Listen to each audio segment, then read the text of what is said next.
Hey guys, I'm here. So I don't know. I'll probably just like play some music for you or something, cause I don't know if you necessarily want to hear like vacuum sounds and stuff like that.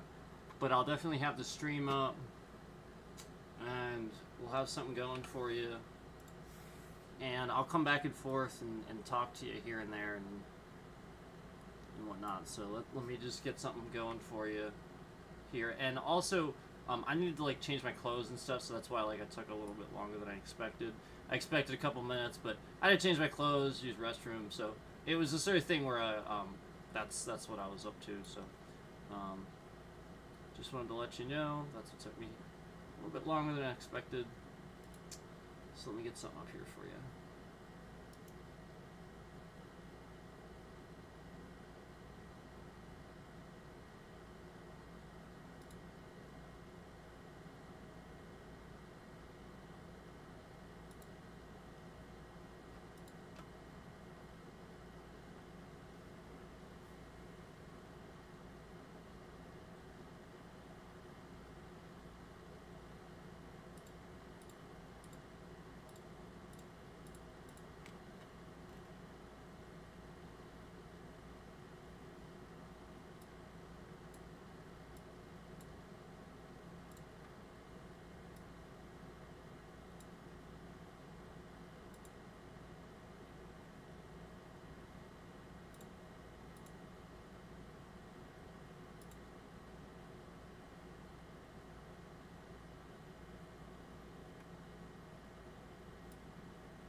Hello.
So, um, yeah, it's like already like basically done.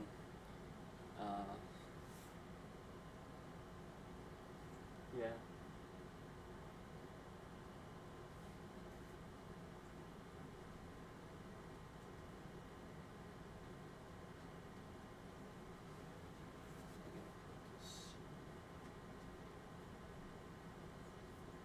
Place for that. But oh well, figure it out. But yeah, I mean, I'm basically done with like cleaning. Um,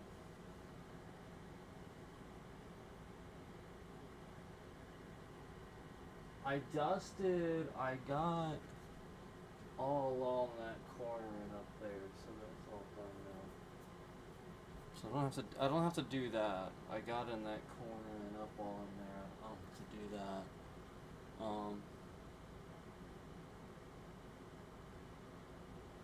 Yeah, it's pretty much done. So what I'm gonna do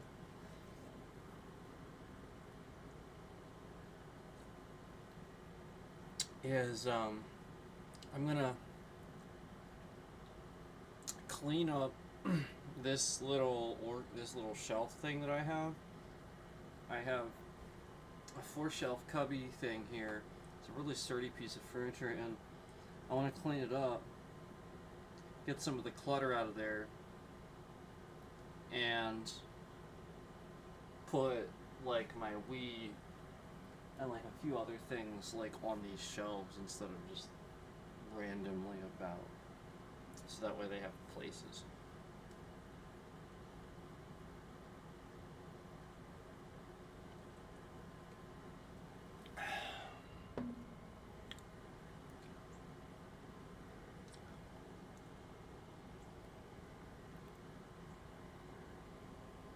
So I guess I can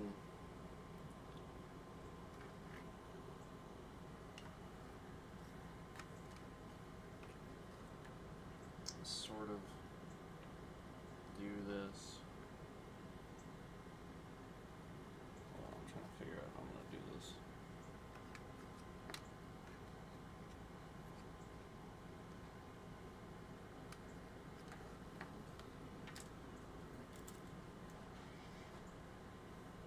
Alright. So here we are down here. Can you guys see?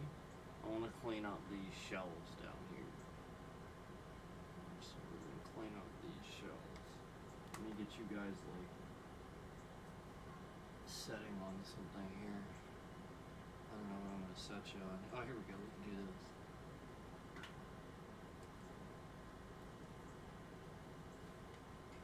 Let me do this. Hold on.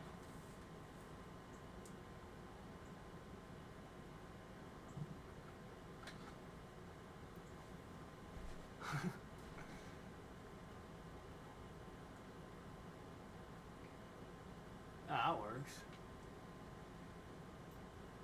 That works. We can do that. And then that way I can clean up these shelves with you.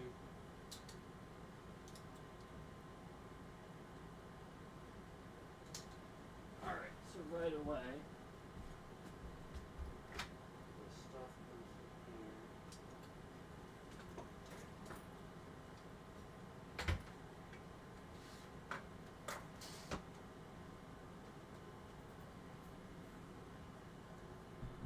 here. I guess I'll sort of take the mic down here too, that way you guys can hear me.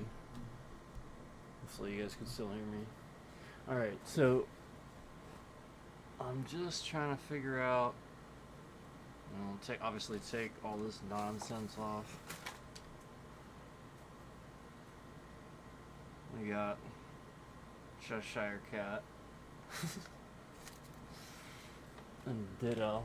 I wonder what I'm gonna do with these.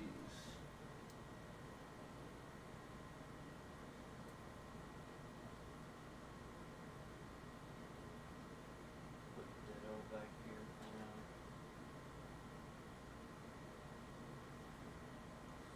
Where is Cheshire Cat going? Where is Cheshire Cat?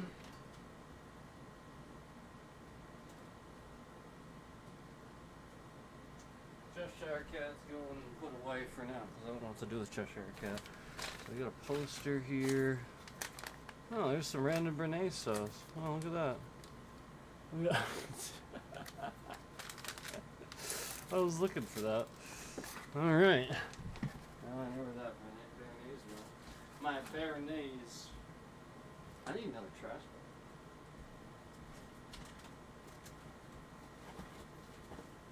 Here's your ball. Here's your balls. Here. We need 12,000 balls. Here you go.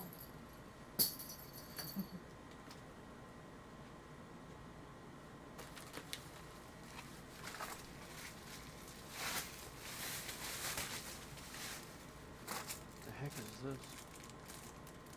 I have no idea what this is.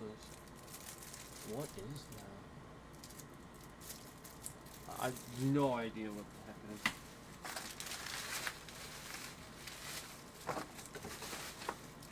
Alright, so this is my Itachi poster. I gotta put that somewhere.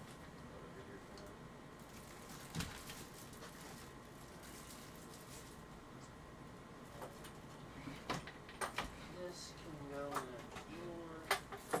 There we go. So, there's my map of the United States. That up somewhere actually. Just don't know where.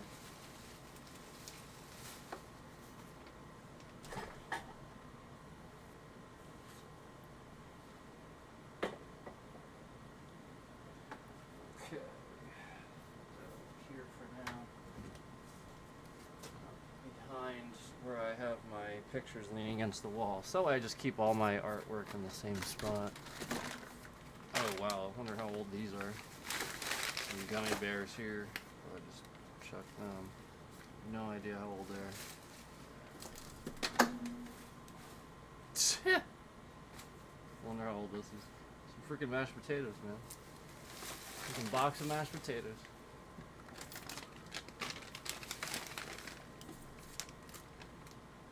Oh yeah, well I need that.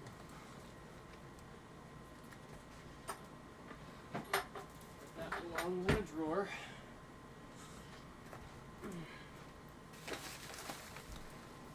Oh yeah, here's, oh wow. Here's my here's my Skyrim, my 360 Skyrim manual. But here's a random Pokemon card. And also my Dolphins checkers.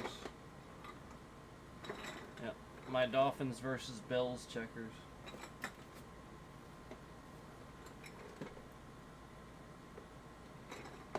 Old school. So basically it's checkers but with like the helmets. So it looks like this. All the pieces are helmets. Pretty cool.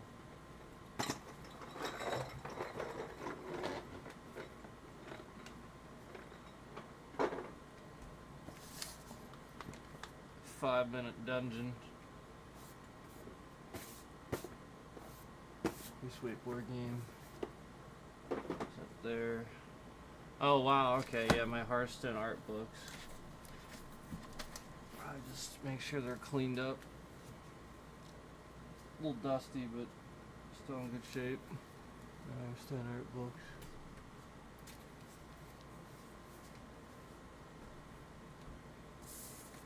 Let's see.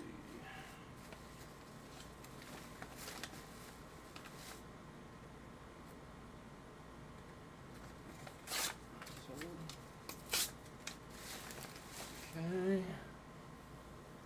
No. Alright, so where should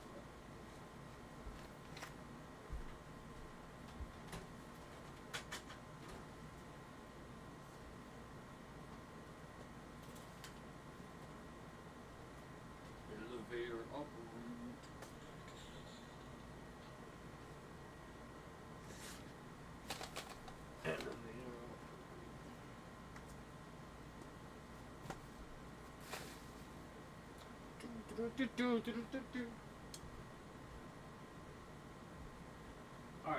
deal. I need some cleaning product here. Or clean off this shelf. I'm gonna grab some Windex here.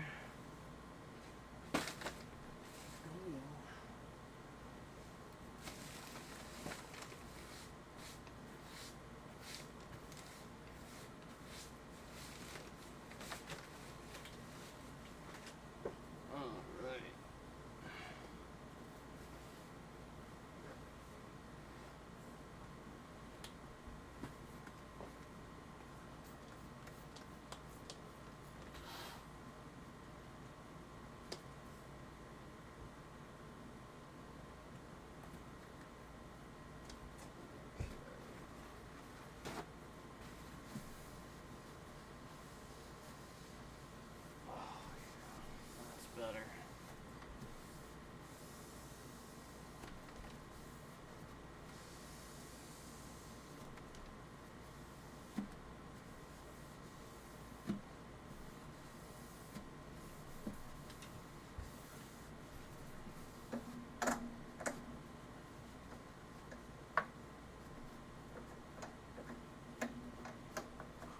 That's the bottom of my mic there. It's just a little C-clamp. I think that's what a lot of them are, just like C-clamps.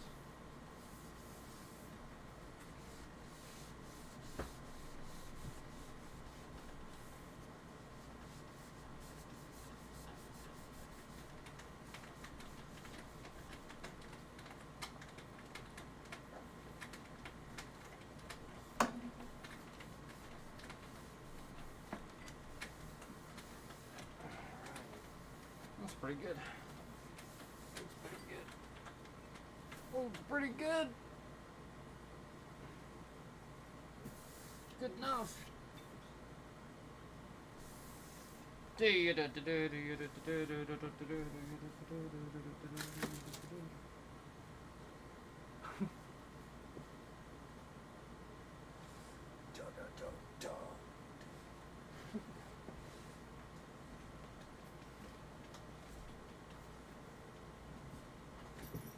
Alright.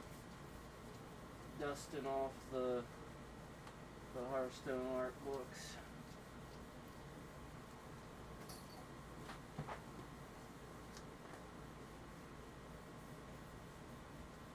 Dusting off them Hearthstone art books.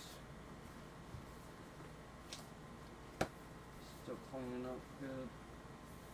Cleaning up well, I should say.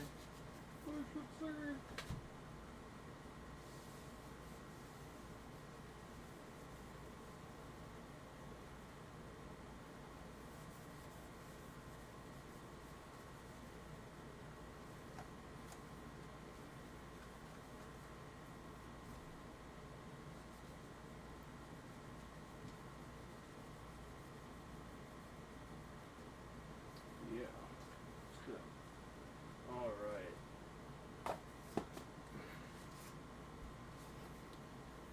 So now I'm gonna put these back, but not on that shelf. They're gonna go on the bottom here.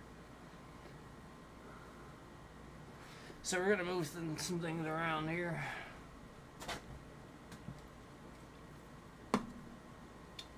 Now, I have some cups down here. Remember this cup?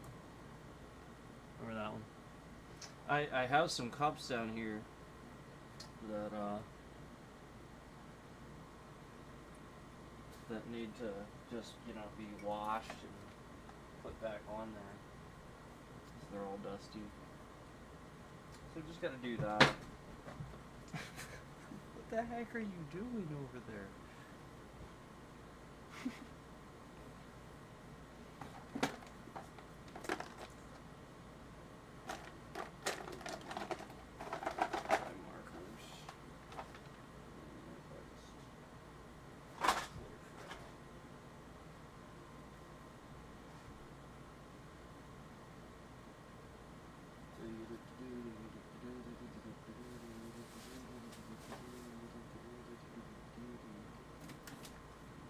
Here's my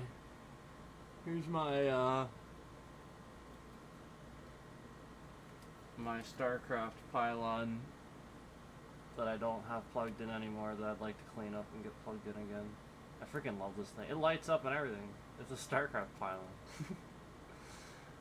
If you remember, I used to have it like in the background. My last setup, I just haven't.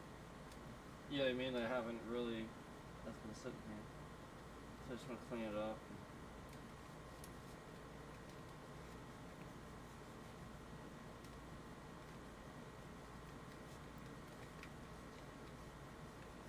Man, I've had this thing for a long time.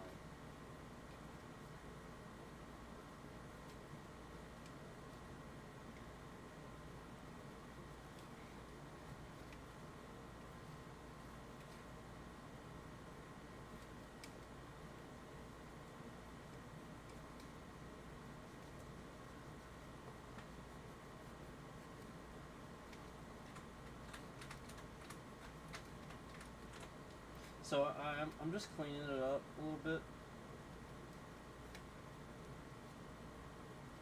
The thing I was using to clean this all up. So you know, like I avoid waste. So I'm just using the same one. It's working fine. I'm just cleaning it up, getting it clean.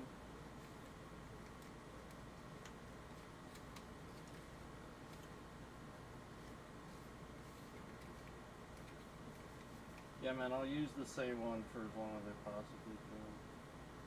Obviously, like, you clean glass, like, you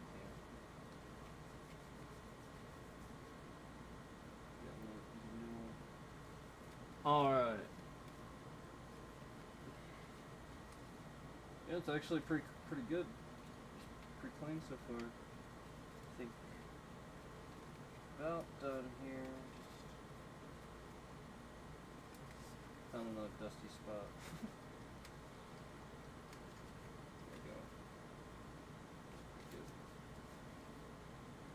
All done. All clean. I'll get it up somewhere.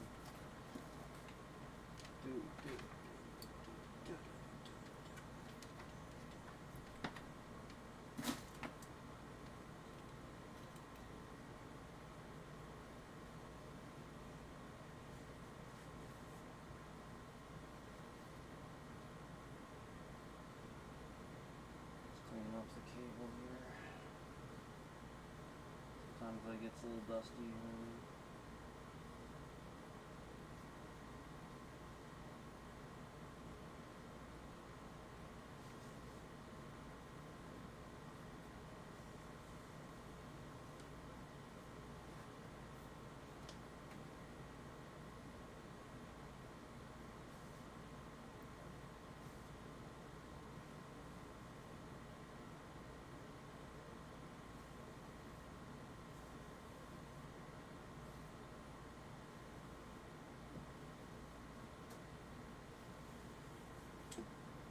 So much better.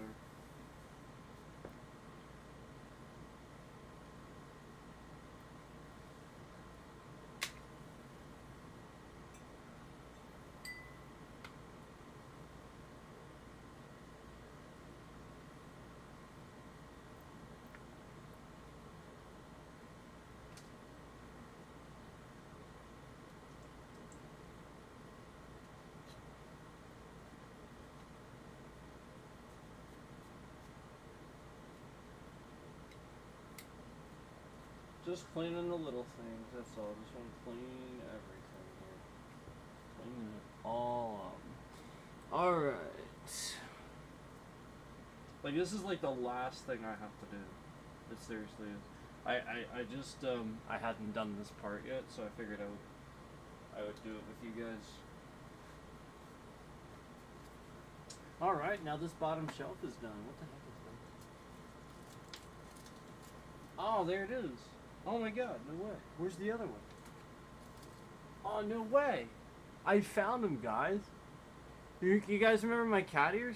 I literally, they're behind here. I found them. They must have been on the shelf and they fell off. They're right here. Remember I said I was looking for them? I couldn't find them for freaking ever? I literally just found them just now. They were behind the. I was like, "What the heck is that laying there?" That was my cat ears. That's amazing. I'll have to clean those. Those are pretty dusty. But they're not bad, actually, surprisingly. They're really not.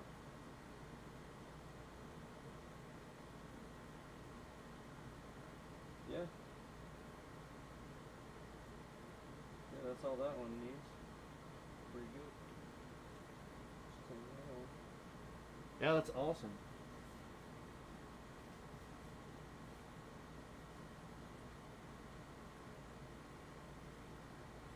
Man, I'm finding everything, man.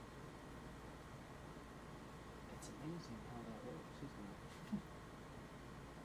You get organized, you clean, you find shit.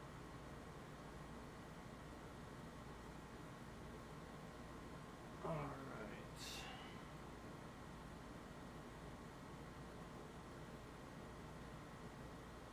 This one's a little bit gunky, but I got it. Got it clean. Cleans up nice. Yeah, so this one needed a little bit more, but man, it looks good. They both look fine. That's awesome! Alright. Nothing else back there, I don't think. Alright. Wait, what the heck? Is that a leaf? There's a leaf back there. That's hilarious. Okay. It's just a whole freaking leaf. Alright. Like from a tree. It's like, what the heck? It probably blew in the window. And there was an opening that I didn't know about. Okay. This cable here. What is this? Oh, okay. Oh, okay. I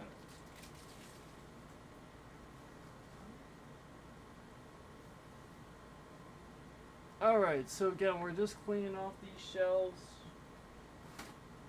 We're just cleaning off these shelves here.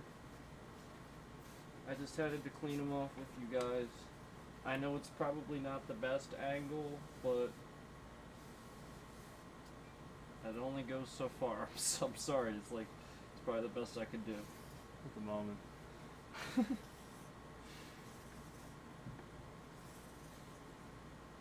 thing only stretches so far. Alright, so just cleaning up this cable I found. That's actually what that case is that you're looking at, that plastic case. That's actually where all my cables are, nicely, neatly rolled up and stuff. So some of these should actually be in there, and I just want to clean them up, because that, inside that case is really, pristine. That's what clean, tightly rolled up cables are. So I like to clean them all up before they go in there. That is the organized case. It's just full to the brim. That thing is complete. That is maxed.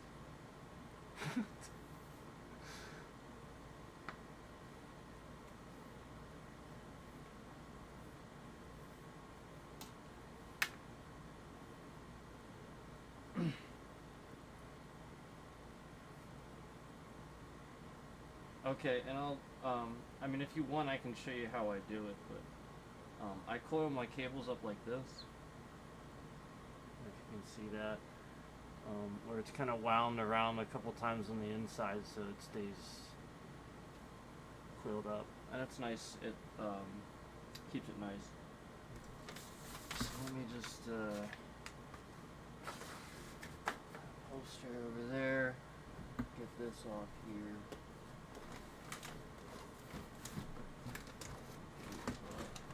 Top of that needs cleaned. Look at that thing. Oh my god. That is wedged in there. How am I supposed to... That's Tetris. Alright.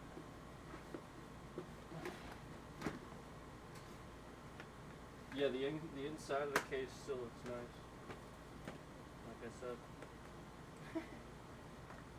still good. It's not as full to the max anymore. It's not as much as I thought. I'll put my ears in here for now. I'm gonna clean the top of this though. Yeah, I put the ears that I found in the case for now. Keep them nice. I know where they are. But I'm gonna clean the top of this thing. This thing is awful.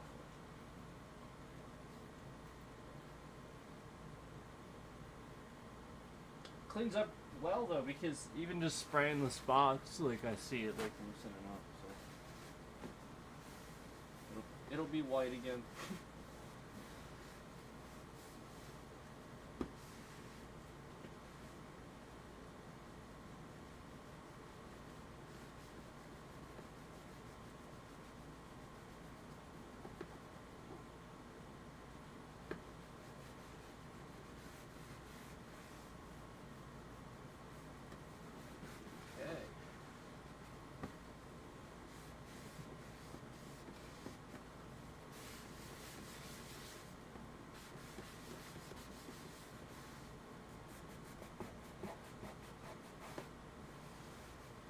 Not bad.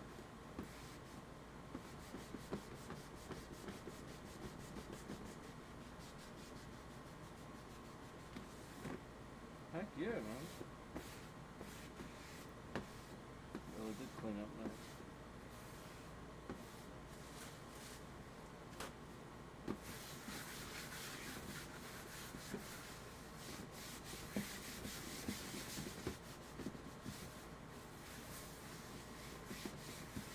Heck yeah, look at that. All white again. It's awesome. Alright, so that's gonna go there. Where it should be. So I can easily access it. I'm gonna dust off these board games too really quick.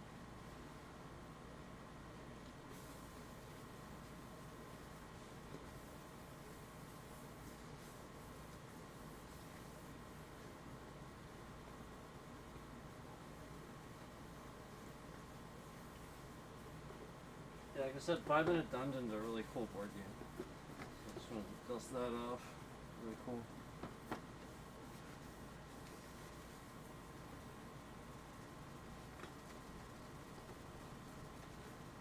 Alright.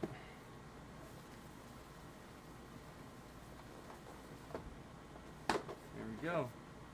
Bam.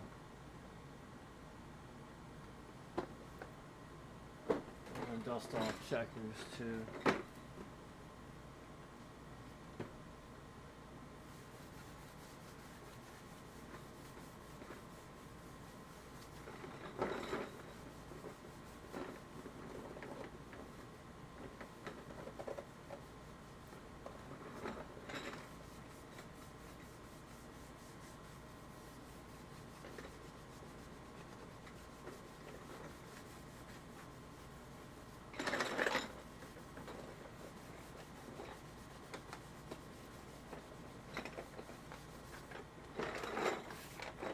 Yeah, that's pretty good.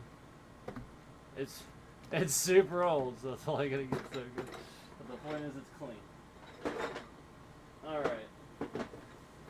So that's good now. Got those all cleaned up.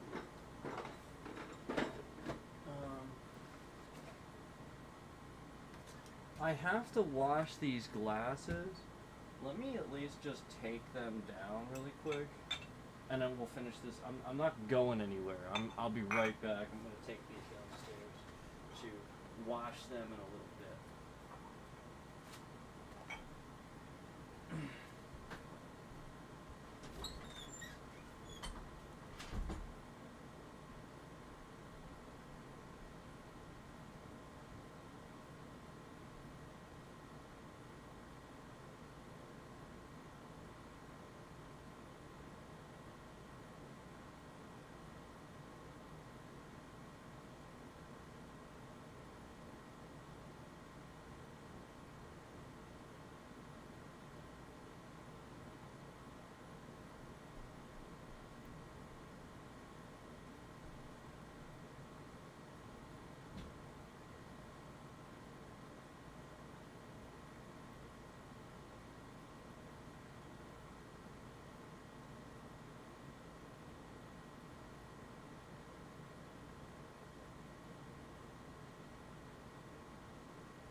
restroom quick.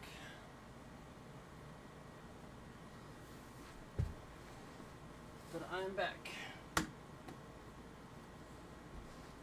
Okay, so oh, we got a notepad here. Cool. There's my old gaming notepad. Still plenty of room in it though. Cool. Clean that up a little bit. Dust it a little bit here.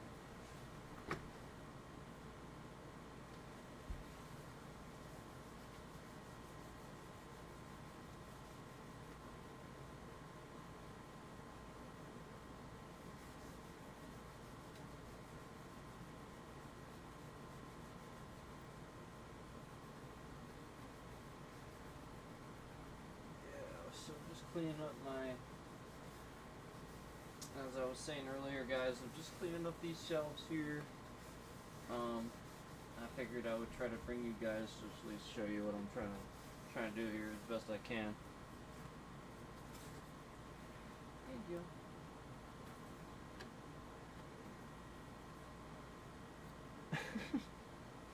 Come here. No, come here. It's dirty right there.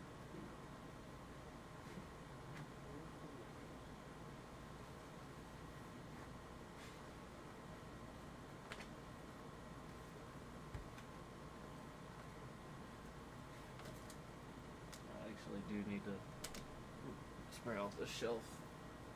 Well, I cleaned off this bottom shelf and I hadn't sprayed it off yet. Cleaned it off, so we do that too. Keep going on this top shelf.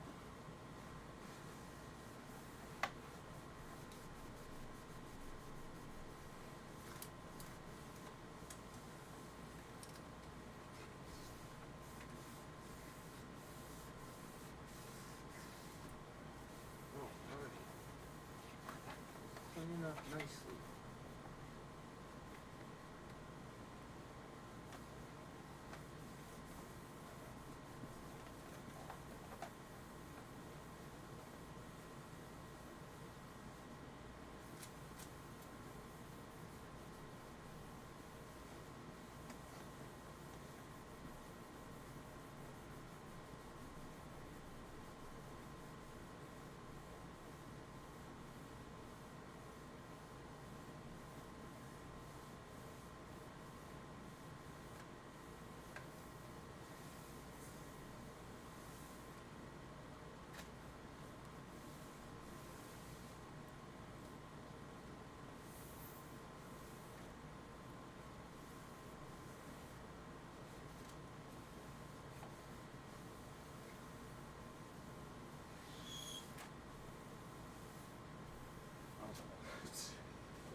Yeah, just spray it off again.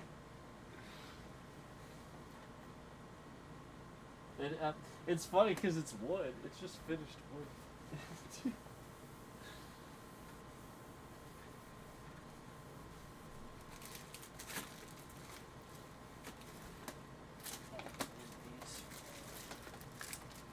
My snacks sitting there.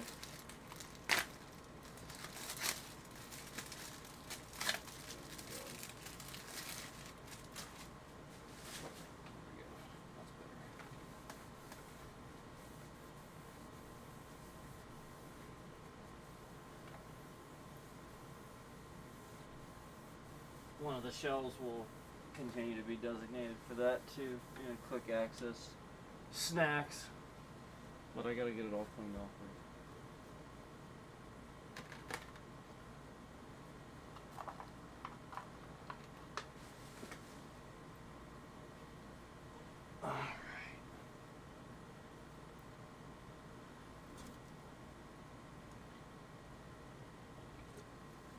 So the bottom shelf's good.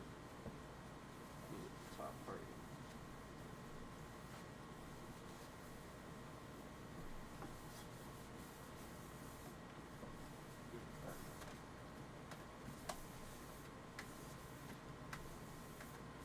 Yeah, that's good.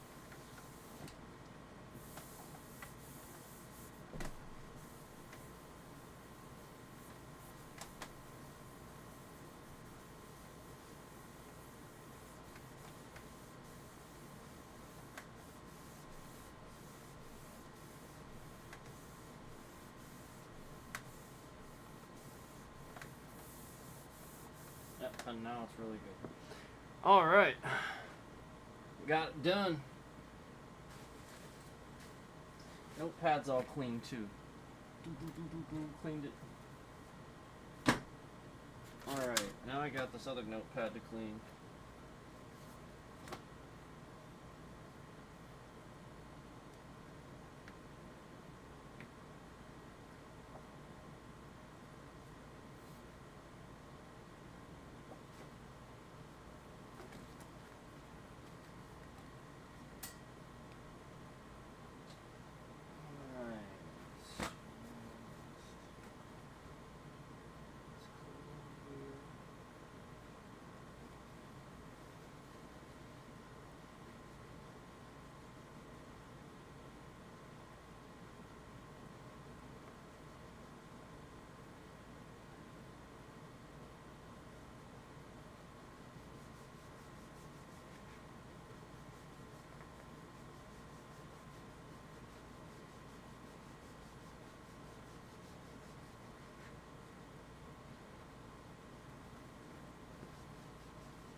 Just cleaning the heck out of everything, guys. I really am. Just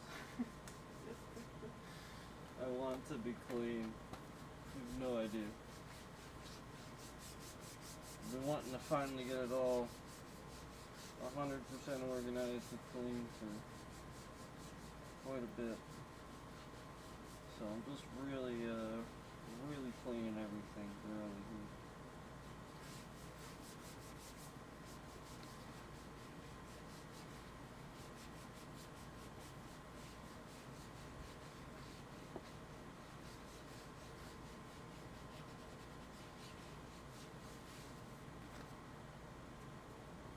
Bam.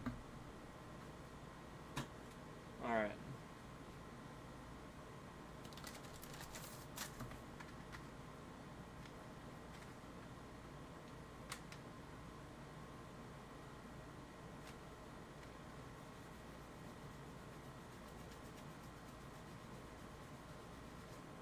See these here, I gotta put away. Clean them off too really quick. Just gotta dust them. They're not too bad.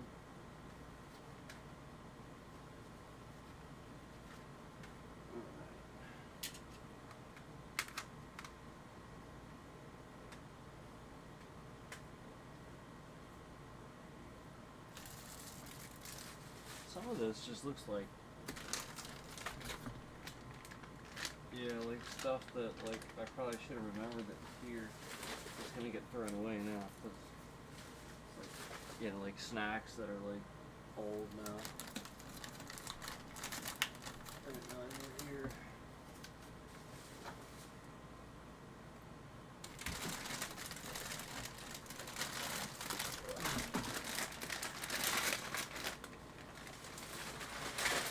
That's just a bag of cereal.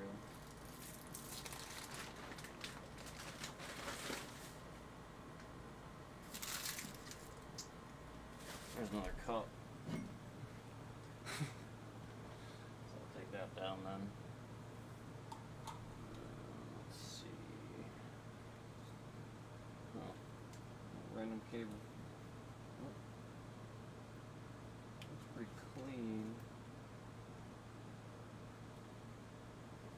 Just sort of wipe it off a little bit. Anyway. Okay.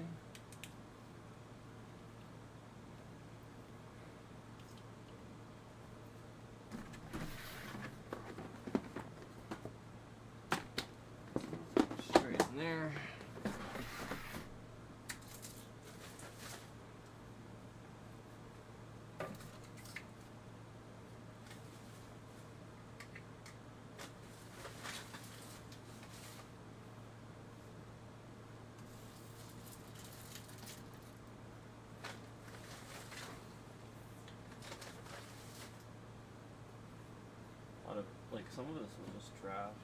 Like I said, it needed to just literally go in the trash. Alright.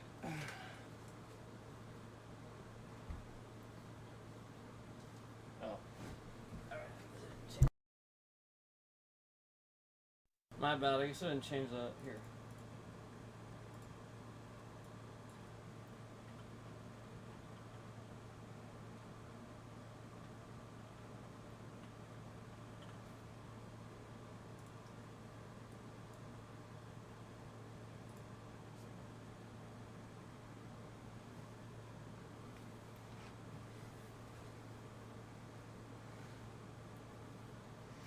Alright.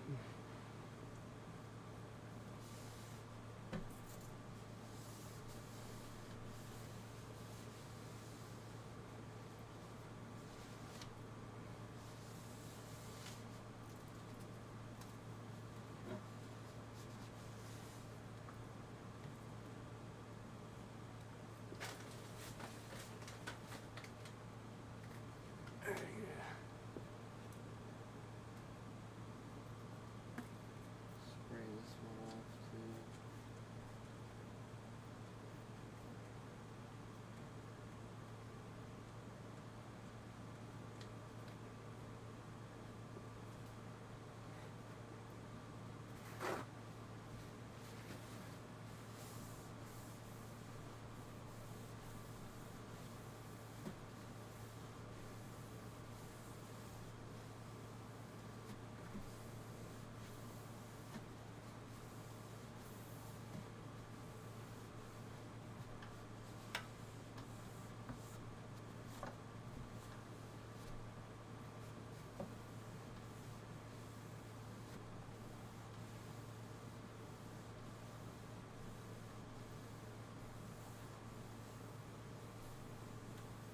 So now what I think I'm gonna do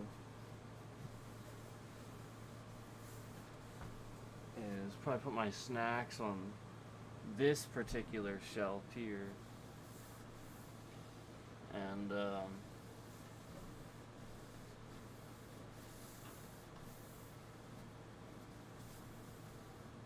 put like my board games down here so that they're not like difficult to take off, but like I kind of want them on the bottom shelf.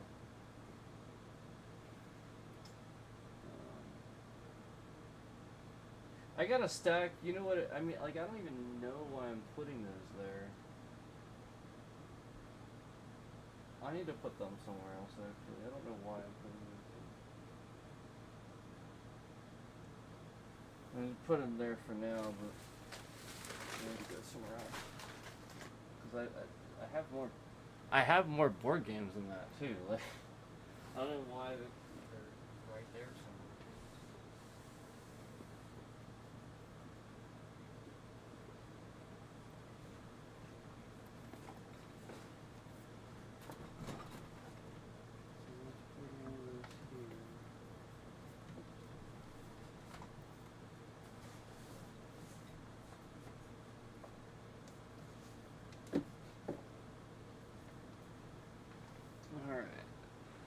Alright, there we go. And now I can free up space up here and put like my... Actually, I want to clean up. I'm sorry if that was in your ear. I apologize. I'm going to clean this, because I have my mints in this container here.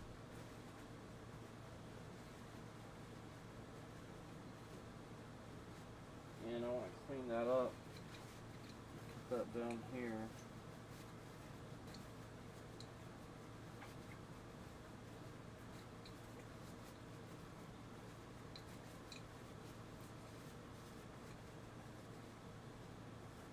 And then I actually have my bag of mints across the room here, so now I'll have a place for that. I'll put that in the back of the shelf.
Alright.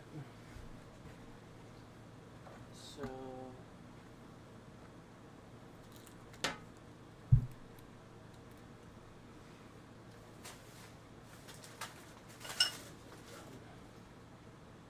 clean that glass too.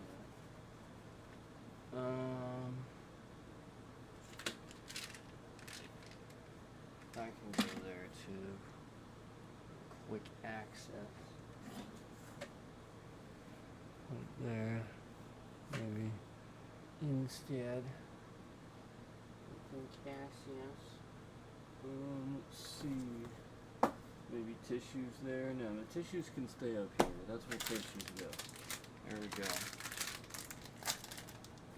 And that way there's nothing else up there except tissues and my drink. Except I'm gonna clean off this shelf up here.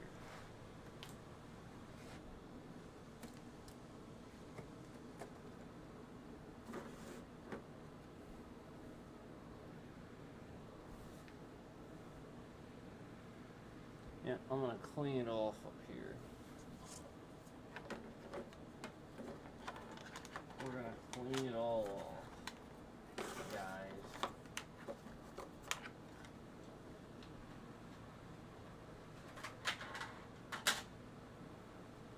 Alright.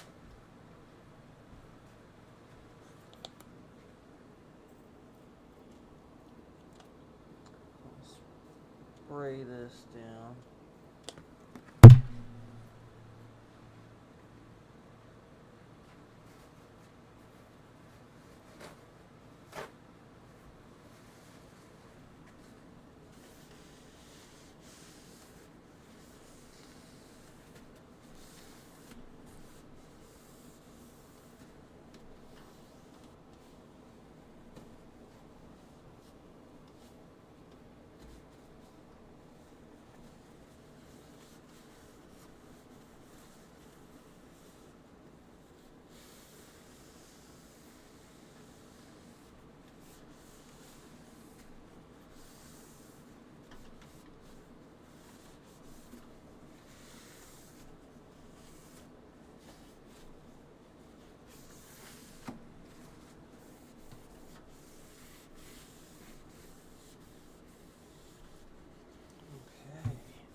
Well, that is nice. It's all cleaned off now. And I actually have space to put my drink down. I'll have my tissues, my access to my tissues.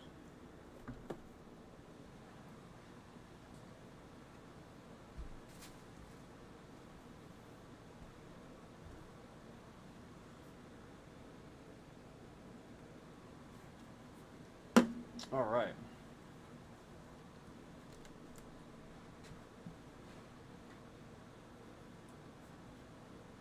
Let's put it all back here.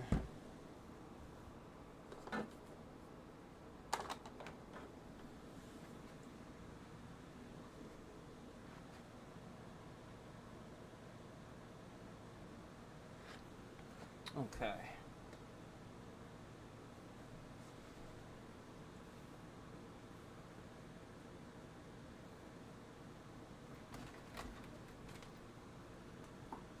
So finally this bottom shelf, this is the last shelf. Last one.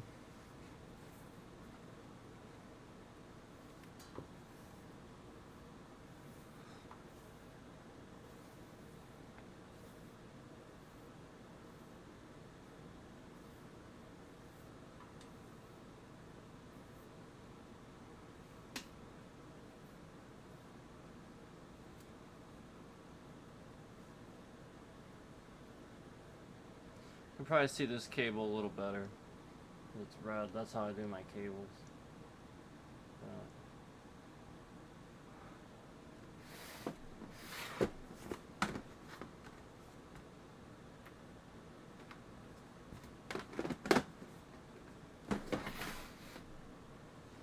That way they're not all tangled when you store them like that. You know what I mean? That way you can store them like that. They don't get tangled. Okay.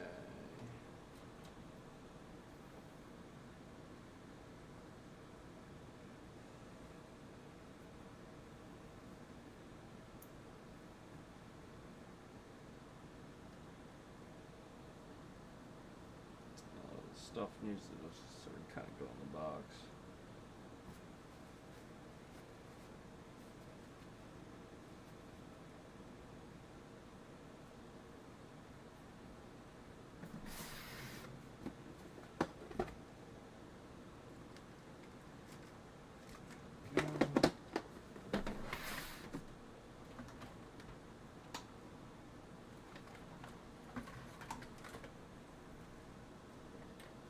Just one at a time, one at a time. We can't go too fast here, one at a time. It is for sure a mess. For sure a mess. Like old cables and whatnot, I guess. So it seems.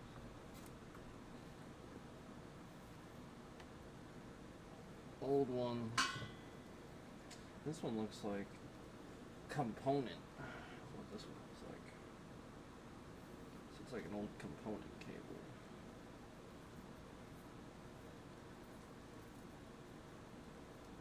You know, like instead of 1080p, 1080i, component could do up to 1080i, I believe.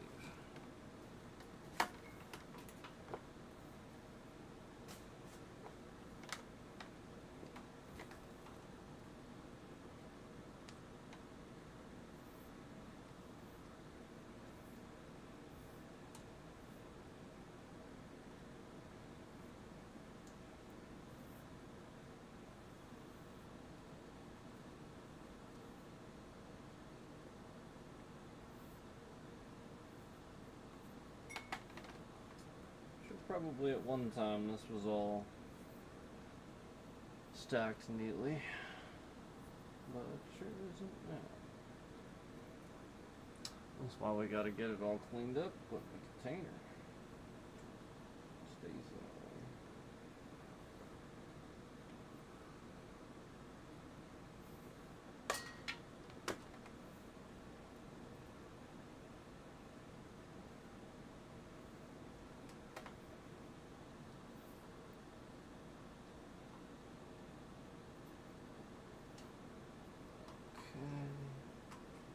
Just trying to make sure I unravel it the proper way.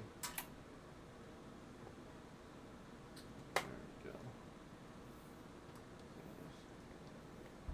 Twist it here. Okay.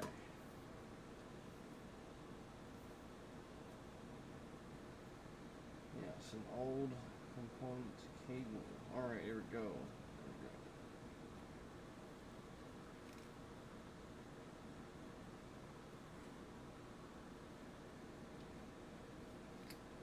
Okay, that is a million times better. Now we'll seal the deal with a ravel at the end here. I'll ravel it up. There we go.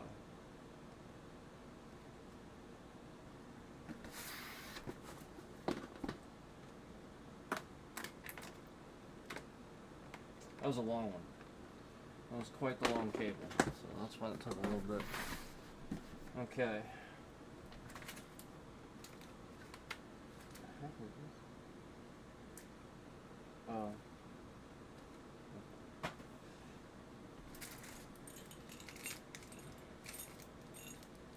Random hardware for something. I don't know what that's even for. It's like some screws. Little bracket. This is an old light that doesn't work. This is an old light that doesn't work. Yep, that's an old light that doesn't work. Done. Do that.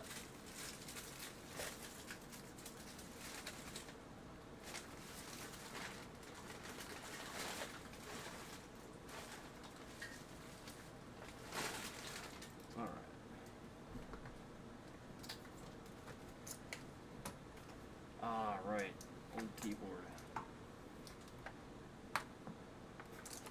I don't know that I need to store that here either. That's gonna go somewhere else.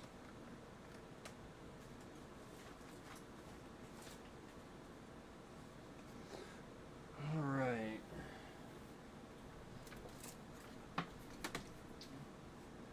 My old Windex spray bottle that I used to use for quick access. Maybe I'll clean it off and use it again.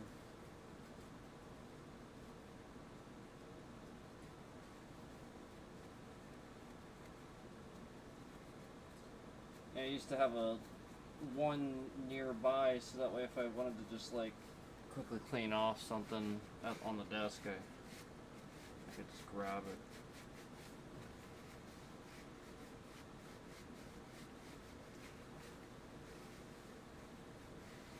So I'll clean it off and keep it close by.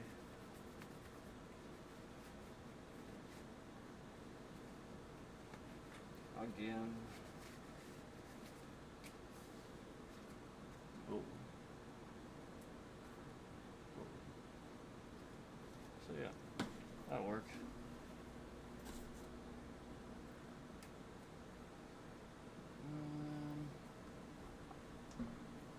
Let's see, what is this? Oh, that's it's done. Oh, we got some speaker cable here. Some random speaker cable. Seems pretty good though. Seems fine. Probably go ahead and save that.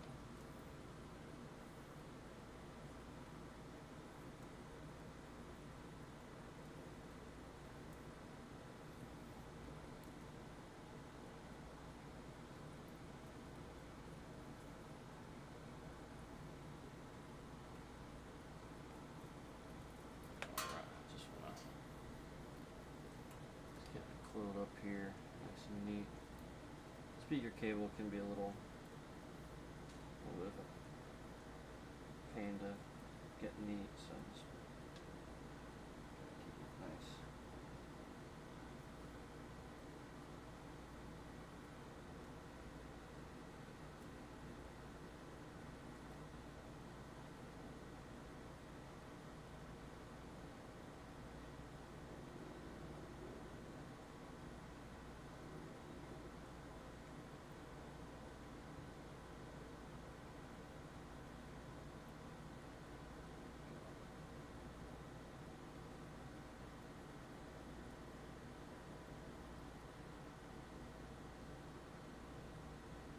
There it is.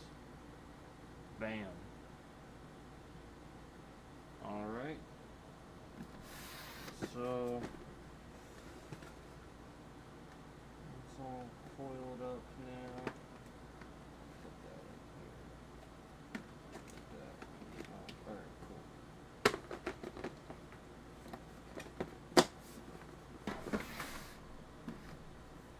Alright. It's nice to get it all organized and cleaned up.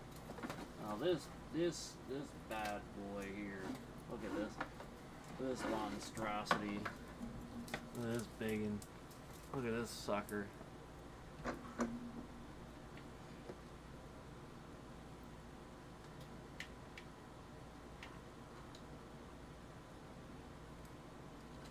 Get this safely out of here.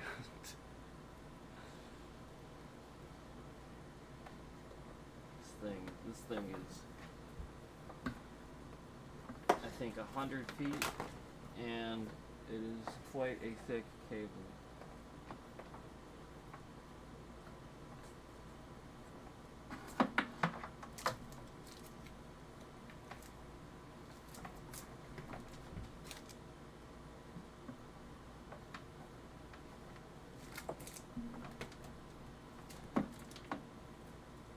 Ooh, there we go. Okay.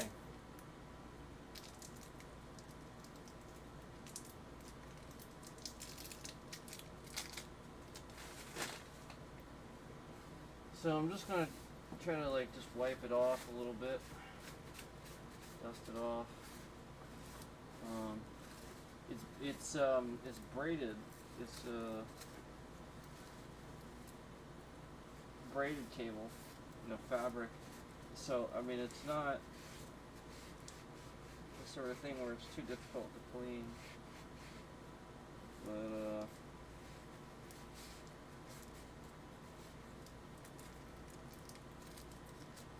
spots here. It's like I had it taped onto something.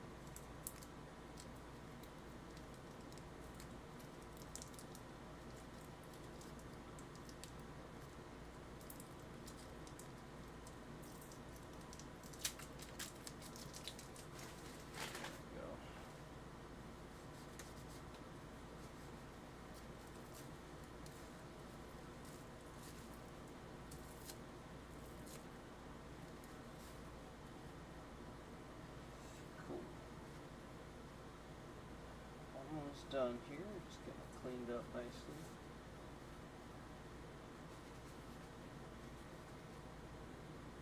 Girl. Alright, now let me coil it back up.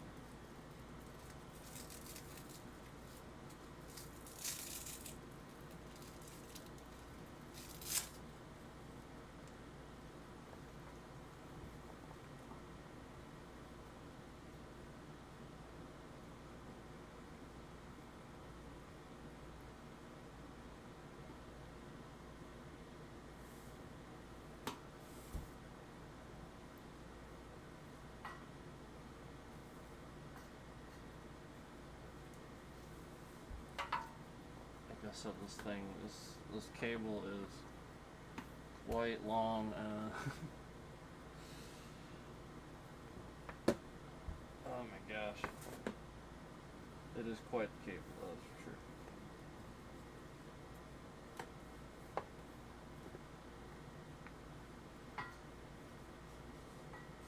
Round and around we go.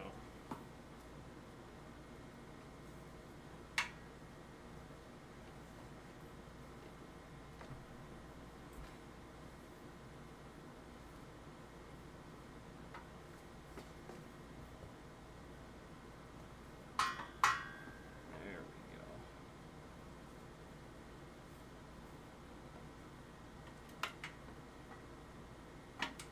It's there.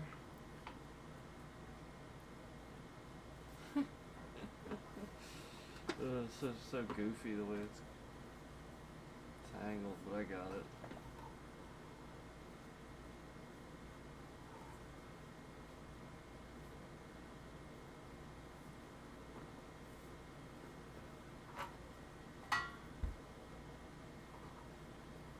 It's because it's an entanglement that happened when it was actually coiled up. It was actually coiled up, so like it just going back around. Crap.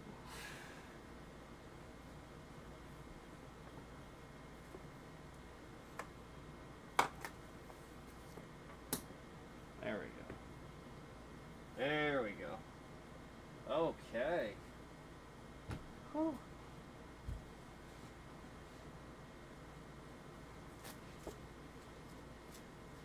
All done.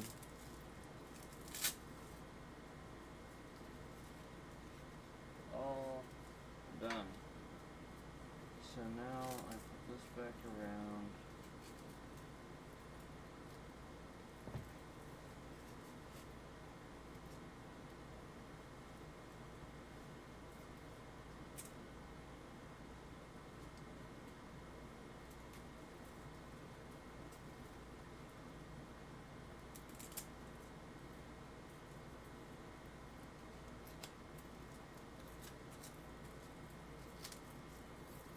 There we go. There we go. Just toss it up there. Okay. For now, because that ain't gonna fit in the box. So yeah, a couple more cables down here, but that was mostly it. Thankfully. Yeah, there's really only a couple more down here. What the heck is this? Oh, I think I know what it says. Yeah. Good. So this cable, this needs cleaned off a little bit. It's actually not coiled up pretty nicely. Just dusty. See, like, I just had some cables stored down there. See, this cable. Like, this is, like I said, this is coiled up nicely. It's dusty and I have to clean off the dust. There we go. I didn't even have to coil it up, it was just already like that. So yeah, I had put it down there like that, but that is not the place for cables. Alright. So let me finish. I think I got 2 more cables here.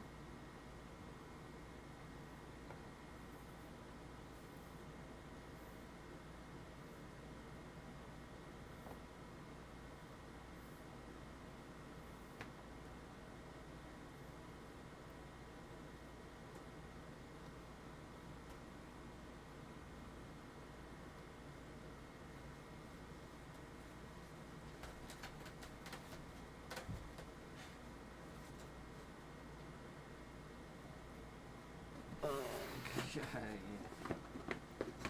This in here.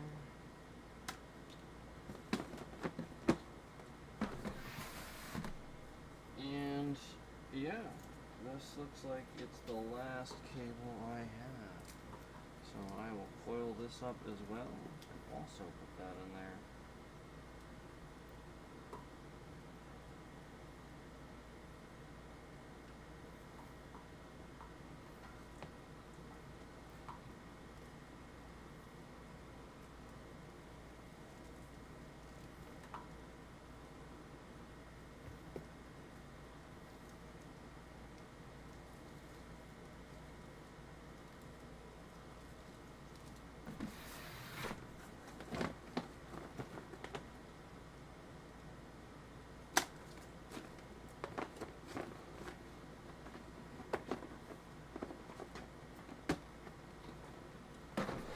There we have it. It is very full. So I'll have to go through it at some point. But the important thing is, it's all in there, it's all organized. Now let me get this shelf cleaned off. The shelf needs cleaned off now. It's all dusty and dirty. So let me get this all cleaned off.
Yeah, that's good.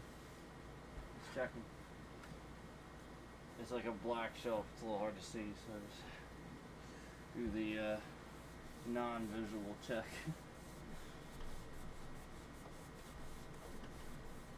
I'm just cleaning like sort of like the front here too.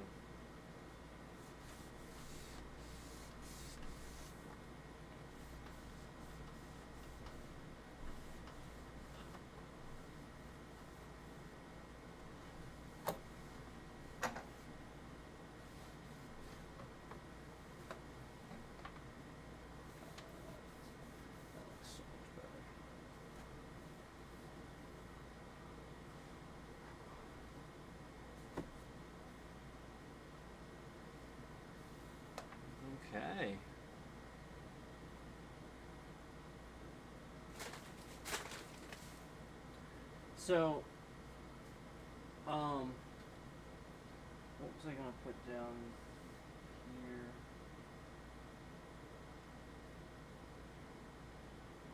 See, I didn't even know. That's crazy. I organized it so much.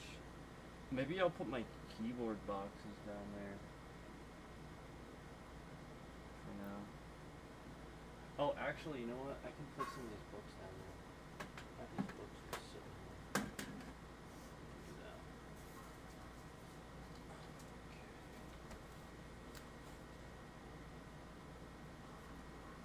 So I got like 4 Pokedexes here.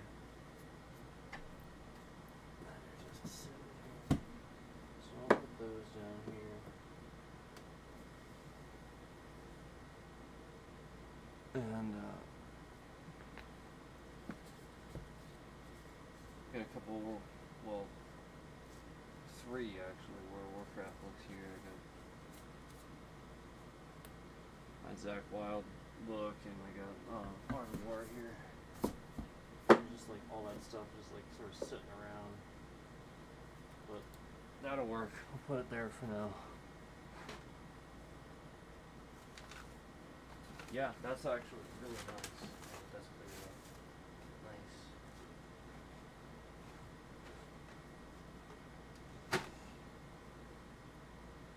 Yeah. Wow. Okay.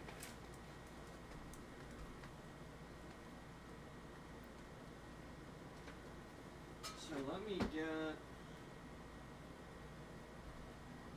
Yeah, that is all cleaned up now. So let me get. Jesus,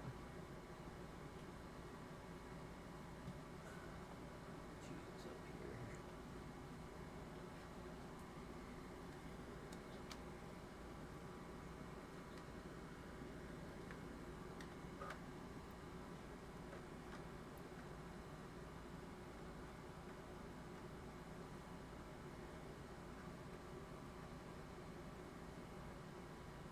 So yeah, that was awesome.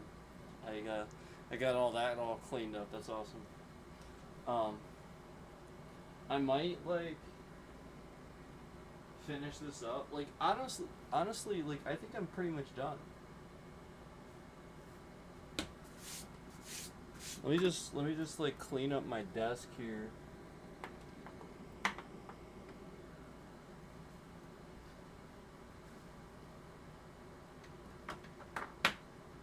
Let me clean up my desk here.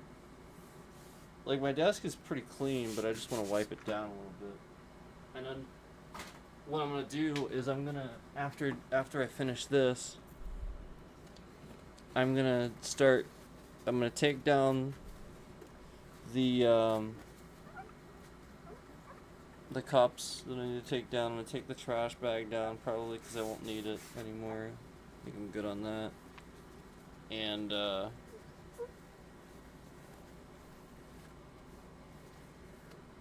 there's just a couple things here I need to put away. That's it. Just a couple things.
Okay, let me finish this up, and then I'll be back, and then we'll do something.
Hey guys, what's up?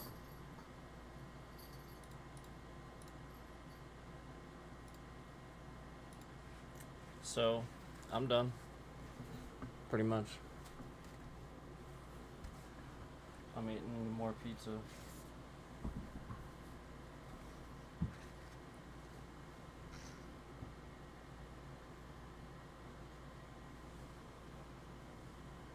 So, I found something that I was cleaning. And we're gonna do it because I found it and I forgot I had it. So, we're gonna do it. But I gotta eat this first.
I mean, thanks, but how are you my biggest fan when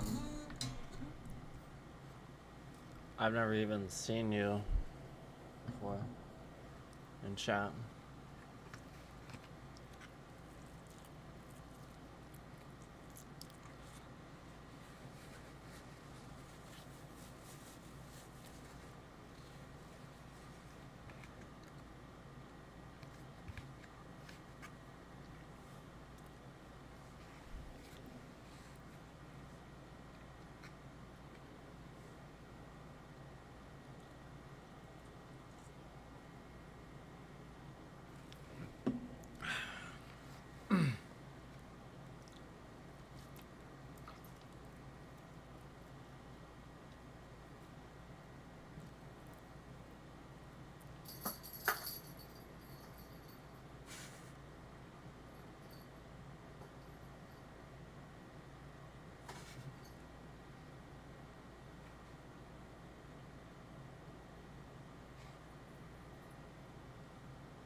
So yeah, I found something when I was cleaning.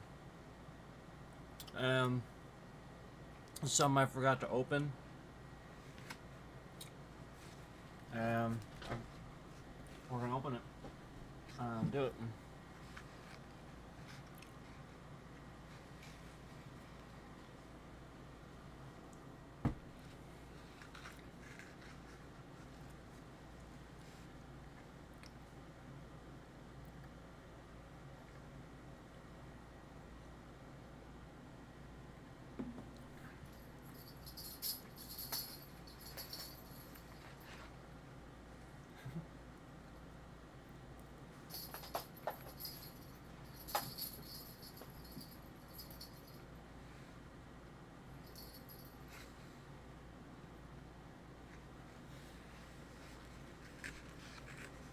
Almost done.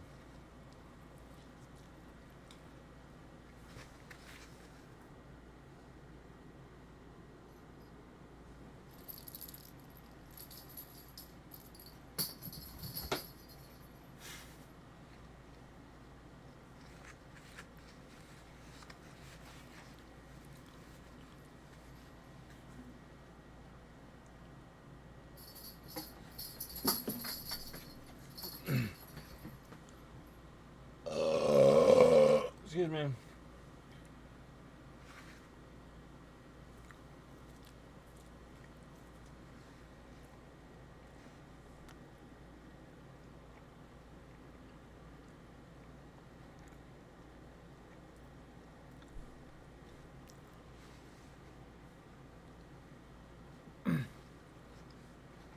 I had to take my watch off for cleaning, by the way. Does anybody else do that? Take your watch off for cleaning. I don't wear it when I clean.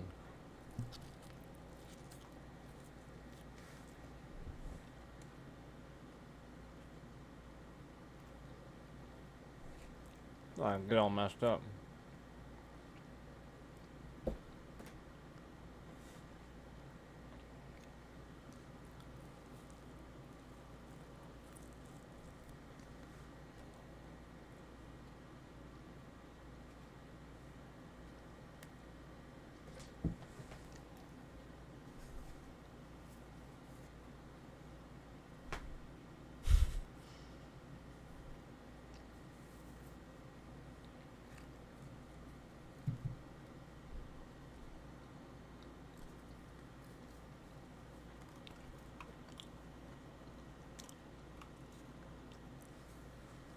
He sits right in front of me on my desk. So does Gigi. Gigi's still here too. We still have Gigi. Oh shit, what did I do? I have no idea.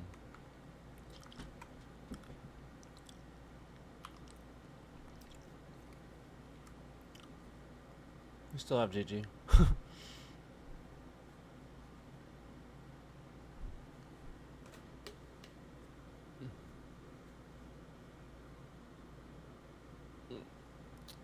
So yeah, I have my Murlocs as you saw earlier.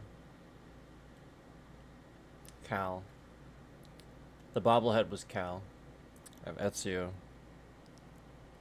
My Bertato, and I have Gigi.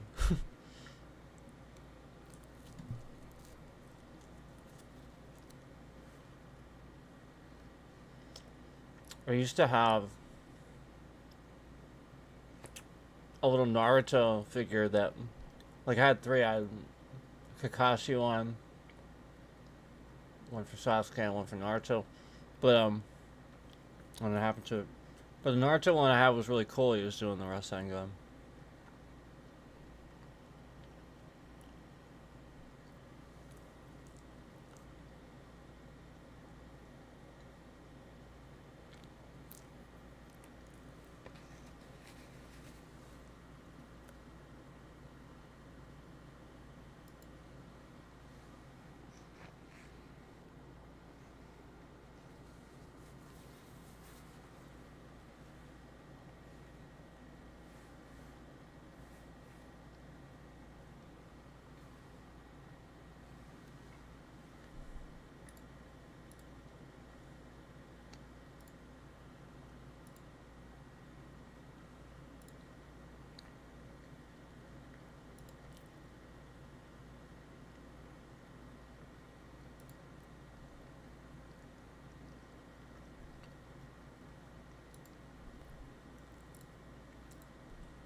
So let me finish this and we'll open up the thing that I found when I was cleaning.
No, that's it. I'm gonna take this down now. It's too. I got a little trash can right here. Hold on.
I totally had sleeves for this too, just sitting here.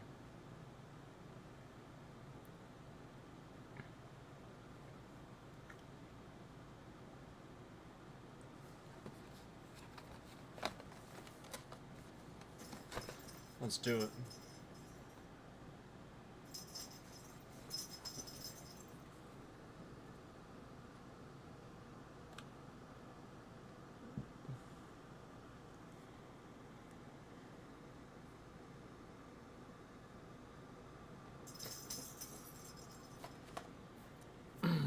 I love that it's dog meat. Isn't that awesome? Yeah, he was in Fallout 3. A lot of people don't remember that. They remember him from Fallout 4. He was in Fallout 3.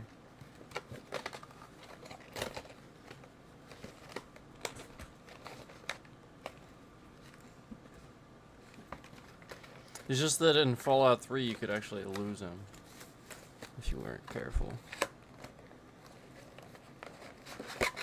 Come out. Let's see what the box is like here. Is this considered a fat pack? Do I get a die? There is no die. At least I don't think there is. So it's not considered a fat pack. Yeah, I guess there's only one.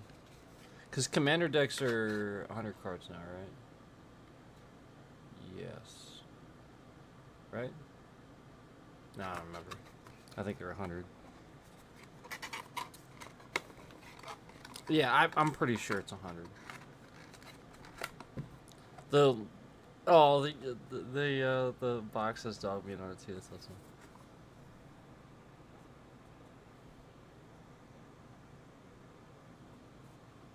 So, the crazy thing is this is a 3-card or a 3-color deck. I'm sorry.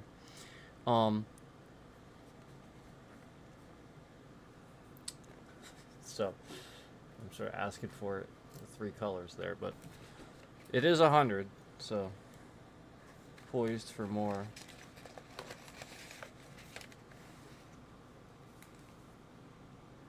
Oh, no way. Sealed. Wow, so I got I got a booster with this too. That's really cool. That's really cool. Hello. Hello, Miles.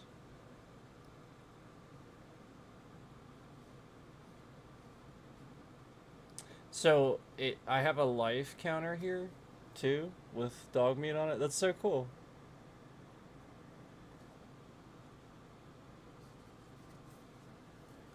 So we'll open the booster, but I wonder if these are like counters or oh, maybe it's rads. I think the Fallout set has rads, right?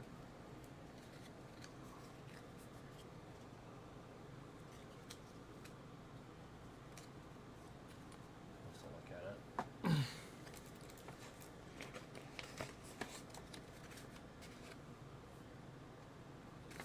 I think the booster was in the counter. All right, let me see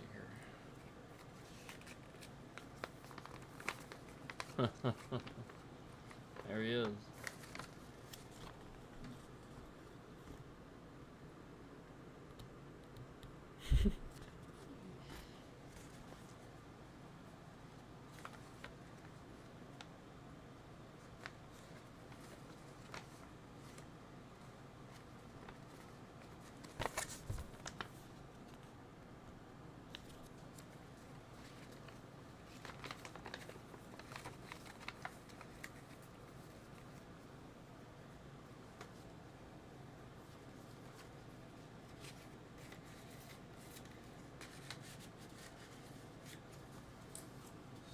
Put all this in this nice little sleeve it gave me. I like this. Give me a little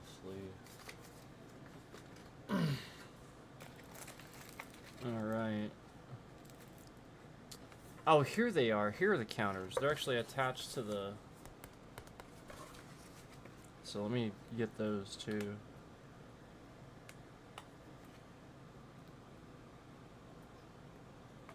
didn't see that right away.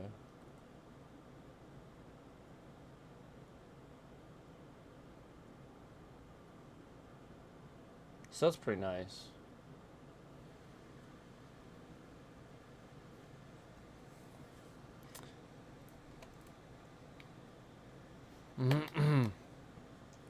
Those are some good songs.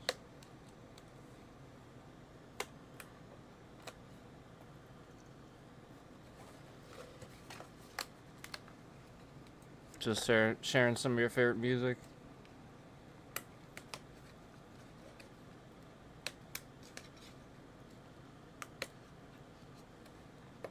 So some of these look a little different. Some of them look like this.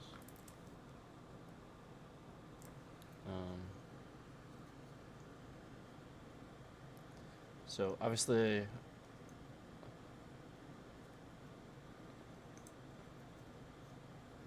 not really sure what that would be.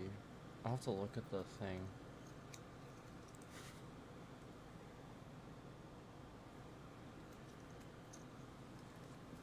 But the plus one, obviously. Obviously, I know what that is. Oh, we good.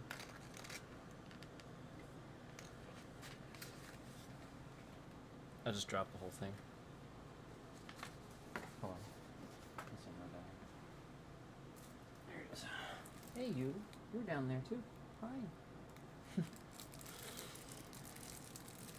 All right, here we go. Here we go. There he is too. He's a foil? Oh, no way.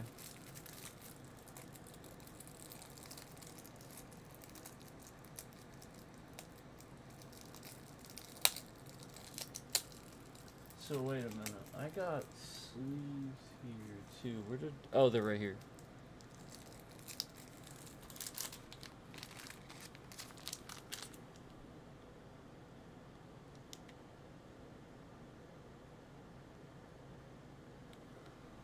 And you know, he's on there. He's on the sleeves.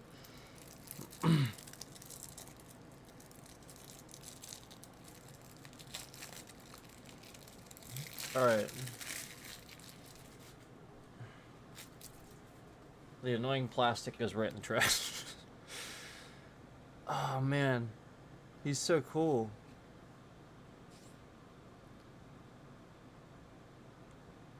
Oh man, the other one is Preston Garvey. This is so cool. That's awesome. So alright, here's dog meat.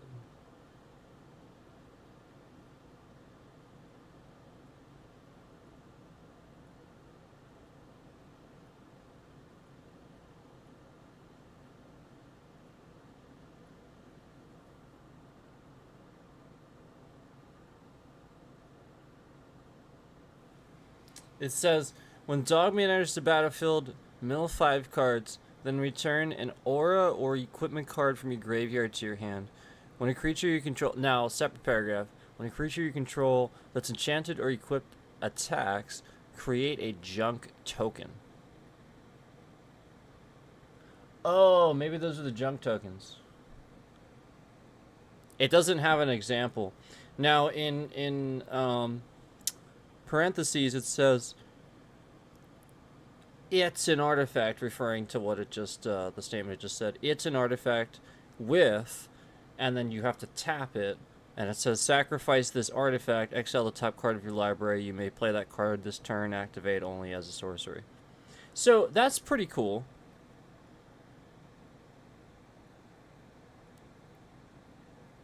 That's not bad. Like, but I mean, the main thing about Dogmeat is that he's a commander that's only 3.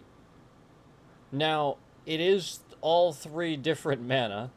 I will say that. But he still only costs 3 mana. So that's awesome. So let me sleeve these right away.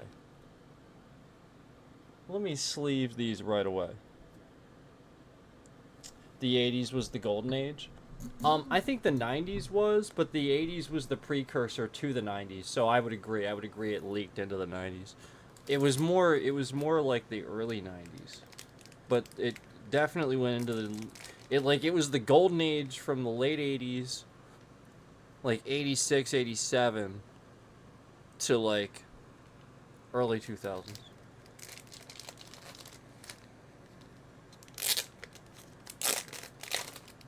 But I agree, 80s was definitely the precursor, the start of it. The precursor was really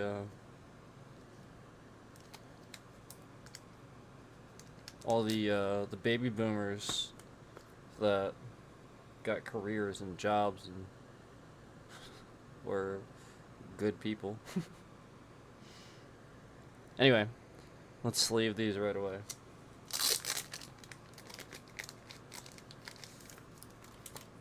So first, wow, look at this. That's nice, isn't it? It's not glossy at all. I like that. Now the front is the front where the card's displayed is, and I like that because then you can see it better. So it looks like that there, and matte actually on the back where it's not glossy at all. Isn't that nice?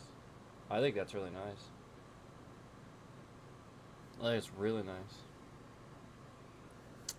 So that's cool. All right, Preston Garvey, Minuteman. 2 colorless mana, and then 3 of each mana type that you have in the deck. So yeah, like in this one, it's 1 mountain, 1. I'm sorry, 1 of each. I said 3 of each. 1 of each mana that you have to. Mountain, forest, and plain is what we got there. So there's Preston Garvey, Minuteman. How cool is that? And it says he's a legendary creature, human soldier. Now he's is he considered another commander? I think he is. I think that's the point. He's a commander, and at the beginning of combat on your turn, create a green aura enchantment token named Settlement attached to up to 1 target land you control. Oh, okay. It has enchant land, and enchanted land has tap, add 1 mana of any color. Okay. When Preston Garvey Minuteman attacks, untap each enchanted permanent you control. Okay, so when he attacks, if you've done that enchantment to your land, when he attacks, you simply untap your mana. So that way, like, if somebody was, like, doing something to you on their turn, you would still have mana left. Does that make sense? You want to make sure that you do that. That's pretty cool. That's pretty cool.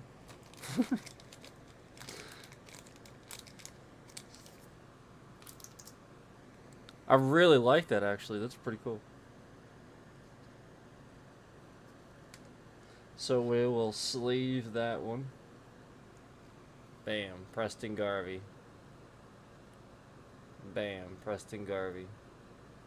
And there's, again, our other side is awesome, too. They're really nice. Alright. Brotherhood Outcast. When Brotherhood Outcast enters the battlefield, choose 1. Okay, so starting with, return target aura or enchantment card with mana value 3 or less from the graveyard to the battlefield. Holy shit. This is only 3 mana. 2 colorless and 1 plain. The next choice is put a shield counter on target creature. I think it's going to define shield counter. In parentheses, if it would be dealt damage or just... Oh, it's defining... Yeah, it's defining the parameters. If it would be dealt damage or destroyed, remove a shield counter from it instead. Okay, yeah. There it is.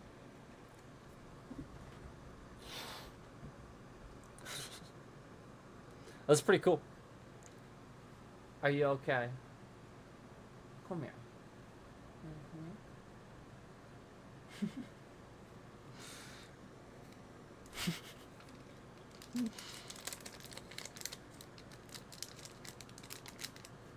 All right, so we'll sleeve this one.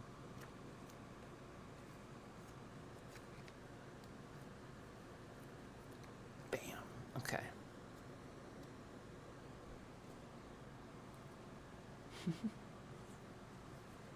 Hey you.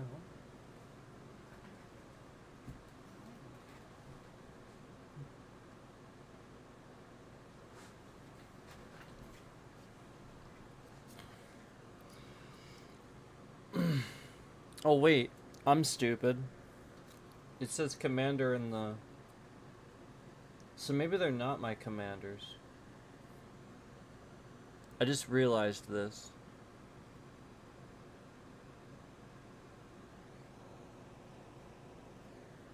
No, I think he is.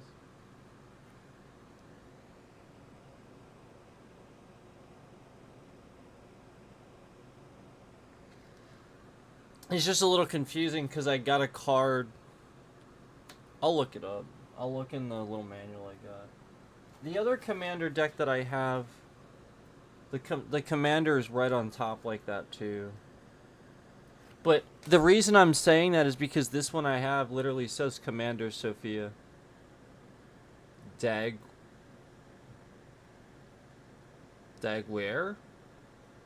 Who was that? Who was that? I don't remember who that was. Dagware. That word. Legendary creature, human pilot. Has flash and crash landing. So here's crash landing. When Commander Sophia Daguerre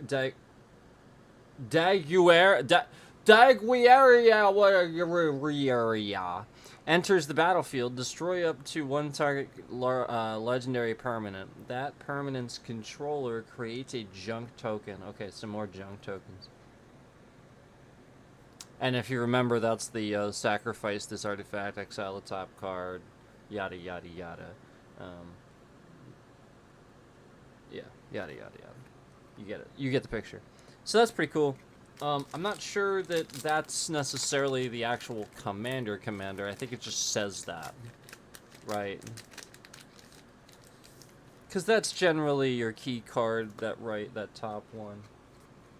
And like I said, that's how my other one works too. Here, I'll actually get one second.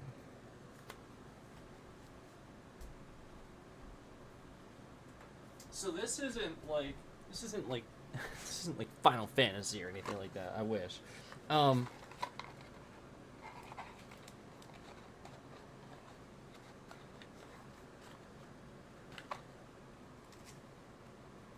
This is look at this. So like they are 100 cards. So those are my sleeves for that one. Aren't they cool? So I think this is black and blue. Yes. Where's my commander? So that way I can actually look at it.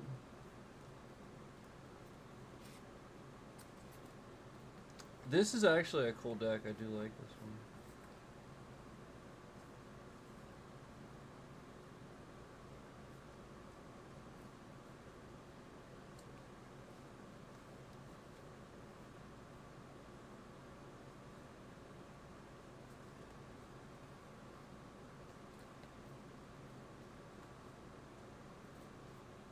Oh, right. This is a zombie deck.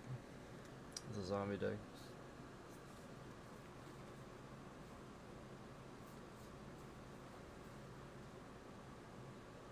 Got a zombie wizard in here. It's pretty cool.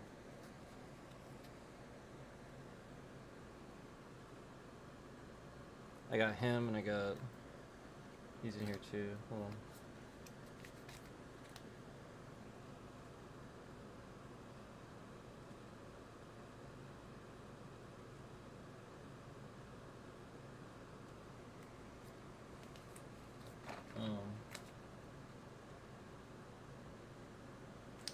This is a wicked one. This is crazy.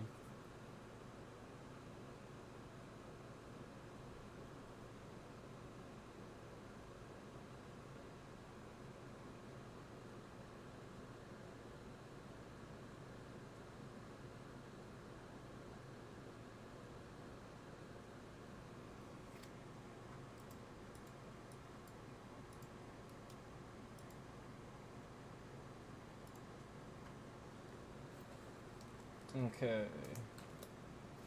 So let me just see if I can find my commander here. A lot of cards to go through.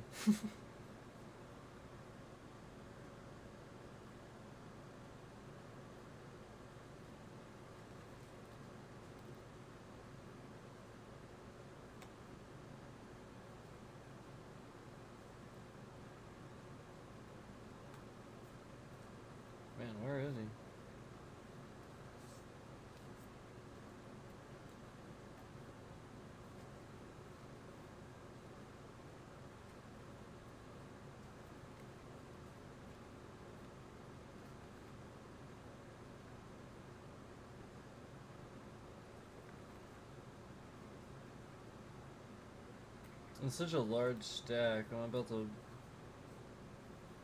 Oh, man. There he is. This is the second to last card. I should have just...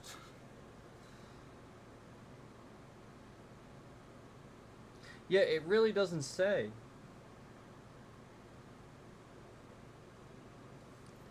That's interesting. Yeah, like it really doesn't say, but it is the foil. And it is this one. I think is it that you just choose? Cuz I'm sort of new to Commander myself. I think it's that you just choose a card. I think that's how it works if I'm right. But yeah, like it's this one. So maybe you do only get one.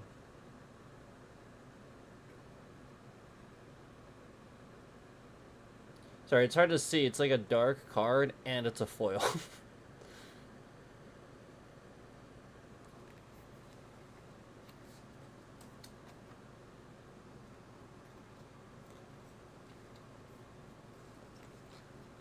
So that's that deck.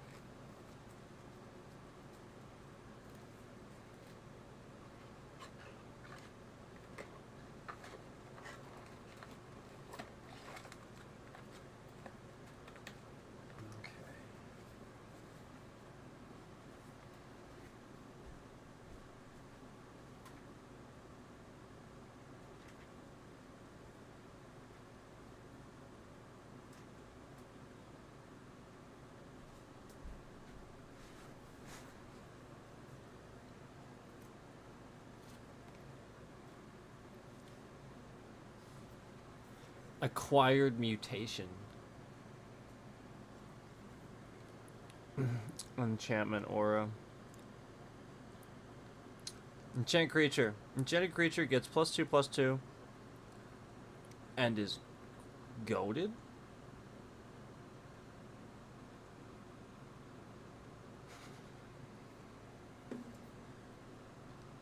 It attacks each combat if able and attacks a player other than you if able.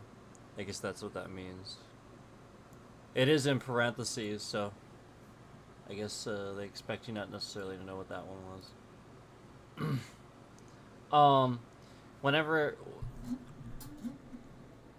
Whenever enchanted creature attacks, defending player gets 2 rad counters. Oh. Well, there's the rad. There's the Fallout rad. That's pretty cool. So we'll sleeve that. Oh, by the way, that's... There you go.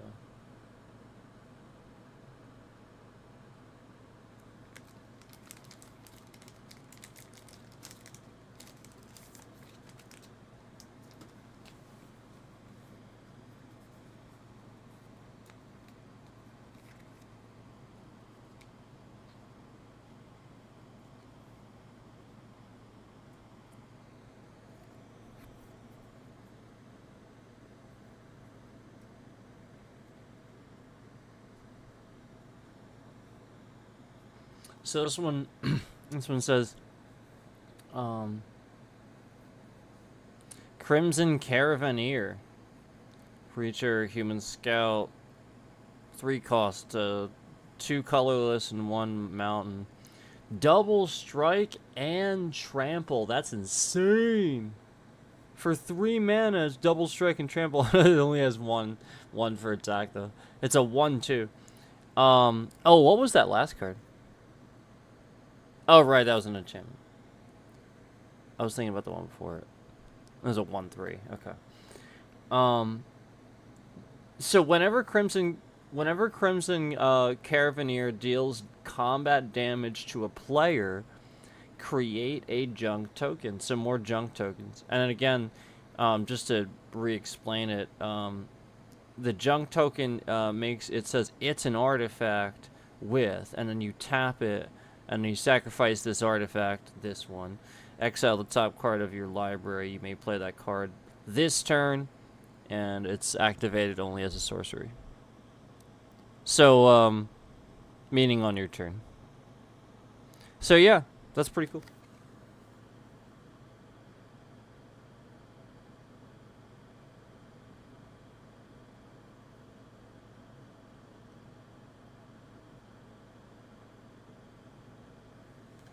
It's a nice one. That works, right? Let's go ahead and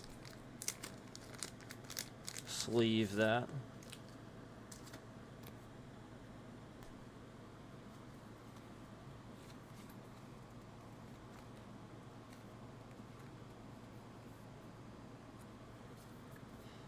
Alright, moving on. We got Ian the Reckless, legendary creature, human warrior, 2 mana. This is a cool looking card. He's doing the use the knife to stab between the fingers thing. That's pretty cool. It's pretty funny. I like that. I like that. That's funny. 1 colorless and 1 mountain. For the mana cost, legendary creature, human warrior. Whenever Ian the Reckless attacks, if it's modified, you may have it deal damage equal to its power to you and any target. So it sounds like you have to do at least some damage to yourself if you're going to do that. Because it says to you and... But it also...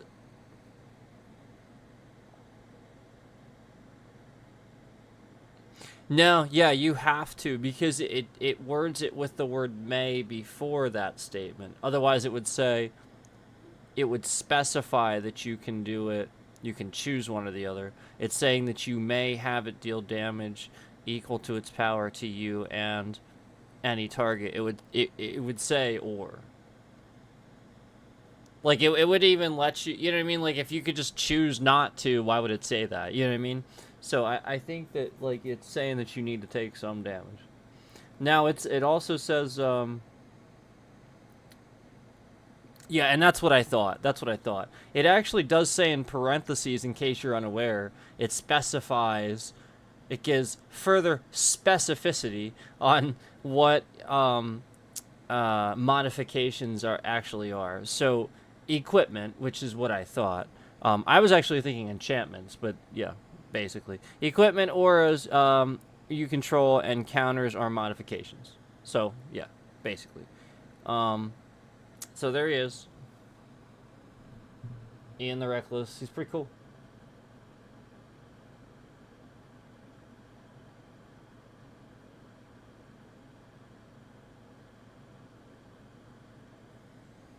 So we'll sleeve that one.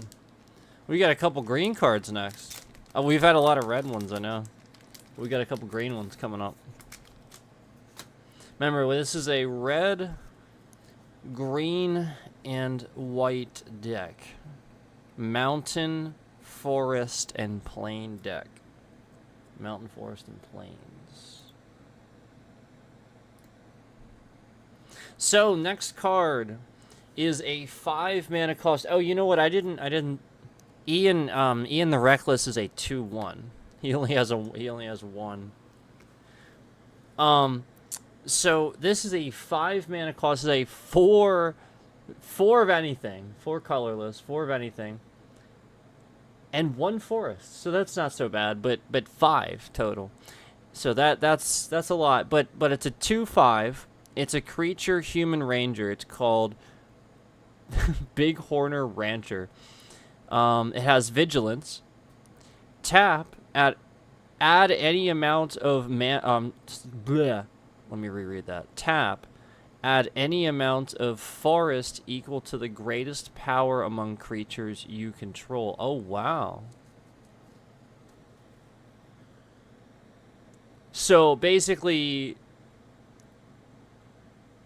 you know, like whatever, you know, you just look at all your creatures and whatever the highest power of all the creatures you control, whatever that the highest is of all the creatures you have out, that's what you can add to your mana pool of forests, basically. It says add any amount of forest equal to the greatest power among creatures you control. So that's how that works. You just look at all your creatures and say, oh, that one has the highest power. So, like, for example, power and toughness. So basically, attack. So like this one's a 2/5. So for this, it would be, if I only had this guy out, it would be 2. So I could add 2 forests, basically. Sacrifice Bighorner Rancher. You gain life equal to the greatest toughness among other creatures you control. So, it's saying after, so it doesn't count for this guy. You sacrifice him first, but then you gain that. Now, that's a different paragraph. That's a choice. You don't have to do that. That's not part of the tapping thing. That's a different paragraph where that's just an extra ability where you can choose to sacrifice him if you want to. So that's actually a really, really nice card. I really like that card. Really, really good card. Again, it is 5 mana, but that's a nice freaking... And it has Vigilance. And it has Vigilance. I like that one. That's a good card. So we'll sleeve that one.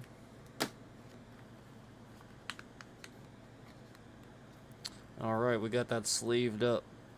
Looking pretty sweet in the sleeve. There's the sleeves again. Alright.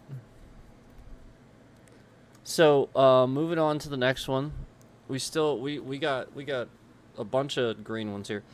Alright, so this is a 3-cost instant. A 3-cost instant that has, it costs 2 of anything, 2 colorless mana, whatever you want, and 1 forest. So that's 3 total. It's called Breakdown. It's an instant. Destroy target artifact or enchantment, period. Create a junk token, period. Okay. So that's the junk token thing again, and you get to destroy target artifact or enchantment. So that's actually a pretty cool, and it's an instant. So that's actually pretty freaking cool. And you create another junk token. Very, very, very, very useful. So there's more junk token mechanic. I really like that. Really, really like that. Fun stuff, man. We'll sleeve that up. So let me tell you guys. I'm gonna show you how to open these, okay? Because I have accidentally broken enough of these that I'm gonna show you how to open them so you don't break them. Because I know, trust me, I know plenty of people have done the thing where it pulls off on the side, okay?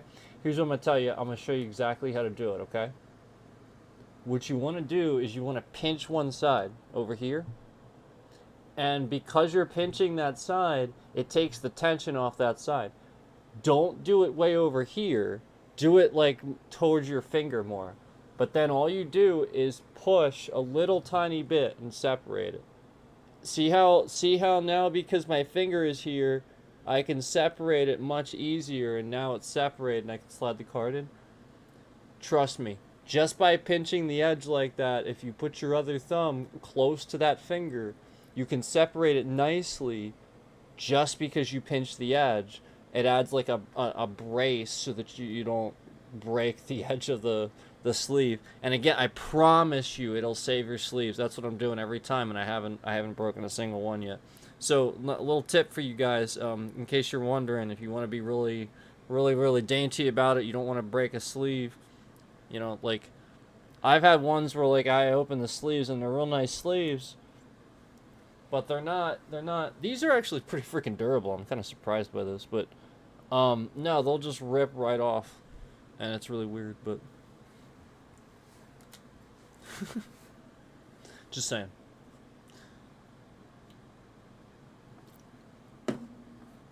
Alright. Gunner Conscript. So this is a 2-cost, 1 colorless, 1 forest. Creature, human mercenary. This is a really good card. Holy crap. Trample. It's a 2/2. It's a 2/2 with Trample. Gunner Conscript gets +1/+1 for each aura and equipment attached to it. That's insane. When Gunner Conscript... And also, keep in mind, that doesn't count for, like, the other... So, like, for example, that other equipment that we saw, Enchant Creature, that's a +2/+2. So, it gets a +1/+1 for that. So, it's basically +3/+3. So, it becomes a 5/5. Just for that. That's insane. And it has Trample. But anyway, Gunner Conscript gets +1/+1 for each aura and equipment attached to it. When Gunner Conscript dies, if it was enchanted, create a junk token. Wow. When Gunner Conscript dies, if it was equipped, create a junk token. Okay. Versus if it was enchanted. So it's actually specifying if it was equipped separately. It actually literally reads those two. Those are two separate sentences written twice and specifying only one word different. Enchanted versus equipped.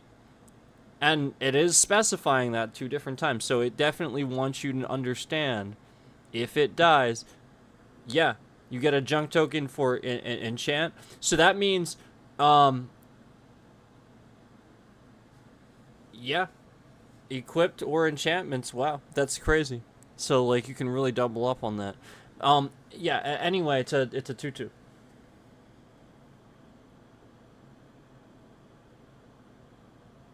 That's a really good card. Really, really good card. For 2 freaking mana.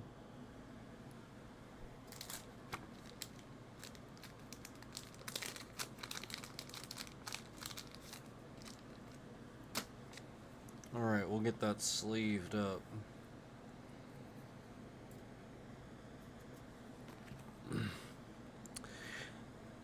Five mana, 4 colorless, 1 forest. Super Mutant Scavenger. This guy looks kind of familiar. He's pulling a dumpster he's pulling a dumpster with a chain. That's funny. Chain attached to it. Creature, Mutant Warrior. Trample. He's a 5/5.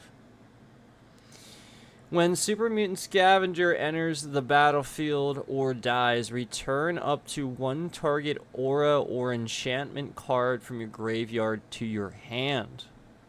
That's pretty good.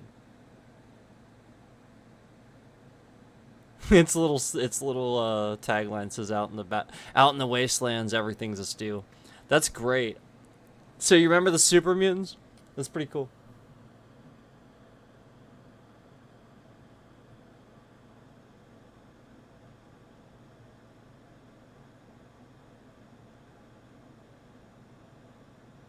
You'd agree. Yeah. Alright, let's get that sleeved. That's a cool card. Very cool. What's up, Waffles? Beat Pancakes. Cool name. Waffles, Beat Pancakes. I don't know. I don't know. Maybe Belgian waffles. I'd have to agree if it's Belgian waffles. Maybe. Depends on the pancakes, though. Danny's got some good pancakes.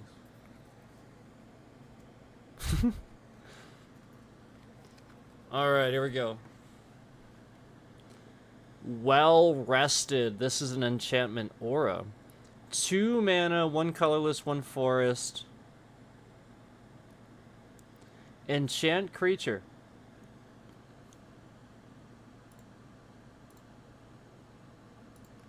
Enchanted creature has, whenever this creature becomes untapped, put 2 +1/+1 counters on it. Then you gain 2 life and draw a card. What the heck? This ability triggers only once each turn. What the heck? So, like, every turn, when it's enchanted by this, you untap your creature, you gain 2 life, and draw a card. That's the same. And it's only 2 mana.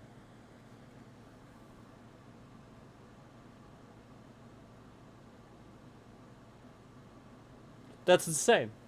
I really like that. I love that it's just like somebody wearing like a Vault Tech uniform thing. It's awesome.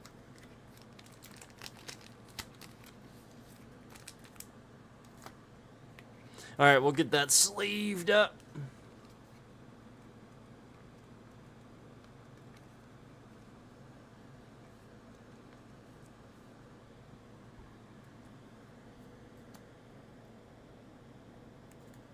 So here's our pile so far.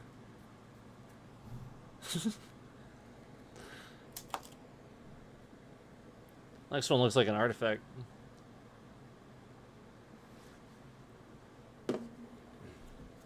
All right. Yes, we have agility bobblehead. That's amazing. it's a, it's one of the little Pip Boy bobblehead dudes. So it's 3 colorless mana, artifact bobblehead. That's what it's called. Tap, add 1 mana of any color. Oh wow.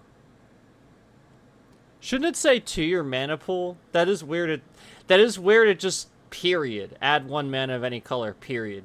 It is weird that it. I feel like it should say to your mana pool. Then it says below that separately for 3 mana, 3 colorless mana. Then you have to tap this. Up to X target creatures you control gain haste until end of turn and can't be blocked this turn except by creatures with haste, where X is the number of bobbleheads you control as you activate this ability. Oh no! That's freaking... That's great. That's so great.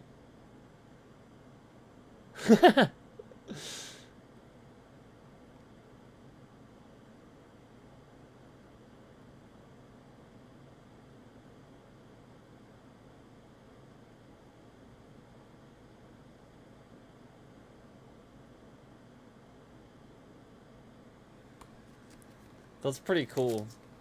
There's another bobblehead after this. So this will be the bobblehead section. I'll have to get this all shuffled, but for now we'll just go through it. It is cool that it's organized for us to see.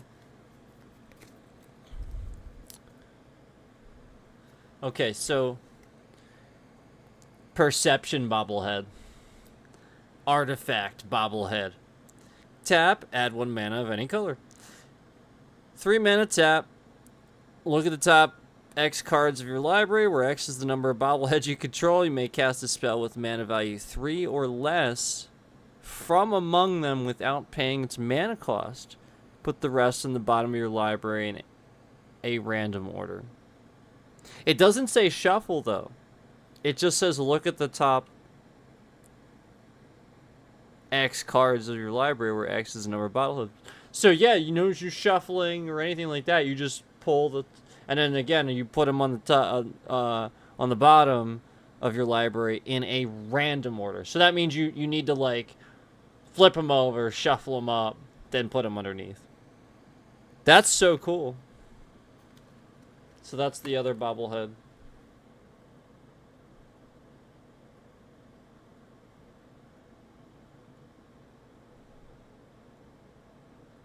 This is helpful too. It's helpful for me to like just sit here and like kind of go through it and learn it. A lot of cards here, you know. Awesome though. Like man, so cool. Like they really did this justice, the artwork and everything. But I mean,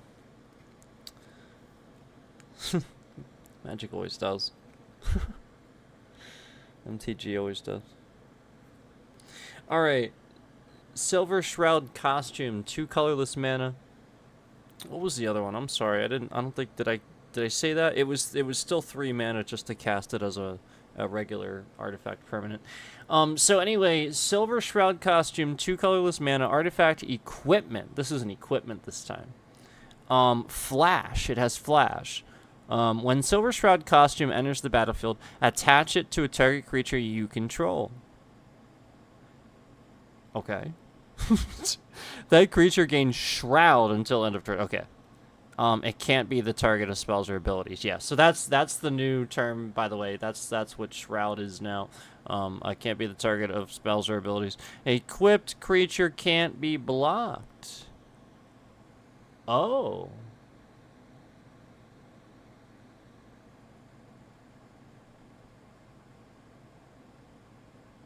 Equip cost is 3. That's cool. Equipped creature can't be blocked. That's pretty good, man. That's pretty freaking good, man. Holy crap. Equipped creature can't be blocked. That's pretty good.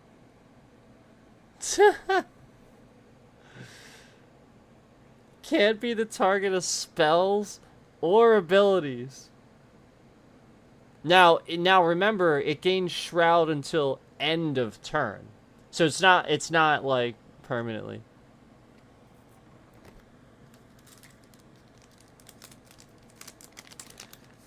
Andrew Beristain? Andrew Beristain says, "You have to be AI. This is AI." Why do I have to be AI? What does that even mean? Why? Why do I have to be AI? I'm not a person.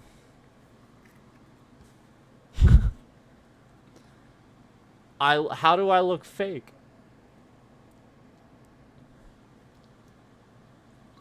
That's rude. I didn't even wear makeup. I feel like there's an insult in there somewhere. You don't seem to be a person, Andrew Beristain says. Well, okay, that's very interesting. Here's another one. This is now not an artifact any longer. We're moving on to some white stuff now. So this is plains. All that glitters. Enchantment aura. This is a 2-cost enchantment aura, and it's one colorless, one of anything really, and one plains. This is again, it's what this is AI. What do you? I don't understand what that means. I'm a real person. Enchanted creature gets +1/+1 for each artifact and/or enchantment you control. +1/+1. So that's pretty good, actually, considering how many we've seen already. I'm sure there's plenty more. That's pretty good. So there's that one.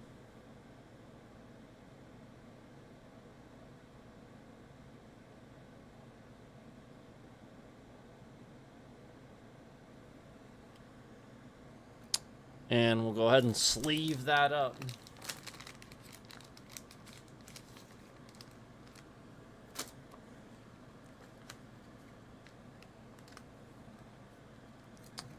All right.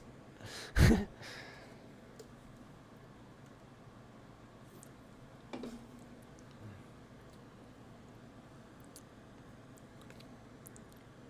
I was AI, could I do this?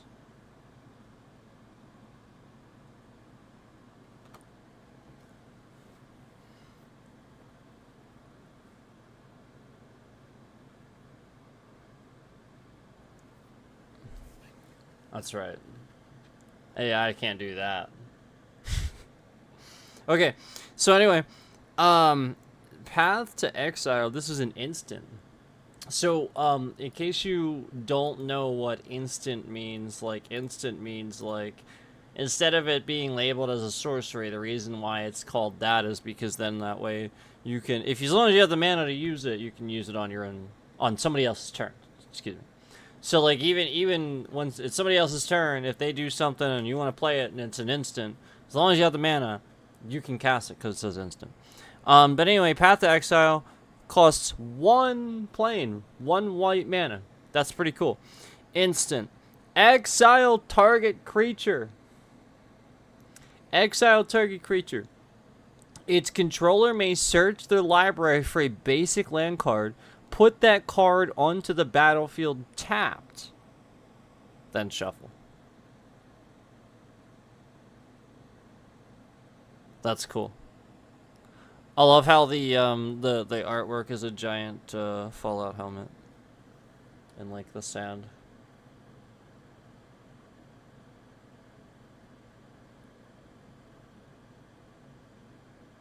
So there's Path to Exile.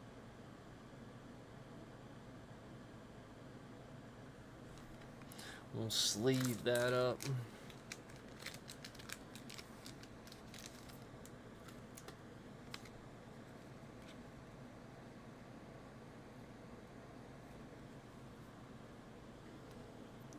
Okay.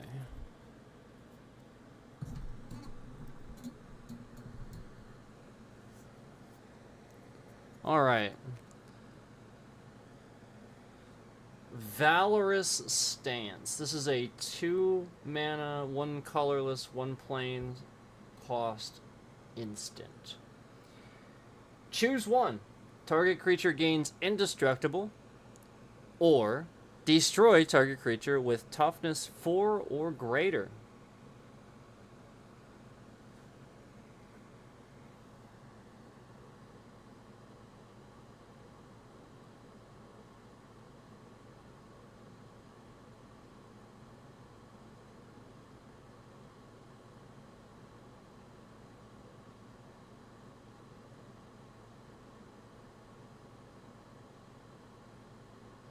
Pretty good card.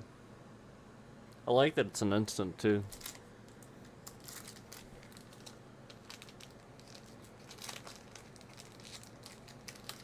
So we'll go ahead and sleeve that up.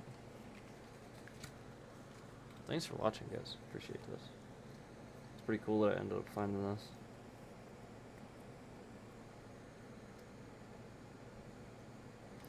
All right, we got another card here.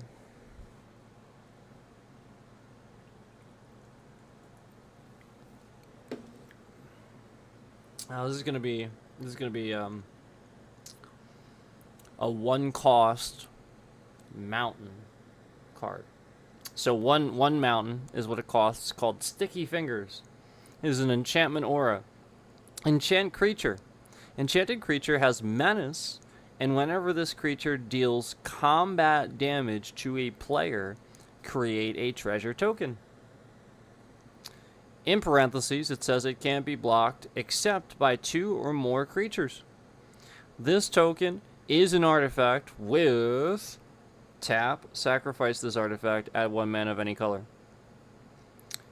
In addition, when enchanted creature dies, draw a card. There's a lot to unpack there. There's a lot to unpack there. And that's only 1 mana. None of it even costs any more. You just have to tap it. There's a lot to unpack there, but that's a pretty good card. Sticky Fingers is what it's called. Just Sticky Fingers.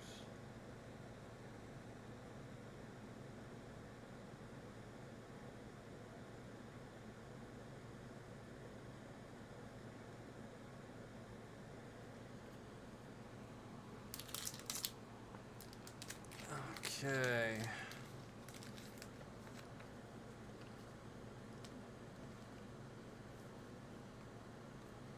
We'll sleeve that. We sleeved that up.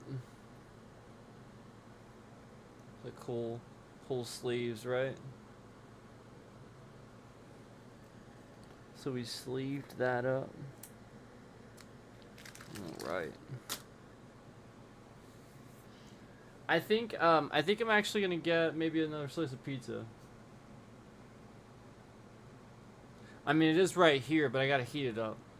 So, give me a sec. I'm gonna heat up another slice of pizza. We got some cards to go through.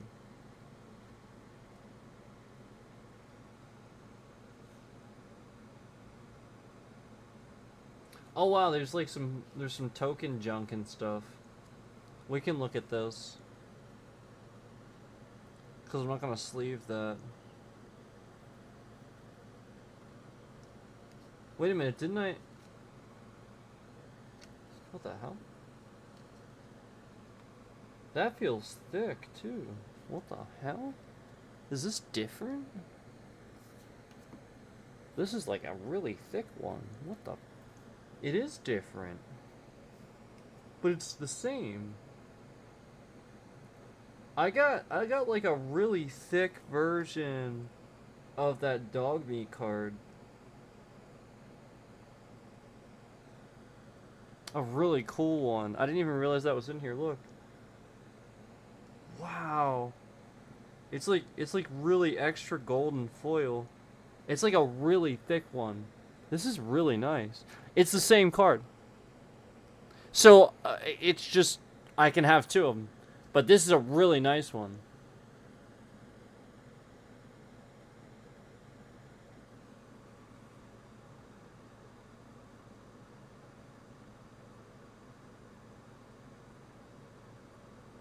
Look at that.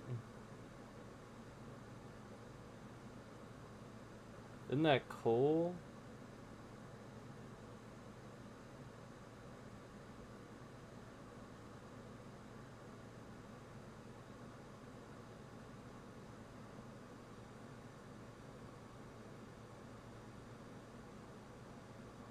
That's really nice. I'm sleeving that now. I want that sleeved now. That's really cool. I wonder if there's another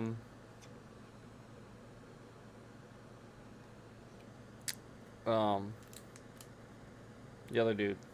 Fuck. Minuteman. Preston. Preston. I wonder if there's another one of him. Alright. Get this in here. Yes. There it is. Boy, that looks freaking sharp, doesn't it? That is so cool that they gave me, like, a nicer looking one, even, than you did. You know what I mean? Like a thick, it's thick. Like, it's thick. Like, you can feel it's, like, sort of thicker. That's so cool.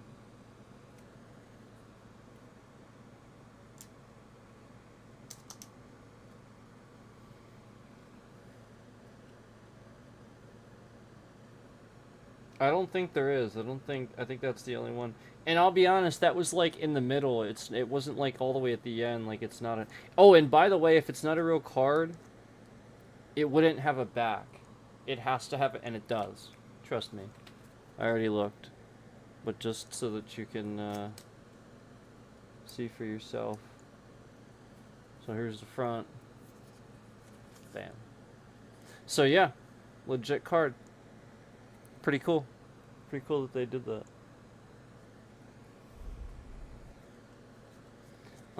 We do have like I was gonna say, we do have like the tokens and stuff. What's so cool is I actually have some lands in here. Let's go. I'm gonna go heat up a slice of pizza. When I get back, we'll go through the lands. The lands look really cool. There's some full card lands that look really cool. So let me heat up this giant slice here. Look at this thing. So I'll be right back.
Alright.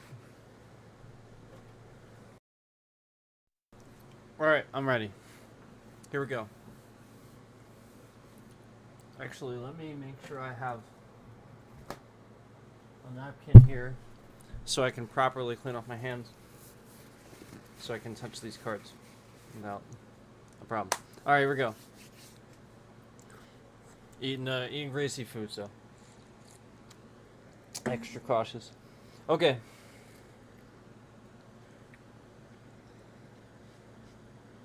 Let's grab these cool ones. There's a bunch of cool ones. Let's look through these.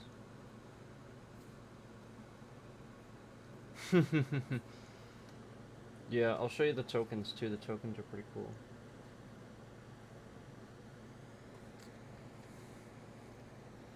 Alright.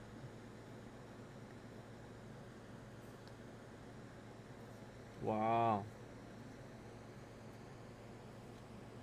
Wow. Hang on. I found like all these other ones, these colorless ones too. Give me a sec. Well, there's colorless and there's two color ones too. There's a bunch. Man, there's a lot. There we go. That was like a good majority of the what was left. It's actually like half and half. Okay, here we go. Yeah, here's the lands. Alright, here's a canopy. It says Canopy Vista, land, forest, plains. Tap, add a forest or a plain. Yeah, pretty simple. Canopy Vista enters the battlefield tapped, though. Unless you control 2 or more basic lands. So yeah, there we go.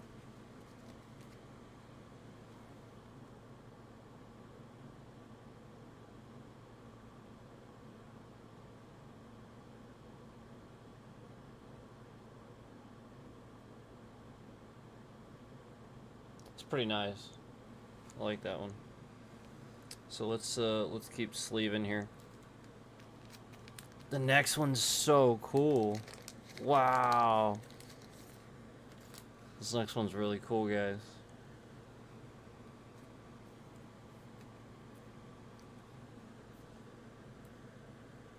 All right.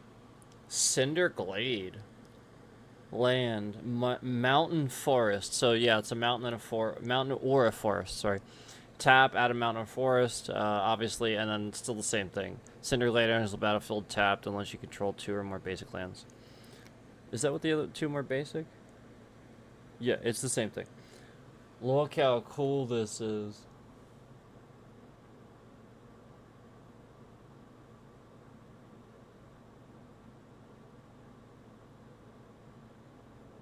That's like so cool.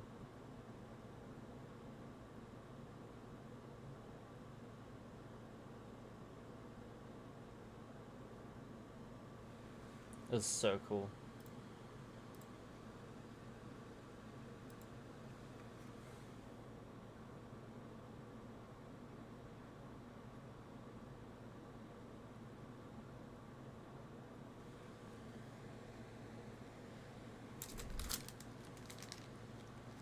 All right.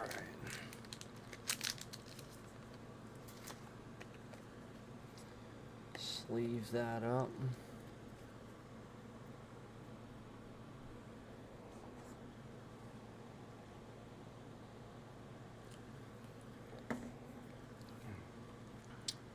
Clifftop Retreat.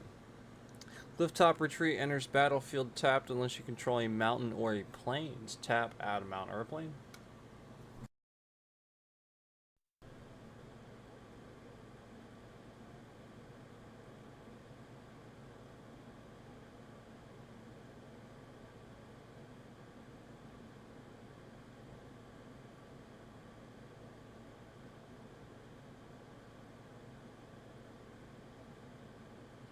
Pretty nice.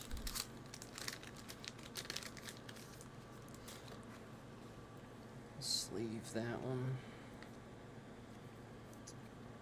There we go. All right. Exotic Orchard. Tap. Add 1 mana of any color that a land an opponent controls could produce. That's pretty cool.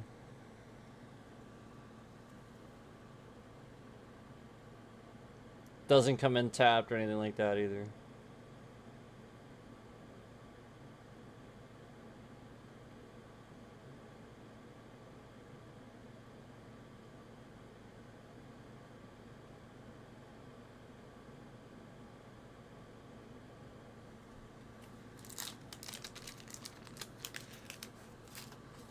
I like that one.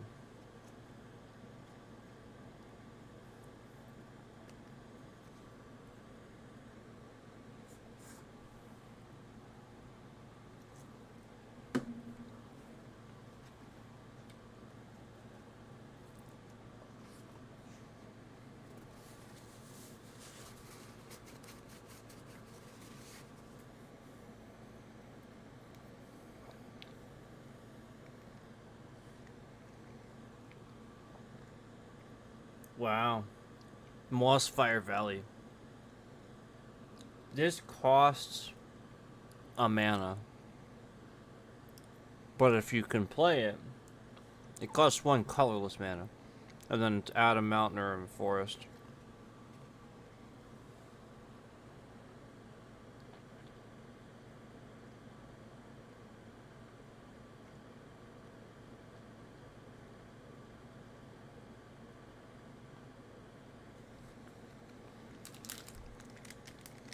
So time when that's useful, you're probably thinking to yourself, why'd you play mana to... Why'd you use a mana to play? Well, it is a 3 mana deck, so if you're getting all planes, that's the time you'd use that.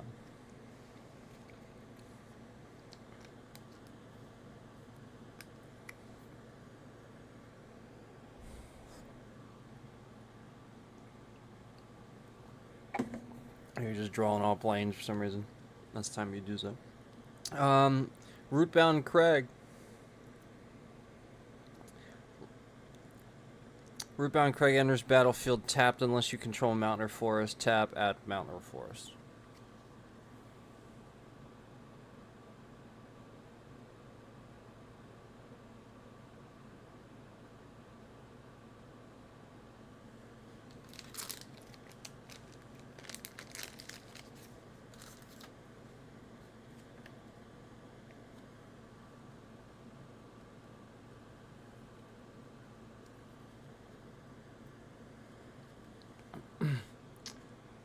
Scattered Groves. This is a forest plane. Scattered Groves enter the battlefield tapped. Oh, it has cycling for 2. So you do the cycling for 2, and it has discard this card, draw a card. So you pay 2, you can discard this to draw a card. That's pretty cool.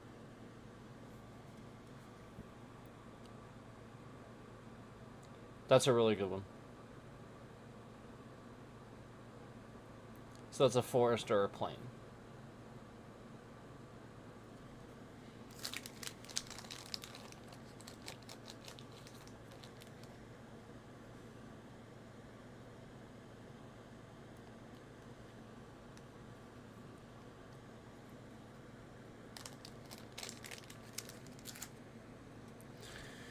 Okay, Scavenger Grounds. Scavenger Grounds here. This is a desert, it says.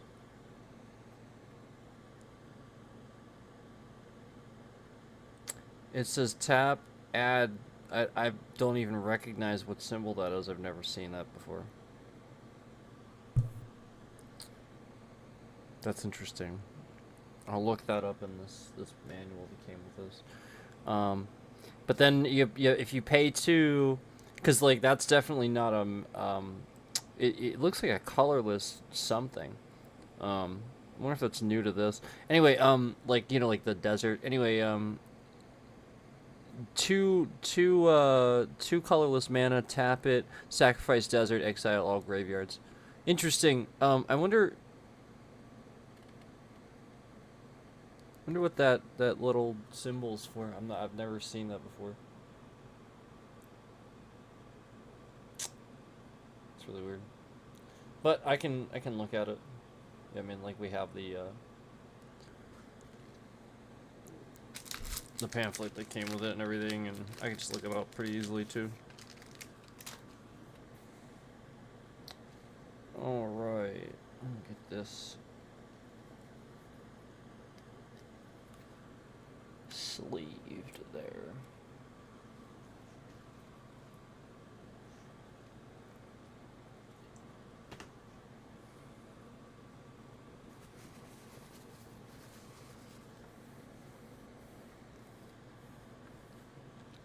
Alright. Sheltered Thicket. This is a mountain forest. Sheltered Thicket enters battlefield tapped, has the same cycling. Cycling for 2. This card, draw a card.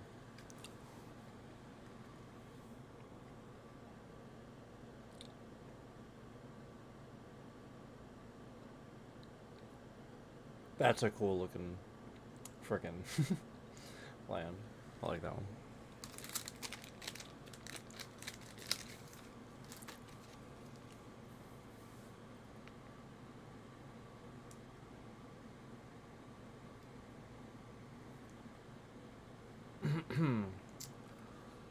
Sleeve that. Alright. Sungrass Prairie. Costs 1 colorless. Tap, add a forest or plain. So that's all it is. So you'd, obviously then you would use that if you're getting all mountains and you need a forest or a plain.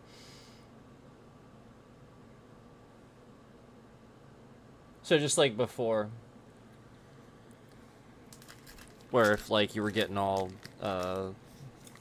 plains, right? Where it wasn't a, it was like a mountain or a forest, right?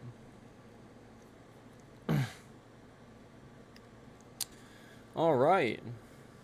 Next one. Sunpetal Grove. Sunpetal Grove enters battlefield tapped unless you control a forest or a plain. Tap, add forest or plain.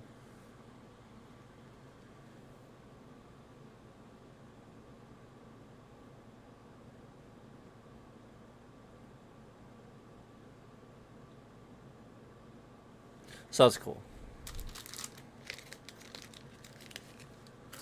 I like that one. I love how good the artwork is and true to the series it is too. Temple of Abandon. Temple of Abandon enters battlefield tapped. When Temple of Abandon enters the battlefield, scry 1.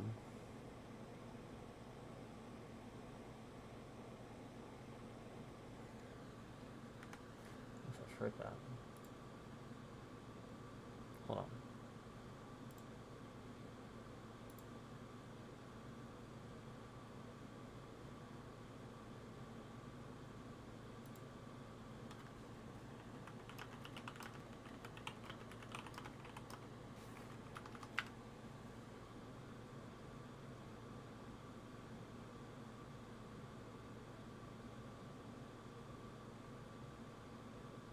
Oh.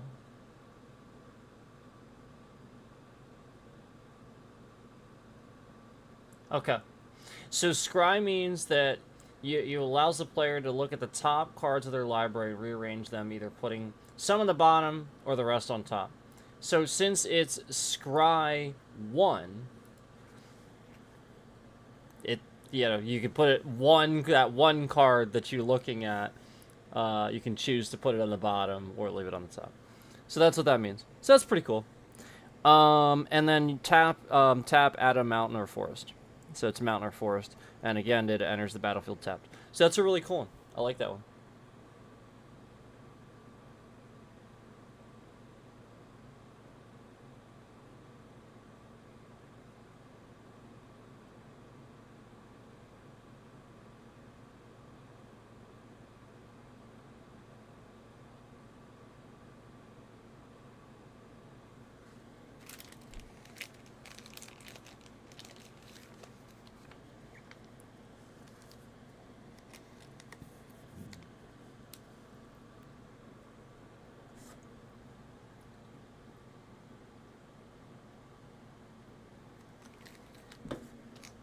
All right. We're about halfway through the lands, I think. Actually, I lied. We're not. Getting close to halfway through the lands. So we have, just to full disclosure, once we're done with these, we still have the full card lands. And for a lot of the commander decks, you have full artwork. Like the whole card is the artwork for the land, and I love that. I think that's so cool. So Temple of Plenty. Temple of Plenty enters the battlefield tapped. When Temple of Plenty enters the battlefield, scry 1. So again, that's where we can look at our top card of our library. We can look at it, choose to leave it there or put it on the bottom. Because again, it's 1. So it's scry, which lets us look at the cards on our top, put them in any order on the bottom or the top. But again, that's based on whatever that number is. Tap, add forest or plain to the deck. So that's pretty cool. It's a forest or plain.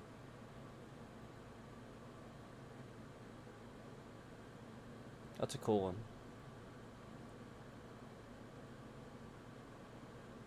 That's a really cool one. All right, let's sleeve that up.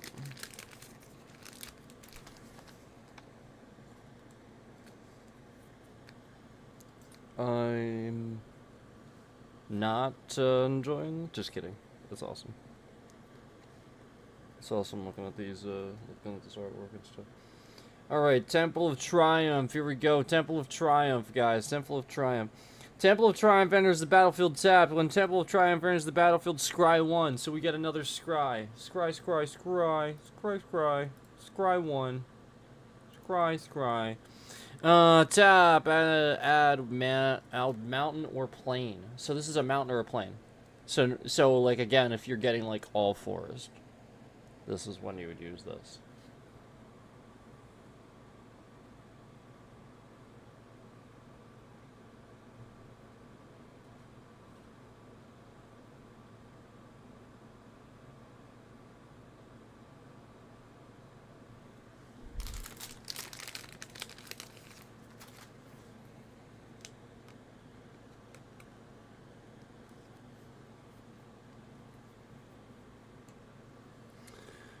Okay. Swiftfoot boots. Swiftfoot boots, and it's like roller skates. That's great. Artifact equipment. This was mixed in with my lands, so we'll go through this anyway. That's for some reason mixed in with my lands. Equipped creature gets equipped creature has hexproof and haste. It can't be the target of spells or abilities your opponent controls. So yeah, like that's hexproof. Obviously we know what haste is. Equip costs 1. So this is again it's a 2 cost artifact equipment. So you pay 2 and then equip costs 1, so 3 total to equip it and play it. And again, equip creature has hexproof and haste. So that's pretty cool. And again, it just shows somebody on roller skates there. That's kind of awesome. So yeah, for some reason that was mixed in with my my lands, but we'll go ahead and sleeve that up anyway. But yeah, right, the very next one is just a land. So yeah, we'll move on. We'll keep going here with the lands. That was weird. That was mixed in with there. Okay, so next one, Ash Barrens. So we have that. Hold on, let me look this up. Maybe I can just like look this up really quick. We have that weird symbol again, and it's being used multiple times. So let me figure this out.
It represents colorless mana, but that doesn't make any sense. Is it just one?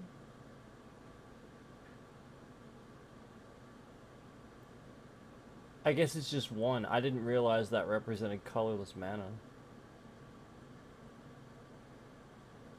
Yeah, I guess it's just colorless mana. It's just one. It's really odd. Alright, so I think that's what it means. I think it represents colorless mana. It's just one. I've never seen it like that. So anyway, basic land cycling 1. Discard this card, search your library for a basic land card, reveal it, put it into your hand, and then shuffle it. So yeah, obviously then that makes sense as to why you would discard for a basic land card. Yeah, so that makes a lot more sense now that I know what that symbol is for. So that's a colorless mana symbol apparently for the ad. That's what I was wondering before. And apparently, I'm guessing again it's just adding one. So like again, that's the new colorless mana symbol, and so that symbol, since there's only one of that symbol, not like a two, it's just that. Normally, it would be listed like it is below, where it says the land cycling has the one with the, the gray. But I guess they just changed it to like an actual symbol now. So that's interesting. And then we'll sleeve that. But I have pretty much an identical one. Then after that is just called something else. It's called Buried Ruin. And it's like a picture of like when you find one of those like like train stations, like subway stations, and there's like a little escalator that goes up, but that's like pretty much all there is. It's like one of those. Add another colorless mana. Now this one is pay 2, and you tap it to sacrifice Buried Ruin. Return target artifact card from your graveyard to your hand. So it's actually not the same. I thought it was pretty much the same. It's not. So that's actually pretty useful, and it is different. That's pretty cool.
Still going. I'm just chewing my food.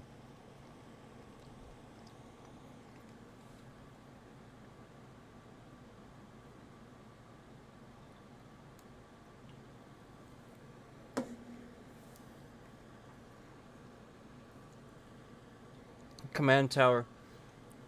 Tap, add 1 mana of any color in your commander's color identity. I'm assuming that's just like at the top. So since my commander will be Dogmeat, that'll be literally a mountain, forest, or plain. I would assume that's what that means. So that's pretty cool. And that's a land, actually.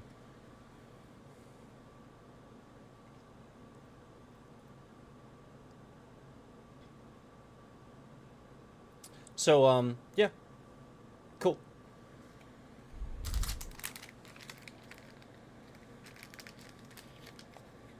So we'll sleeve that up. I like that one. I like the command tower. Pretty sweet.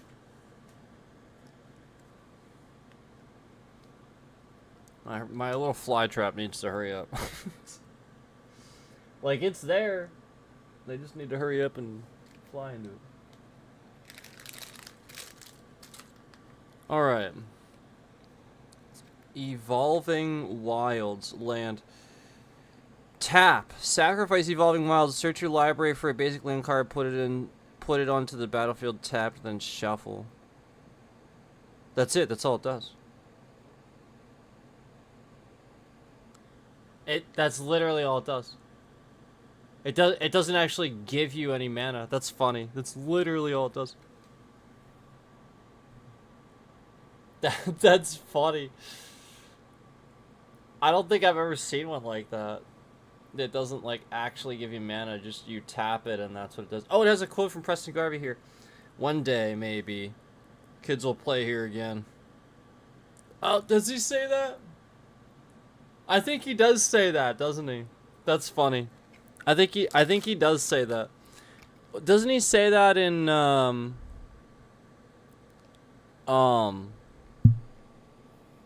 because he's in Fallout. He's the dude in Fallout 3, right? He's the dude in Megaton, right? Didn't he do the dude standing right there in Megaton? Isn't that Preston? Isn't that him? I think it's just like one of the things that he says, right?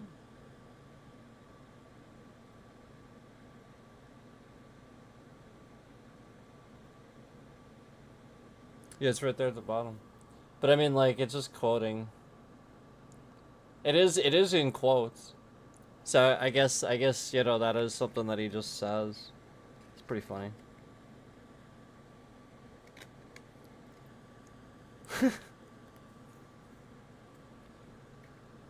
Okay, let's see. Jungle Shrine. Land. Jungle Shrine enters the battlefield tapped.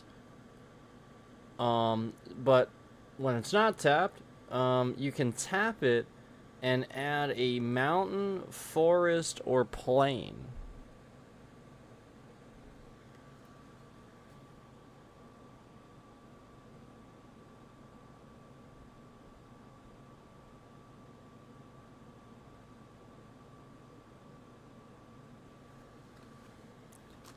So that's pretty cool that you can use the Jungle Shrine to add any mana of the 3 colors in this particular commander kit, this particular commander deck. So that's pretty sweet. That is pretty freaking sweet. There is no doubt about that. I may need to report a little bit of nonsense.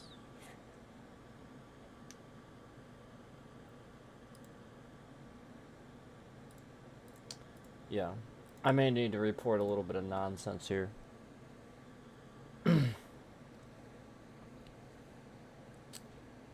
Bitrate shifting around extremely maliciously.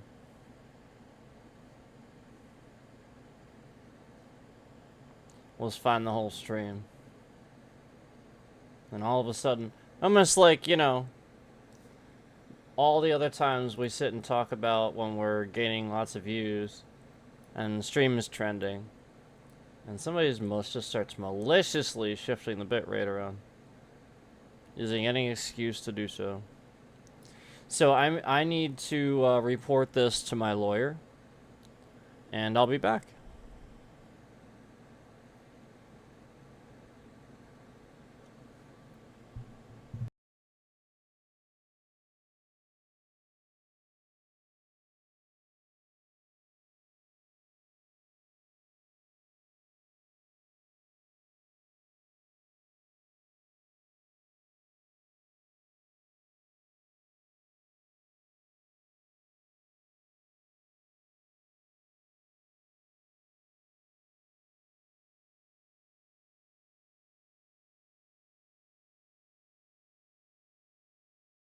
It is still moving around extremely maliciously. It wasn't, and now it started doing it again. So again, that is to make sure that there are nobody, there's no concurrence or anybody in the stream. And I'm going to go ahead and report to my lawyer that this is going on. So give me a minute here.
Yeah, we reported that malicious nonsense.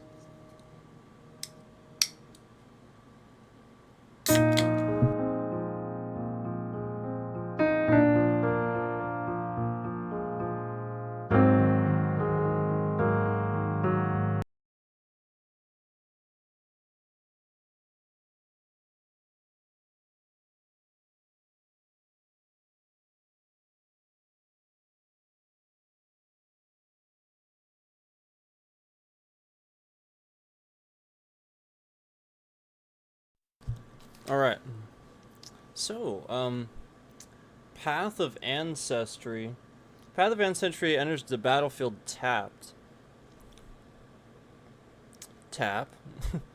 Add 1 mana of any color to your commander's color identity.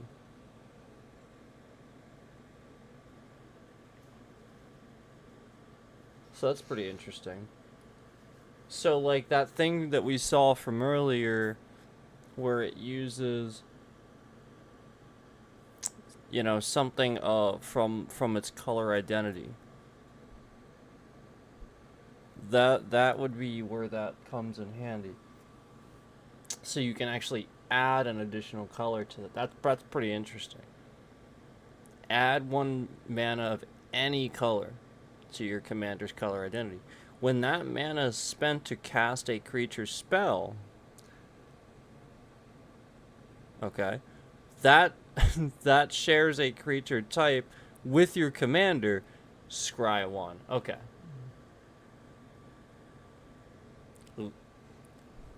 And then it just defines scry again for you.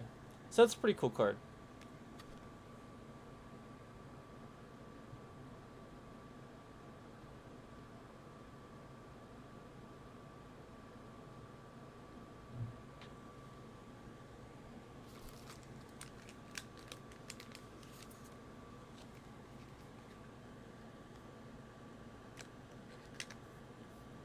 You know what I kind of want to do? This is really making me want to play some Fallout Shelter. Fallout Shelter's awesome though, right? I think Fallout Shelter is awesome. That game's a 10 out of freaking 10. There's not that game is solid and it's free. Roadside.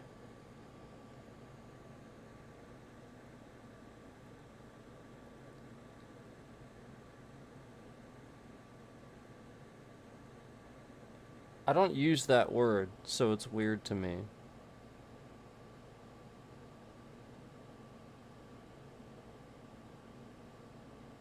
I think it's just reliquary. Reliquary. Reliquary. I think that's how you pronounce that. I've never really used it. I've seen it. And like the meaning's right in it. I've never, you know, it's pretty self-defining. I've just never really had to use it for anything. Roadside reliquary. I think that's correct, right? You can correct me if I'm wrong. And then this is the tab add a colorless. And then so it costs 2 for this next bit, and then you tap it, sacrifice the roadside reliquary, draw a card if you control an artifact. Draw a card if you control an enchantment. So there's actually 2 draws there if you control one of, well, you know, however many, you know, it says draw a card, so just 1. So 2, I guess, up to 2.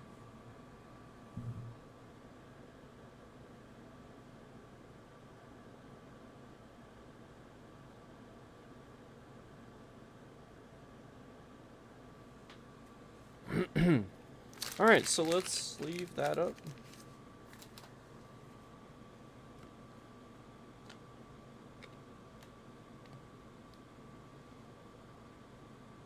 Reliquary? Reliquary.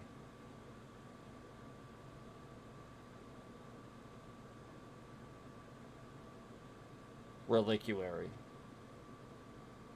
That sounds... for some reason, that sounds more correct, knowing how our language works sometimes. For some reason, the weirder one sounds. For some reason. Anyway. Yeah, no, that's probably what it is. Rogue's Passage.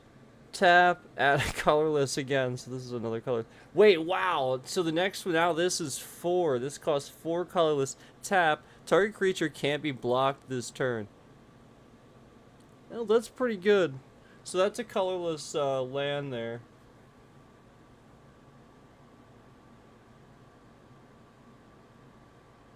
But that is a hefty cost. So we'll go ahead and sleeve that up.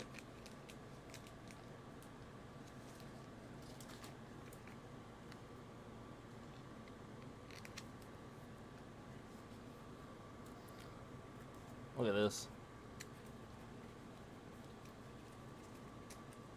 Already.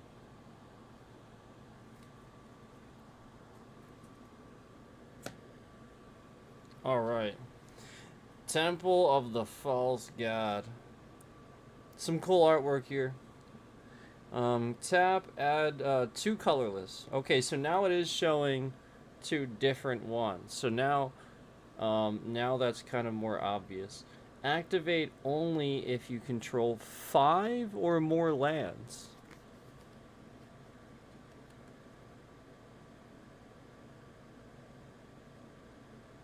So if you control 5 or more lands, then you can tap and add 2 colorless. Interesting.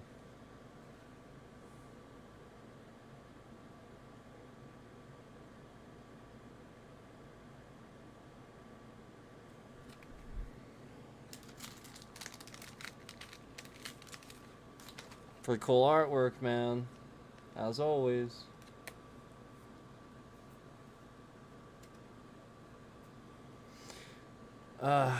Terramorphic Expanse. This is freaking cool. Tap, sacrifice Terramorphic Expanse. Search your library. I love that name. Search your library for a basic land card. Put it into your battlefield. Tapped. Then shuffle. Excuse me, onto your battlefield. I said into. I thought it was going to say into your library. I don't know what I'm saying. Search your library for a basic land card. Put it onto the battlefield. Tapped. Then shuffle. Excuse me.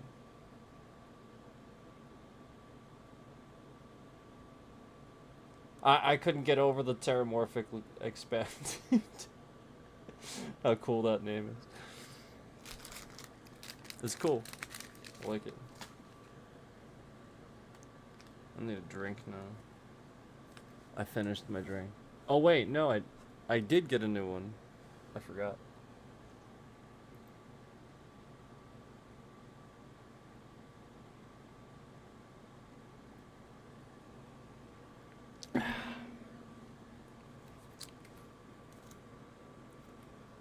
Here we go.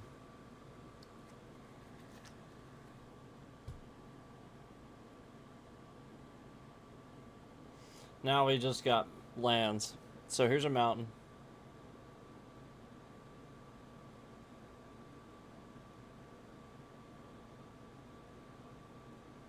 It's so cool.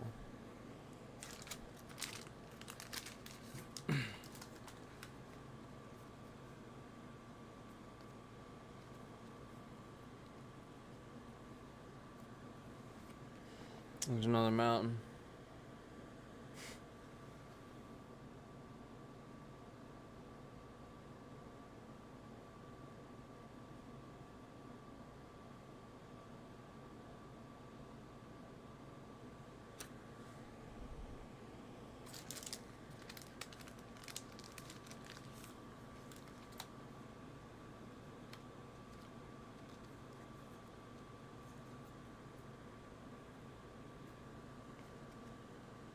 Same one. Same one I started with.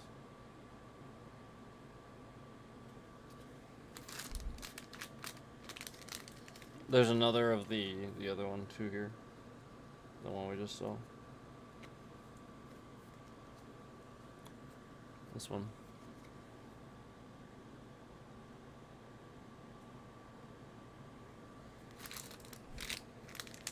So there's four mountains there.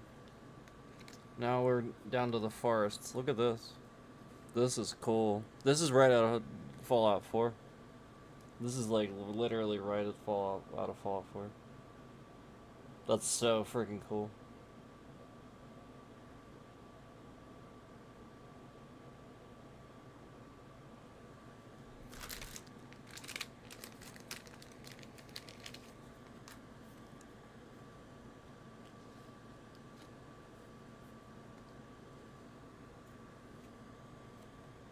Wow. That's so cool.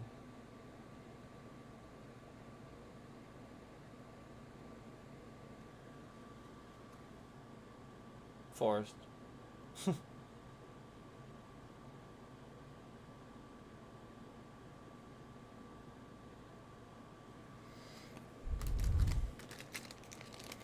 And then the next one, I think it just repeats again, because the next one is the Fallout 4 one again. With the main character and Dogmeat. And then the other, and then the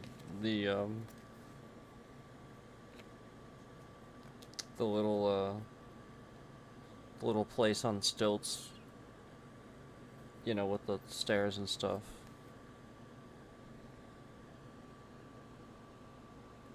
Not again. Oh.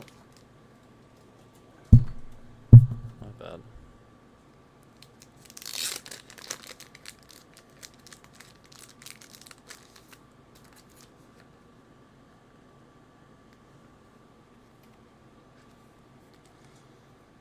Okay. Time to start a new stack of cards. So that is fine. That is finally 50 cards. Alright, use our planes here. Fallout 4 again. That's cool.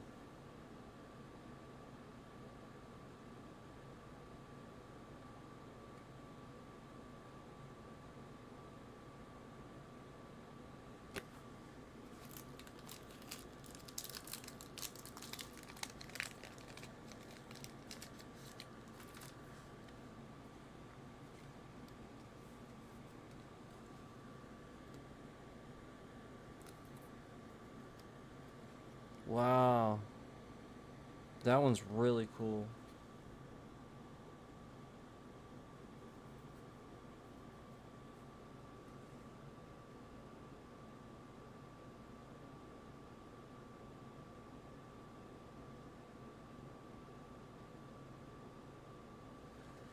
I like that.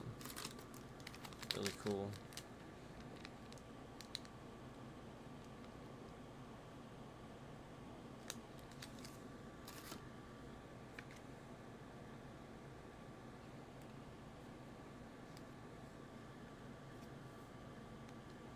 And the next one is the same plane that we just saw. With the cool sky. That had the cool sky.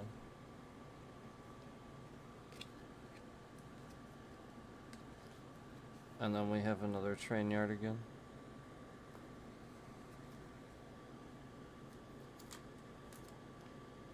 Which is also really cool.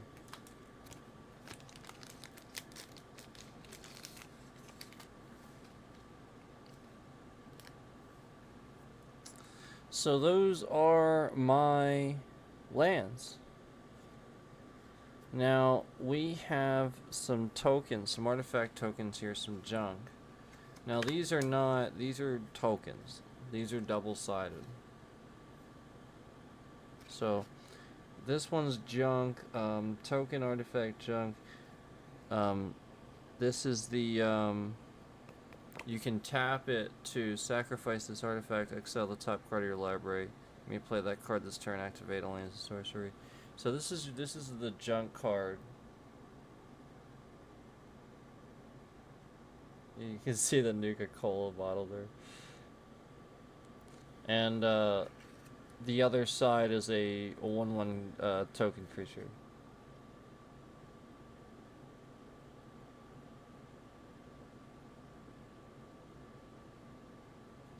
So that's the other side. So there's that too. Obviously you keep those out of the sleeves. I'm gonna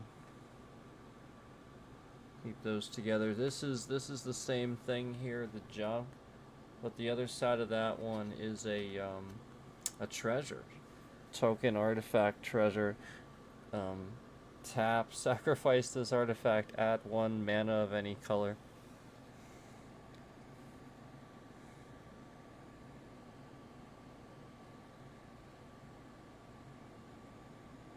That's pretty cool.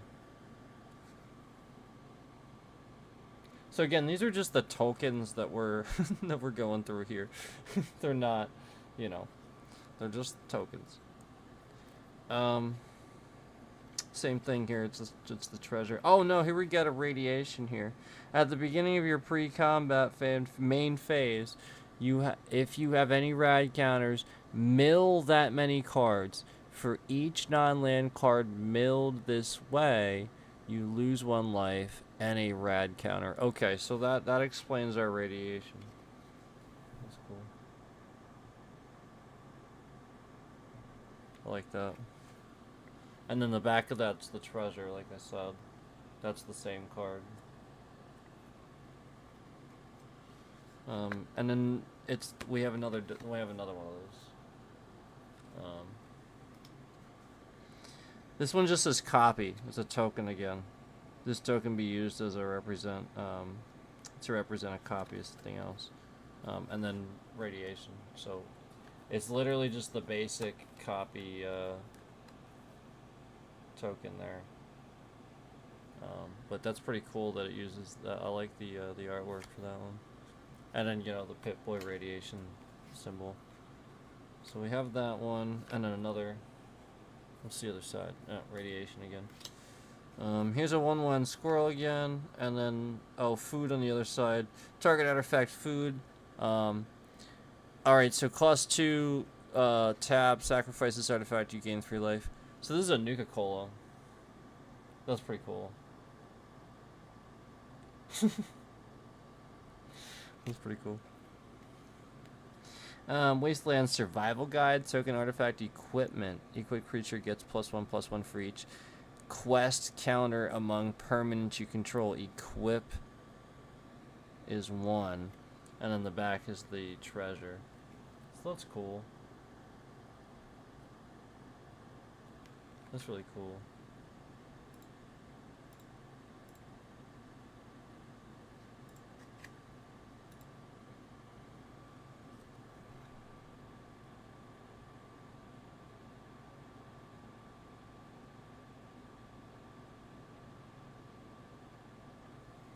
And then the back is the treasure, like I said. And we got another food one. A Nuka-Cola.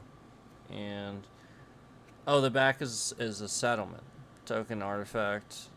I'm sorry, token enchantment aura. Enchanted land has tap, add 1 mana of any color. That's cool.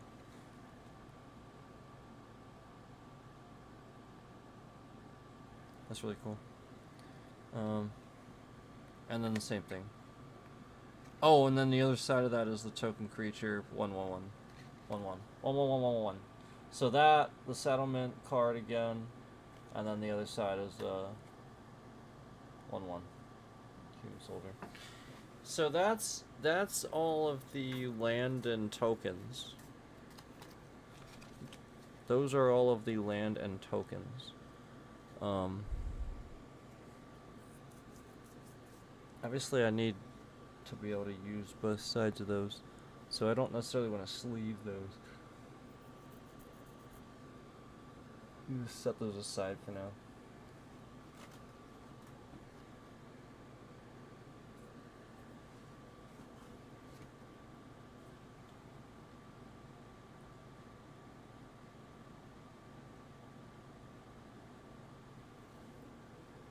All right. We're getting through this.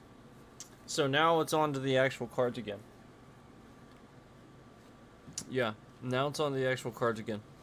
And these look really cool.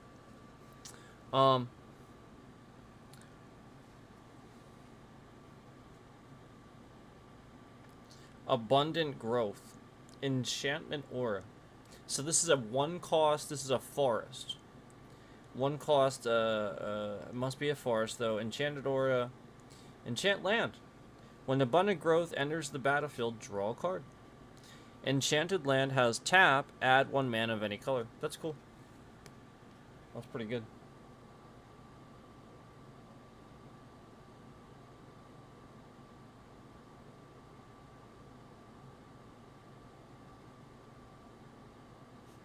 That's pretty good.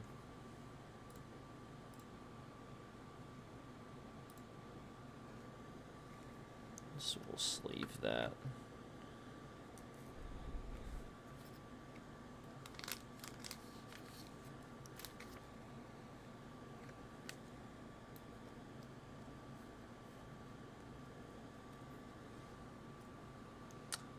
Okay, let's see.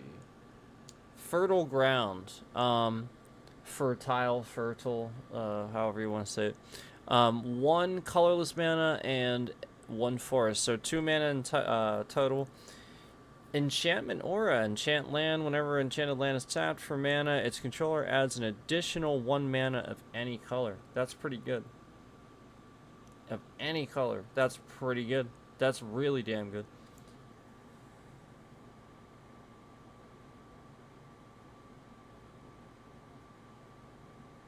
I really like that. So this is a very, very usable 3-color deck because you have stuff like that. You have a lot of stuff like that. Very, very usable 3-color deck. Alright. Versatile. Rancor. Yay. 1 forest. Enchantment aura. Enchanted creature gets +2/+0 and has trample. When Rancor is put into a graveyard from the battlefield, return Rancor to its owner's hand. Only 1 forest for that one.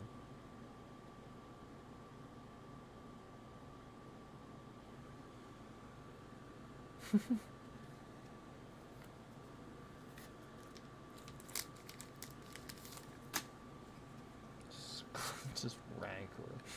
Alright.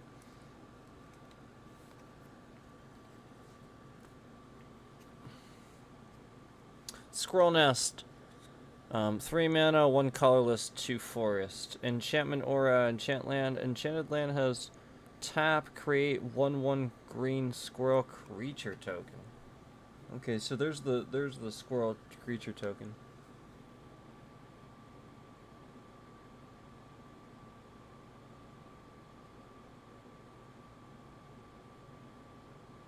That's pretty freaking cool, man. So there's that. I'll sleeve that. There we go. Alright. Wild Growth. I think I've seen this card before, right?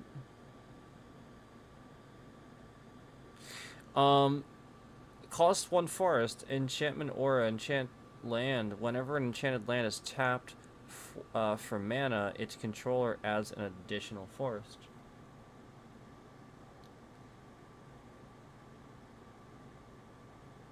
That's pretty freaking cool.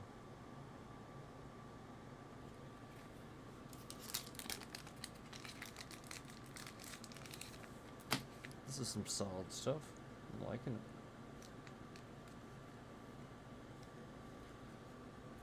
Alright.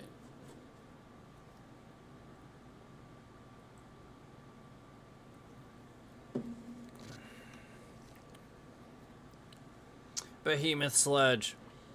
3 mana, 1 colorless, 1 forest, and 1 plains. Artifact Equipment.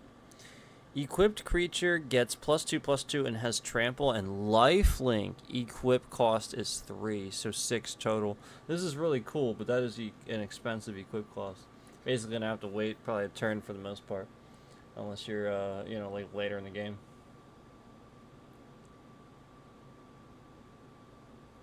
But yeah, it makes sense. I mean, it is a behemoth sludge after all. +2/+2 is pretty significant. It's not, you know, huge, but it's significant.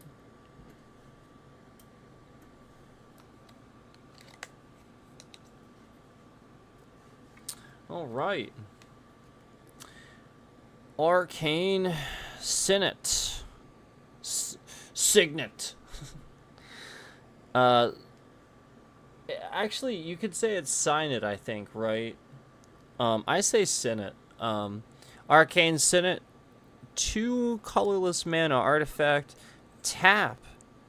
Add 1 mana of any color in your commander's color identity.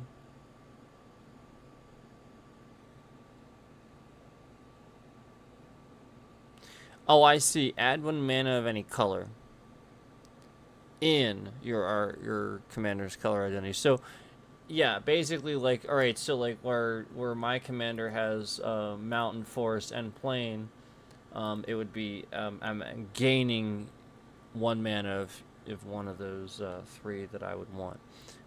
So that I guess that's what it's saying. Yeah, and I have to tap it to use that. So yeah, there we go. Pretty cool. Pretty cool. I like me some artifacts. We got some more too. There's some more coming here. There's some more artifacts coming. Alright, 4 colorless, Brass Knuckles, artifact equipment. When you cast this spell, copy it. The copy becomes a token. Oh, that's pretty interesting. Equipped creature has double strike as long as 2 or more equipment are attached to it. Equip costs 1. That's a pretty interesting one. It's expensive though.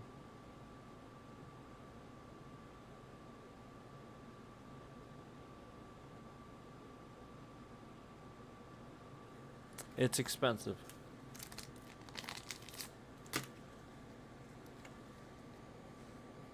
Yeah, that's probably another, you know, sort of late game sort of thing, situation.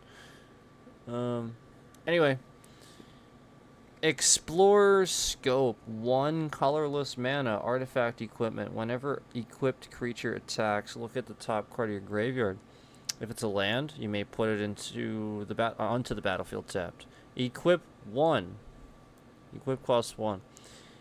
So attach target creature you control. Equip only as a sorcery. Oh, I'm sorry. I skipped the 2. Attach to target creature you control. Yeah. All right. Cool. It was just explaining the equip. Yeah. So cool. All right. So that's pretty good. I like that one. So basically, you know, when you can attack this, you can attach this to a creature, and whenever it attacks, you get freaking land, man. How cool is that?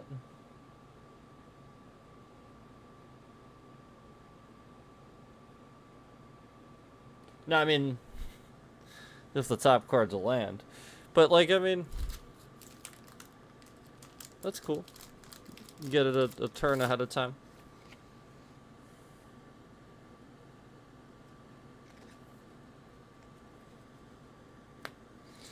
Alright.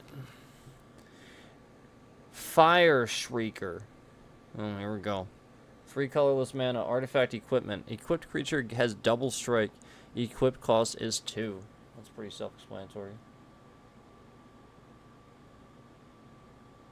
Fire Shrieker.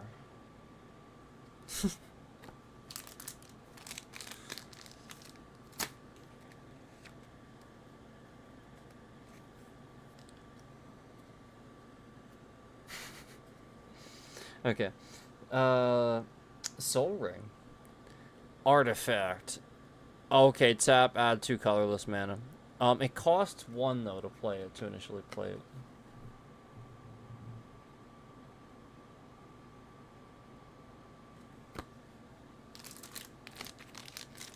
Go ahead and sheath that.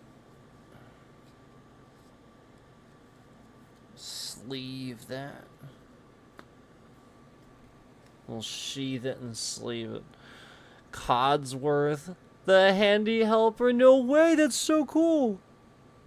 Codsworth is in here. You know from 4?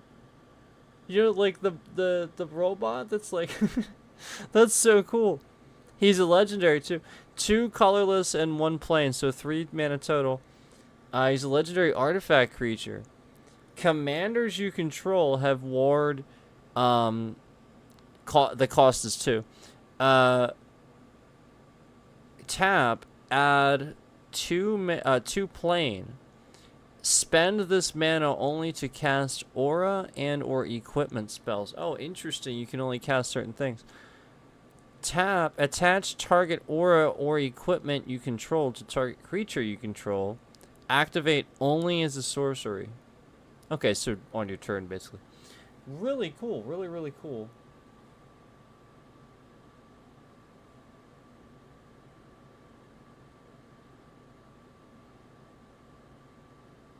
Yeah, there he is. That's so cool. Freaking Codsworth. I love it.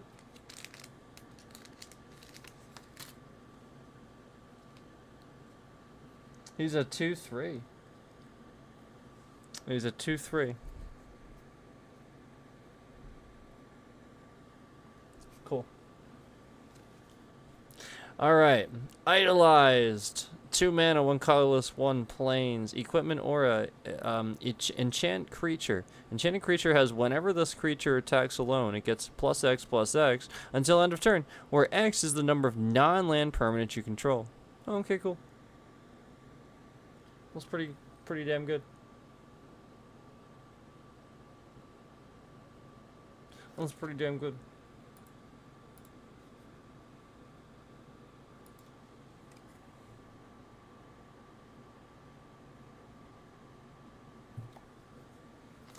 Go ahead and sleeve that.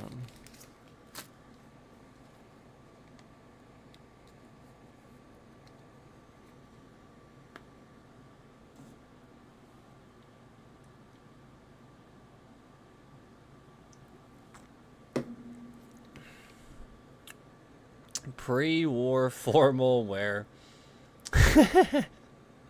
3 mana, 2 colorless, 1 plains. I love Magic. Artifact equipment.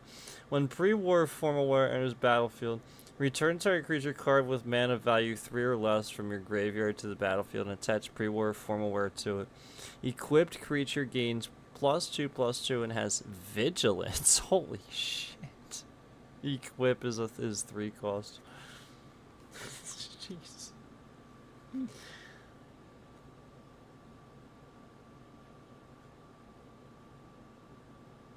That's pretty good.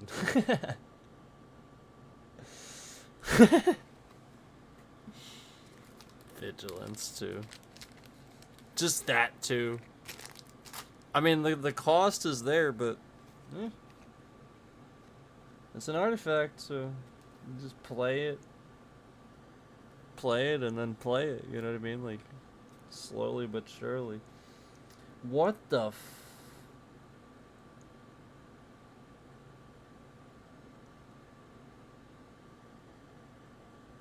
Vault 101 birthday party? What the heck is this? 4 mana, 3 colorless, 1 plains.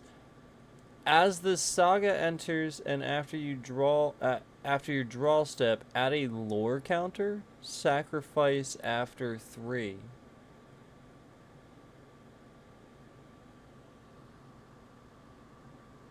Okay. Okay.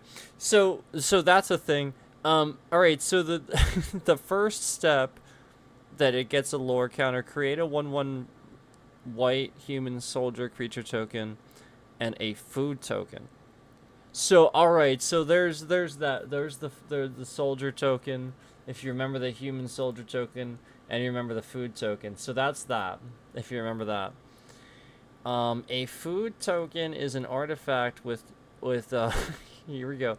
And I think it says this on it, but it's going to explain it again. Costs 2 tap, sacrifice this artifact, you gain 3 life. I think that was on there, right? Hold on. I think it's right here. I remember that. That's the Nuka-Cola, right?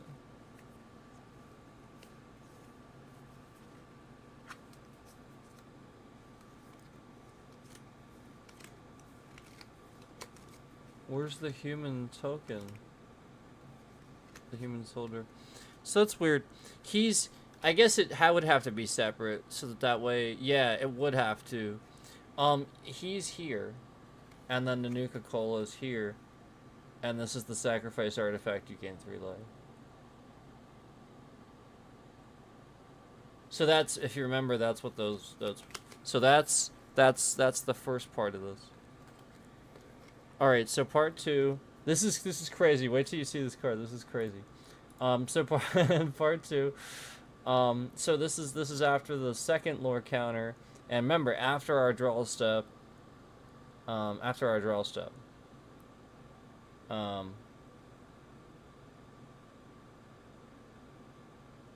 think that's when this happens. Yeah, I mean, like each turn. I think that's the idea. I might have to look at that. Anyway, you may put, now the second step, you may put an aura or equipment card from your hand or graveyard onto the battlefield. If an equipment is put onto the battlefield this way, you may attach it to a creature you control. And then the third part is the same as the second. It's just the 2 and the 3 are in the same section there. So that's pretty crazy. It's called, again, Vault 101 Birthday Party. It's an enchantment saga. There it is. Isn't that insane? I don't think I've ever seen a card like that. That's pretty cool. That is really cool. Like, that's more than just pretty cool. That is really cool. No doubt about it.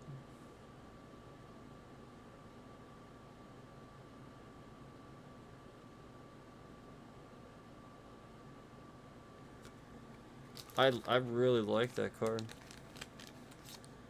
Definitely one of the coolest cards I've ever seen. Just really unique, you know? I like that. Okay. Oh, here we go. So this is a 4 cost, 3 colorless, 1 mountain Duchess Swayward Tavern Keep. Legendary creature, human citizen. Hunters for hire. Whenever a creature you control deals combat damage to a player, put a quest counter on it. 1 colorless mana, remove a quest counter from a permanent you control, create a junk token. Okay, and remember what the junk token is, right? This is a 4/3. That's pretty damn good. So it's a 4/3.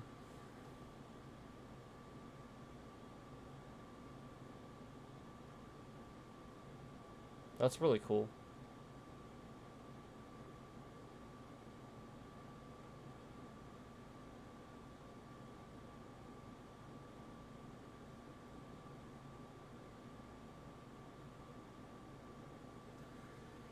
So we'll go ahead and sleeve that, obviously. Really, really, really cool. Oh man, this next one too. Oh man. Grim Reaper's Sprint. This is a 5-cost card, 4 colorless, 1 mountain.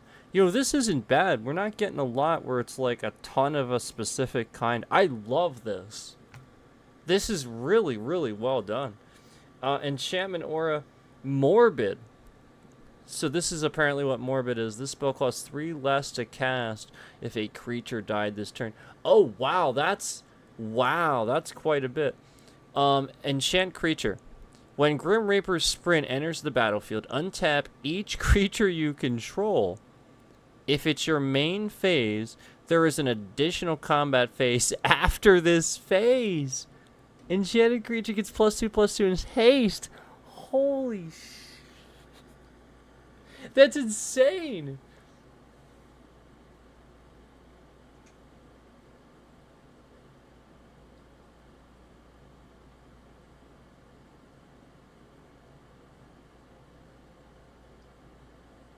That's really cool.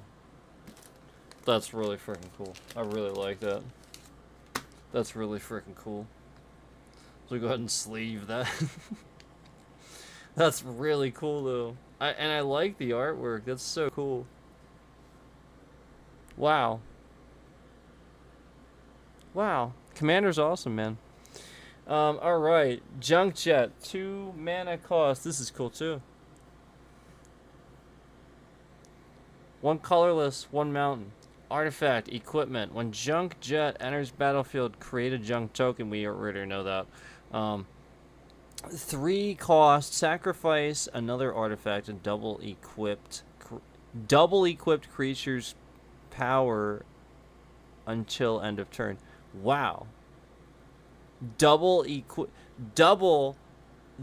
equipped creature's power until... I'm going to add that so you understand what I'm saying. Double the equipped creature's power until end of turn. Equip cost is 1. Wow, that's a. But I mean, like, yeah, it all makes sense. It's a lot to take in when you're not seeing it here. And it costs 2. Just to play it. That's it. It's not bad. Because it's an artifact, you know.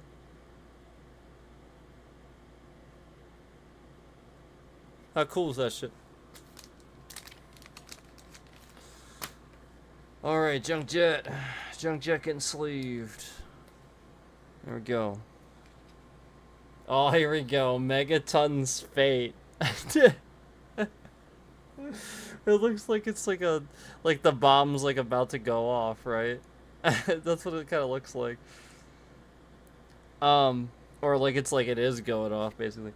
Megaton's Fate. This costs 6. So this is one of the more costly ones we've seen. 5 colorless and 1 mountain. So again, not too bad there.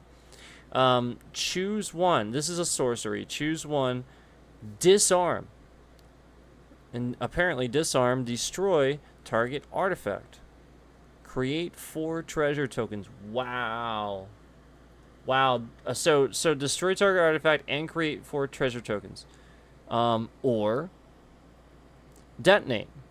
Megaton's Fate deals 8 damage to each creature. Each player gets 4 rad counters. Wow. That's awesome. How cool is that? That is so cool. That is directly from Fallout 3. That is direct. That is so cool.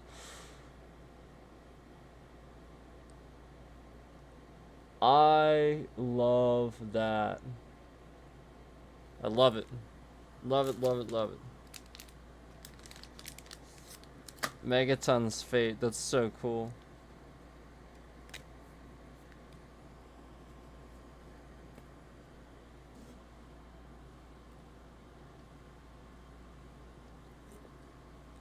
Alright. Oh, wow. Another card like that. Vault 21 House Gambit. This is only a 2 cost. As this saga enters, and after your draw step, add a lore counter. Sacrifice it after 3. So this is again more lore counters. This is another saga card, Enchantment Saga. This is so cool.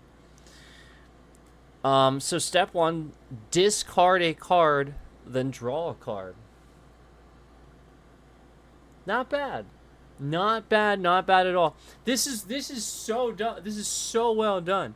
Because again, like stuff like this, even if you get like bad stuff, again, we're not gonna, because how many other things do we have where like the land makes up for not having another type of land or something like that, and then like other things, other like permanents do that too, and then we see this draw, discard a card, then draw a card. This is good stuff.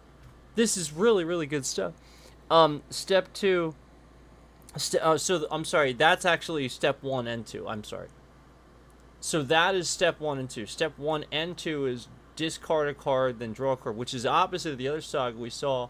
The other saga just have step 1 separate from step 2 and 3. I think is how it went. So this is step 1 and 2. Discard a card, then draw a card. Now step 3. The final step, reveal up to 5 non-land cards from your hand. So 5 non-land cards from your hand. For each of those cards that has the same mana value as another card revealed this way, create a treasure token. So, revealed this way.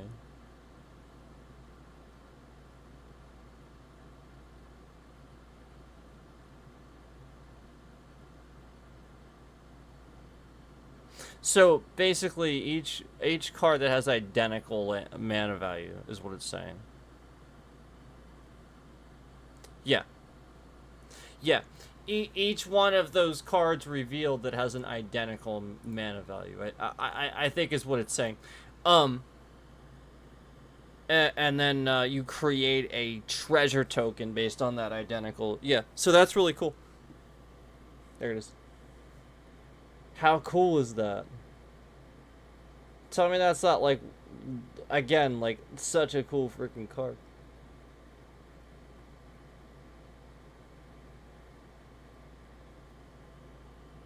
How cool is that?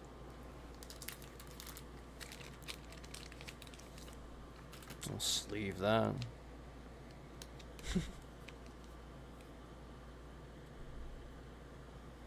We're getting there. We're actually almost done. We're getting through this. Look. We're actually like we're actually getting there. Finally. All right. A 3 cost, 2 colorless, 1 mountain. Veronica, Dissident Scribe. Veronica. Legendary creature, human artificer rogue. Oh man. Menace. Just menace. Just says that at the top. Menace. Whenever Veronica Dissident Scribe attacks, you may discard a card. If you do, draw one.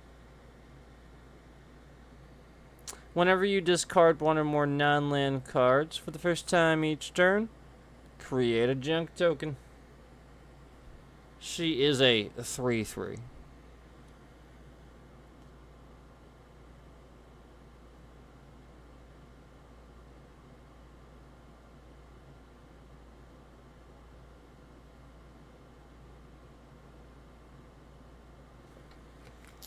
Oh yes, Veronica. Dissident scribe. Okay. It's like so official about that. Alright, animal friend. Two mana cost. One colorless, one forest. Enchantment aura. Enchant creature. Enchanted creature has whenever this creature attacks, create a 1/1 green squirrel creature token. Put a 1/1 counter on the token. Oh, I'm sorry, on that token for each aura and equipment attached to this creature other than animal friend. Wow.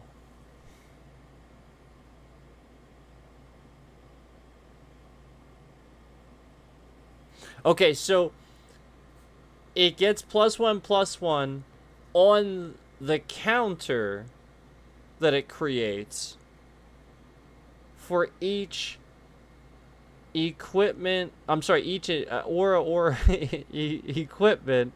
Yeah, equipment. I'm sorry. Gets a 1/1 counter on the counter for each aura and equipment except for this one. Whew.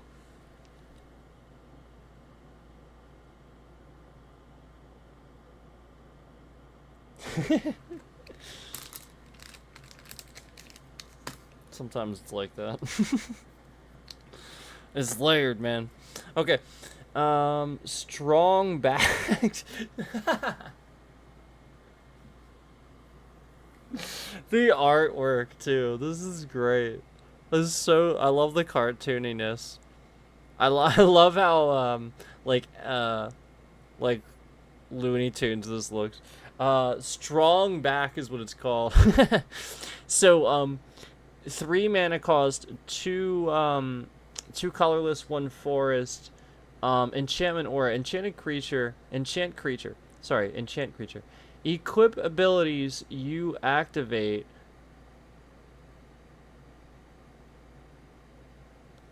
That's just a. I'm sorry. It's a weird way to word it. Let me start over. Enchant creature.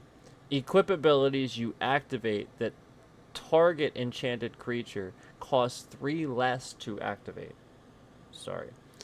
Aura spells you cast that target enchanted creature costs 3 less to cast. That's pretty freaking cool. Enchanted creature gets +2/+2 for each aura and equipment attached to it. That's freaking insane. Wow, this is really crazy. All right, and there it is. Like I said, the goofy. I love the. That's so great. Strong back. It's just got all this stuff piled up. Amazing. And it's like all fastened to a balanced thing with weight on each side. I love it. It's great.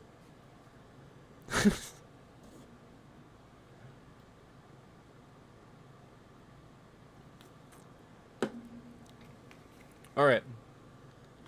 Almost perfect. Okay, so this is a little bit higher of a mana cost finally, and it's 2 different types. So 4 colorless, 1 forest, and 1 plain, a total of 6. Enchantment aura, enchant creature. Sorry, I don't know why I keep saying that. Enchant creature. Enchanted creature has base power and toughness 9/10, and has indestructible. Jeez. Oh yeah, there's the mech armor. There's the vault suit, the vault tech. Isn't that what it's called? We'll just call it that, right? There it is. Insane.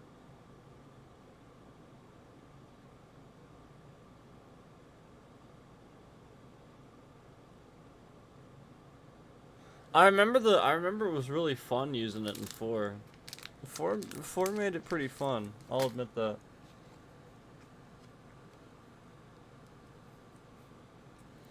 Okay. A 9/10 with indestructible. Like, wow. Oh wow, this is cool. I like this. This is really cool. Armory Paladin. It's a 3-cost card. 1 colorless, 1 mountain, 1 plains. That's not bad. Creature Human Knight. It has Trample. It's a 3/3 with Trample. Whenever you cast an aura or equipment spell, exile a top card of your library. You may play that card until the end of your next turn.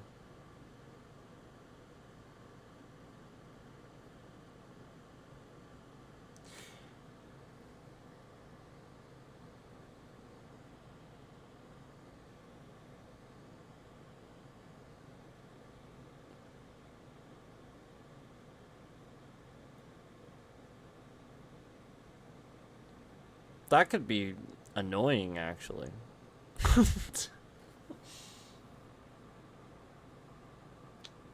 Like for the person that plays the card, actually, you may have to use that sparingly.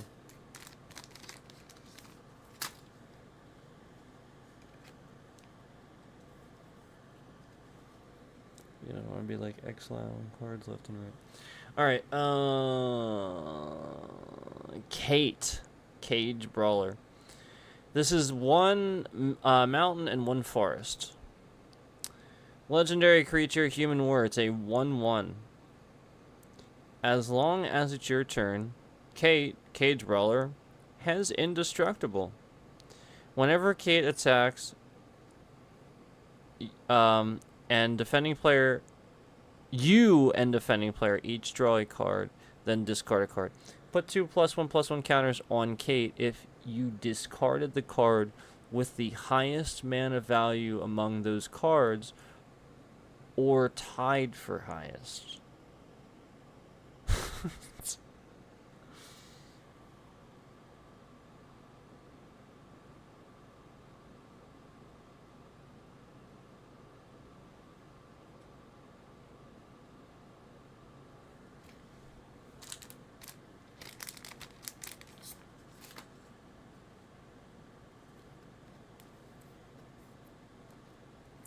Okay.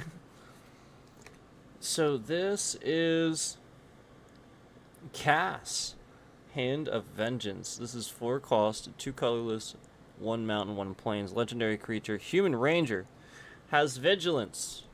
Whenever Cass or another creature you control dies, if it was enchanted or equipped, return any number of aura cards that were attached to it from your graveyard to the battlefield, attached to target creature, then attach any number of equipment that were attached to it to that creature. Wow, this is a 4/3 as well. That's pretty freaking good.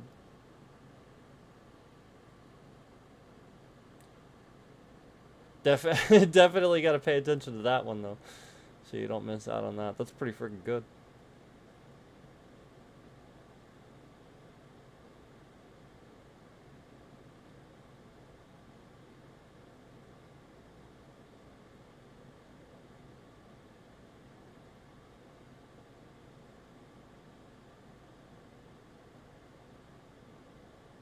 It's pretty damn good.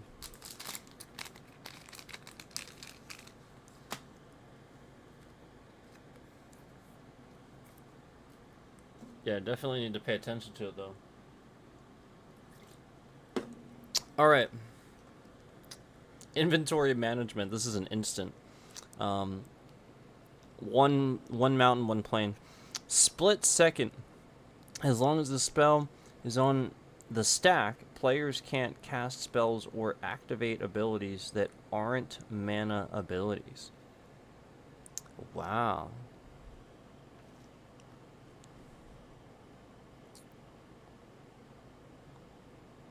For each aura, so basically, I think what it means is that they have to cost something. They have to cost mana.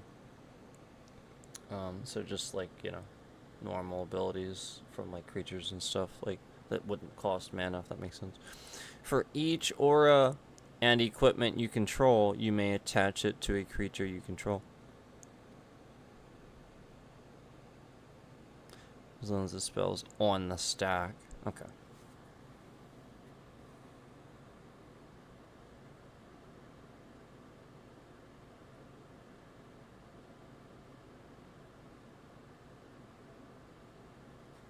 pretty interesting. Definitely, like, really circumstantial for sure. But doesn't hurt. Doesn't hurt to have. Oh, man. It's Flora Brown, guide author. That's awesome. She's 4 mana. I'm sorry, 3 mana. 1 colorless, 1 mountain, 1 plain. When more brown guide author enters the battlefield, create a colorless equipment artifact token with named Wasteland Survival Guide. With equipped creature gets +1/+1 for each quest counter among permanents you control, and equip. Equip is the equip quest is 1. Whenever you attack, put a quest counter on target non-land permanent you control. So it's a 2/3. It's a 2/3.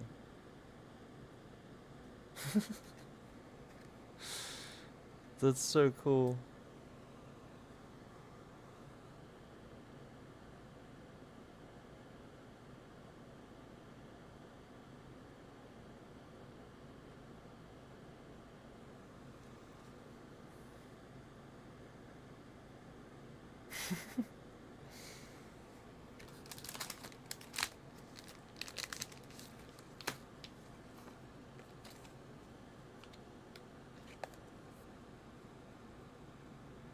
Oh, no way. It's 3 Dog. That's awesome. See, 3 Dog was cool. 3 Dog, Galaxy News DJ. Oh, man. Fallout 3 was amazing. Anyway, he costs 3 mana, 1 colorless, 1 mountain, 1 plains. Legendary creature, human bard. Whenever you attack, you may pay 2 colorless, and sacrifice an aura attached to 3 Dog Galaxy News DJ. When you sacrifice an aura this way, for each other attacking creature you control, create a token that's a copy of that aura attached to that creature. Jeez. He's a 1/5. Yeah, that's not bad.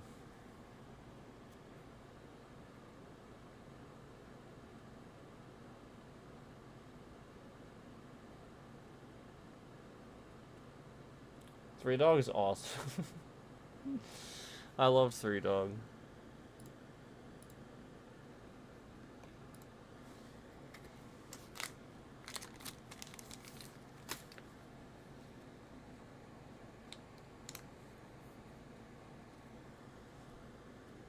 Yeah, those were some of the better quests for sure. Those were fun. I loved going around Galaxy News Radio and just like talking to everybody. Anyway, oh, Mr. Gutsy. So he costs 2. He's just an artifact creature, 2 colorless, 2 whatever, you know. Artifact creature, robot soldier. Whenever you cast an aura equipment spell, put +1/+1 counter on Mr. Gutsy. When Mr. Gutsy dies, create X junk tokens where X is the number of +1/+2 counters on it. Yep. He's 1/1 to start.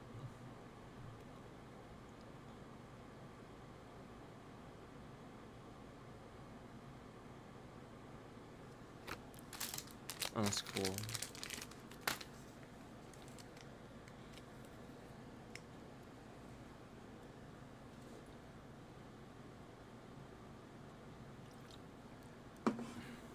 Almost there. Probably about 10 more or so. Pip-Boy 3000. That's cool. This is a one of anything, basically. Artifact equipment. Whenever equipped creature attacks, choose 1. Sort inventory. And that is draw a card, then discard a card. Oh. That's pretty cool. Pick a perk. And that is put a +1/+1 counter on that creature. Okay. I guess you would just equip it with this then, and then it's that, you know, +1/+1 counter. I guess that's, you know, how you would. That's how I'd probably do it since this is an equipment. And then the third choice is check map, which is untap up to 2 target lands.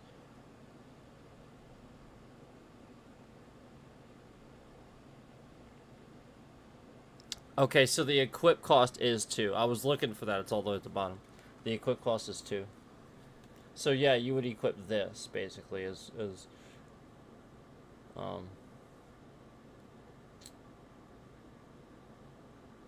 but yeah, I mean, like, it would just be +1/+, but like I would still put it with it so you know what that 1/1 counter came from. Because the equip cost is still there. It is still an equipment that's there.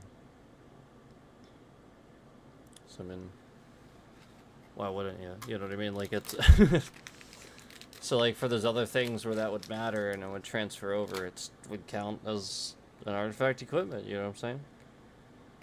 Still an artifact, still an equipment. All right, so let me just see here. Oh, this is a land. We'll get some lands here. Oh, I wonder how these got mixed in. Junktown. That's cool. I didn't see this one. This is if you tap, you can add a color list. So, but for 4, for 4 of anything and a mountain, you can tap and sacrifice Junktown to create 3 junk tokens. And then the little quote at the bottom says, "It's not much, but it's home."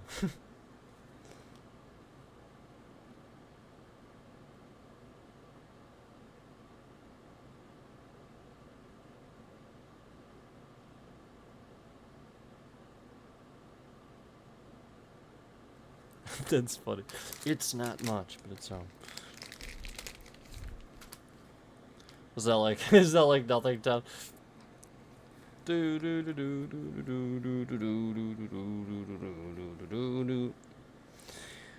Alright, Sun-Scorched Divide. This is a land. It costs 1 of anything. And then when you tap it, you can add a mountain or a plains. So there we got another land there.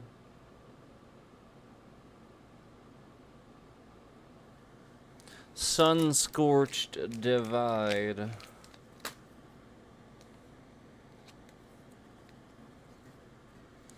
Alright. Mantle of the Ancients. This is a 5 cost, 3 of anything, 2 plains, enchantment aura. Enchant creature you control. When Mantle of Ancients enters the battlefield, return any number of target aura and or equipment cards that can be attached to enchanted creature from your graveyard to the battlefield attached to enchanted creature. Whew. Enchanted creature gets +1/+1 for each aura and equipment attached to it. That is a lot to unpack. But yeah, there it is.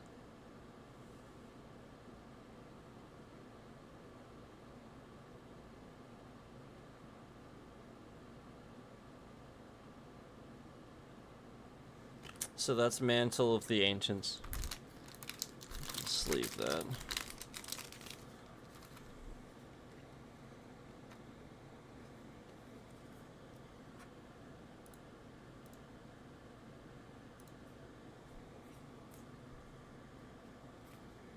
Alright. Pure Steel Paladin. That's awesome. So this just costs 2 planes. He's a creature human knight. He's a 2/2. Whenever an equipment enters the battlefield under your control, you may draw a card. That's pretty useful. Metalcraft. Equipment you control have 0 cost as long as you control 3 or more artifacts. Wow. I like the name of that too, Metalcraft. That's cool. So he's a Brotherhood of Steel Paladin. That's cool. Pure Steel.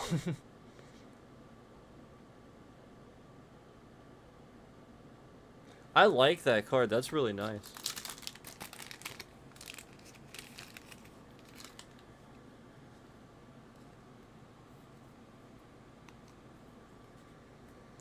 All right. Single combat. 5 mana. 3 of anything, 2 planes. This is a sorcery.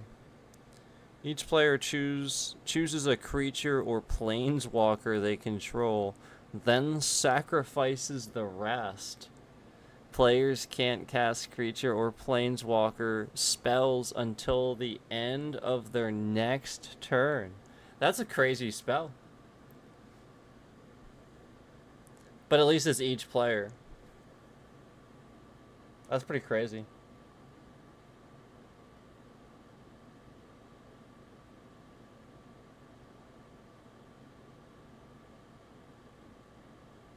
It's cool, for sure.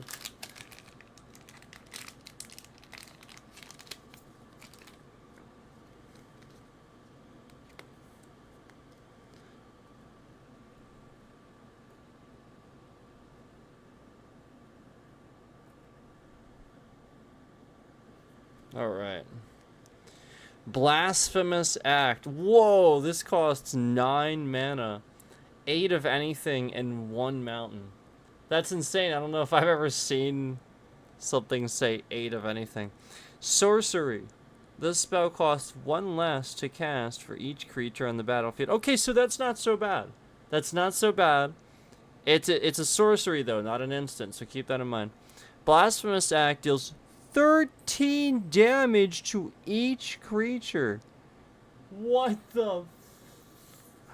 It's not like spread out. It's 13 damage to each creature. That's insane. Look at that.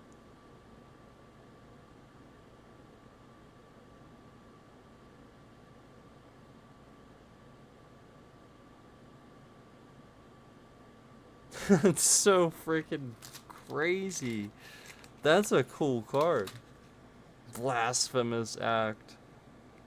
That's insane.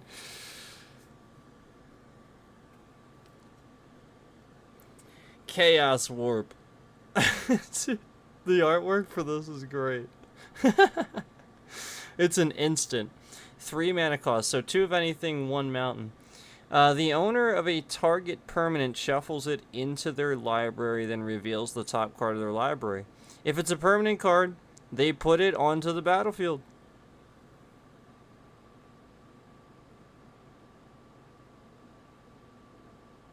I love that. That's so great. What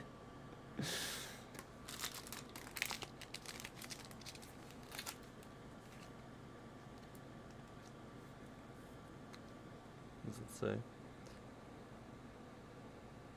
No one knew what the Zetans wanted, but whatever it was, it involved cattle. Oh, yes. Heroic Intervention. So this is a 2 cost, 1 colorless, well, 1 of anything really, is what I should say, and 1 forest. Instant. Permanent you control gain hexproof and indestructible until end of turn. Wow. That's pretty good, and it's only 2 mana.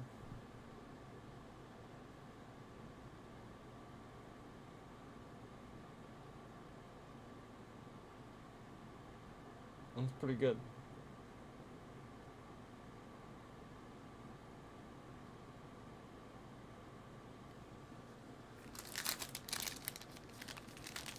Definitely like that. Hexproof and indestructible. Remember, it's only till end of turn. But it is instant, so you can just hold on to it. And it's only 2 mana. Nice card. Alright.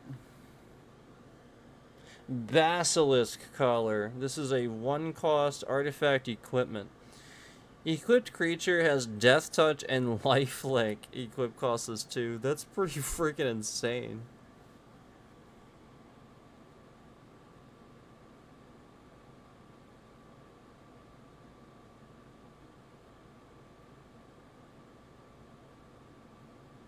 Basilisk Collar. That's pretty freaking insane. Sleeve that one.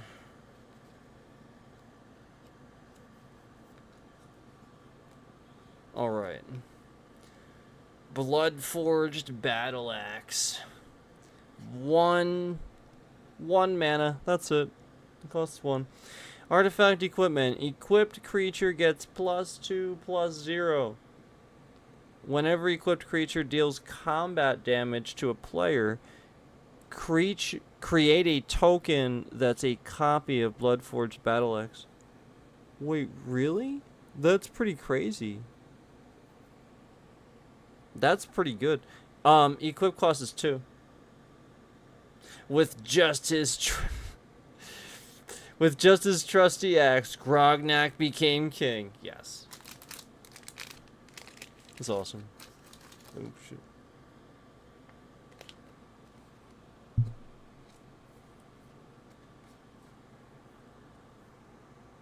Did I show it to you? My fault.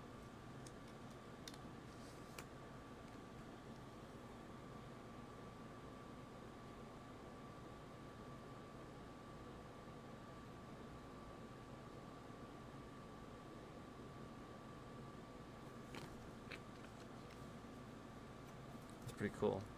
I was too busy enjoying the card. That's a really good card. There's so many good ones. Champion's Helm. So this is a 3 of anything, 3 cost, 3 of anything.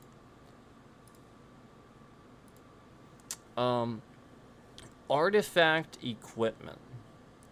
Equipped creature gets +2/+2. As long as equipped creature is legendary, it has hexproof. Equip cost is 1. That's pretty good. So you want to use that on legendary creatures, basically.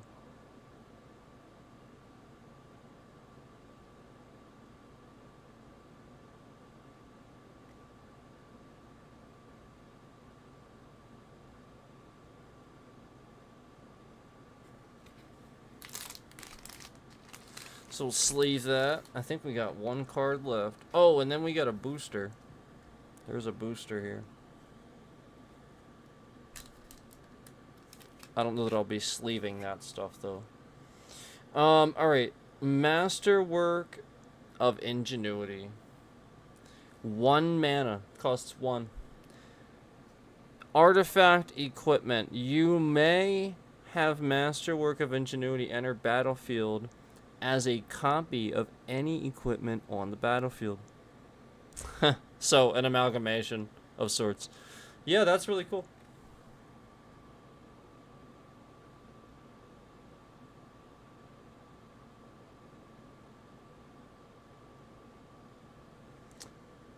It's not a perfect replica, but your skull won't know the difference.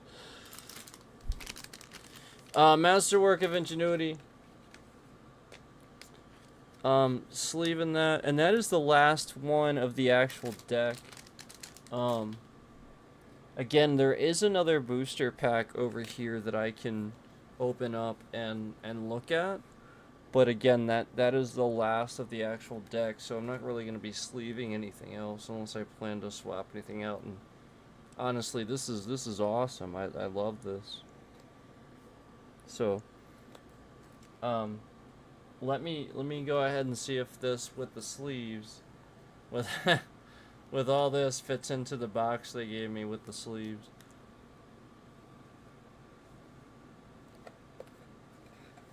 It may not.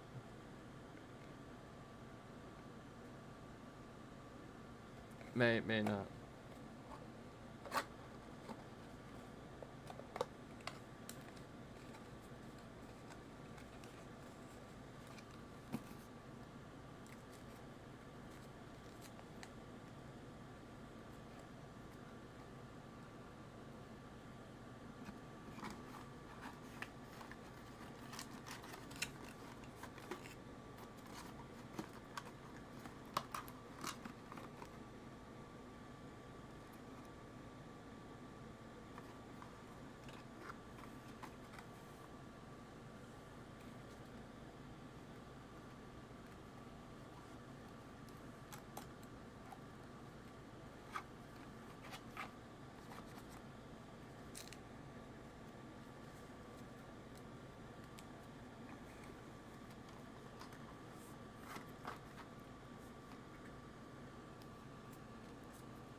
I think we're okay. I think we're okay. Wow. Barely, but it fits. Barely. Barely. It's in there.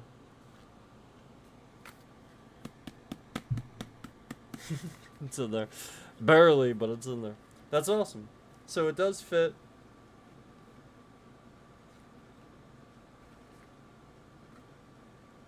Oh wow, it just looks like that. They made it, I thought it was like dirty. I was like, I just cleaned in here, what the heck? They made it look like that on the bottom. That's funny. I was like, what the heck? But it just like, it looks like that. That's cool. So let's just do this really quick. So this came with it too.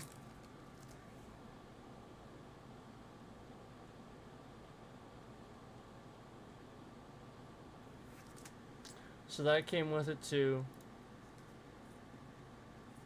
Let's just do this really quick.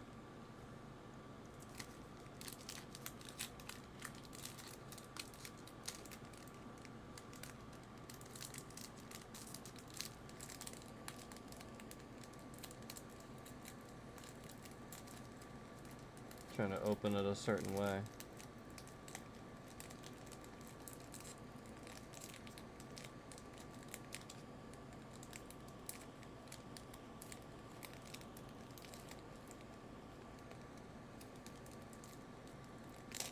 There we go. There we go. Alright. Oh, there's only a couple cards in here. Yeah, there's only like 2 in here. 3. There's 2. The other one's not real. Okay, so it's a land, and it's the one I already have. It's the Rootbound Crag. So I already have that. And this one says Powder Ganger.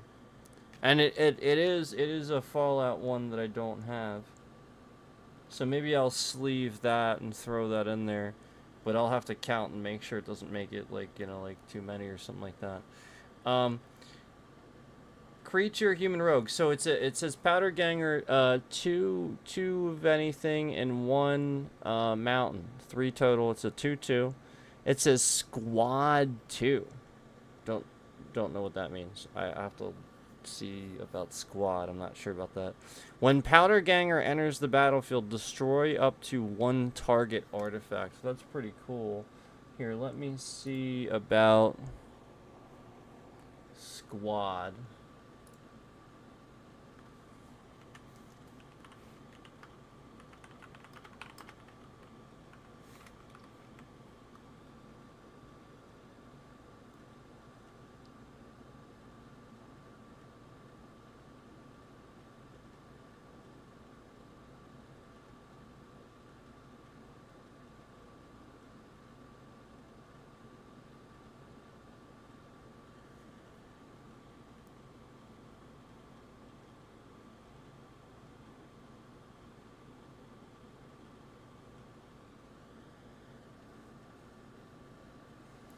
Oh, wow. So,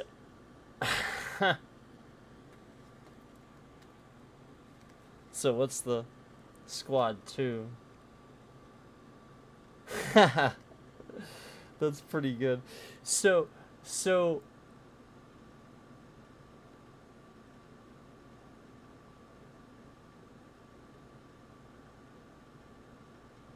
I think you can only use it when you cast the creature. I don't think you can just use it. I think you have to pay it when it enters the battlefield. That's kind of what it's saying. Cuz it says when you cast a creature. But I don't know, maybe not.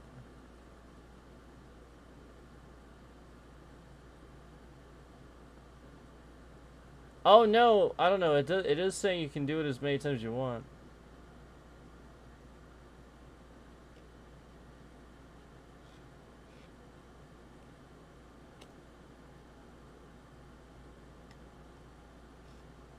But anyway, it creates a copy of it.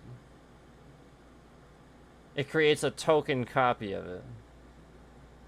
And the number of tokens created is equal to the number of times the squad cost was paid. So basically, you just sit there and pay. Like if you have the mana, you just sit there and pay it and get a bunch of token copies of your creature. That's pretty freaking cool. So, like,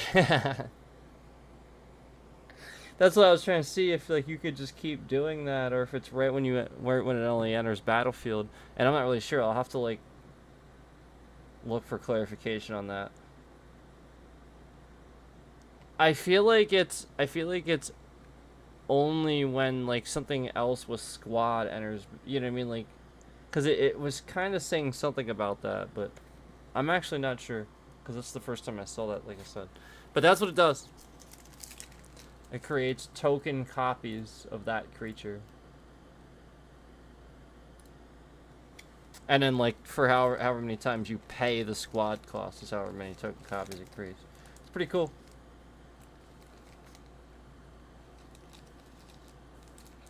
So, I put those back. Did I show it to you? I showed it to you, right?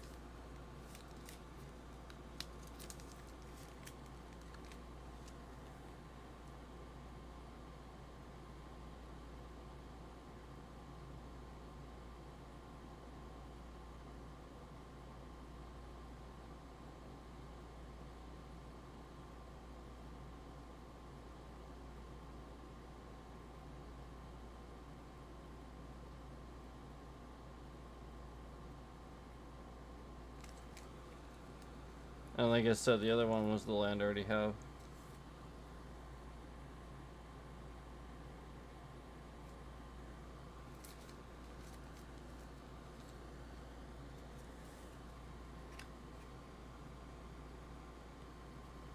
And then that.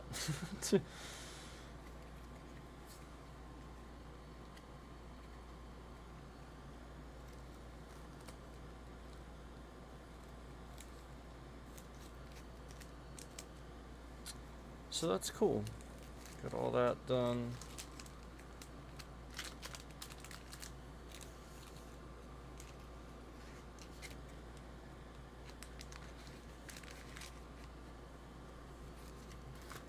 So that was awesome. I'm glad that I discovered that cleaning up, because that was awesome. And now that's all done. Now it's all done. It's all done.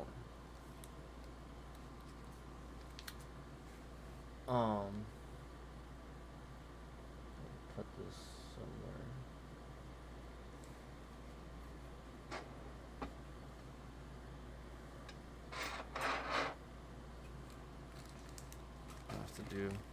It'll have to do for now. I don't want to do that, but it'll do for now. And this can just go with the other stuff. I just didn't want to put the loose cards just somewhere, yeah.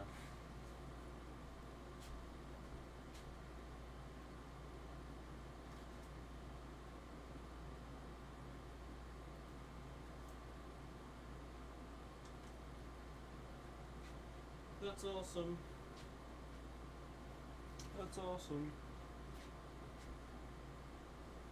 That's awesome. That's awesome.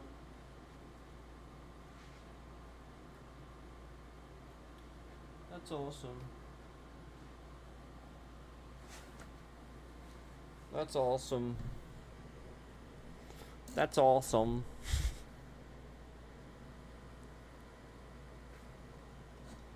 So yeah, I think it's I think we've been going for, it says we've gone 6 hours.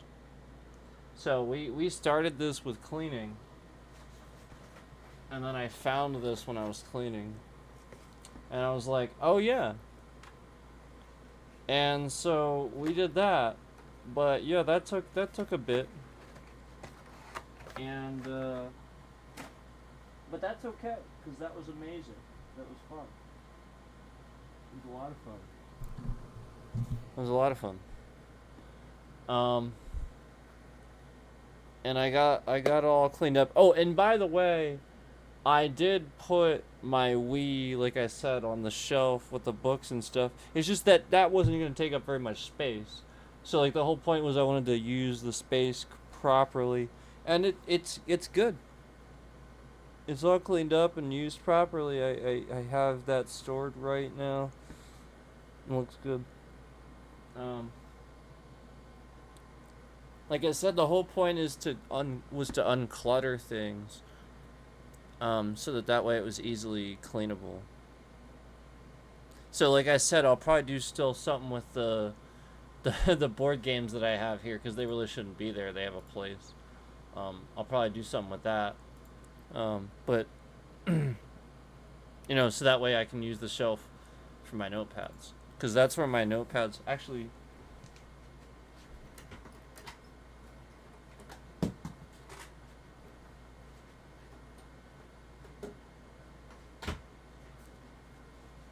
This, the one that I've been using for Elden Ring and stuff, can now go there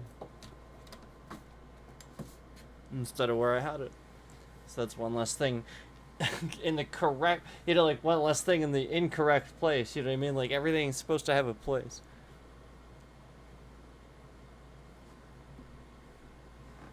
So getting there.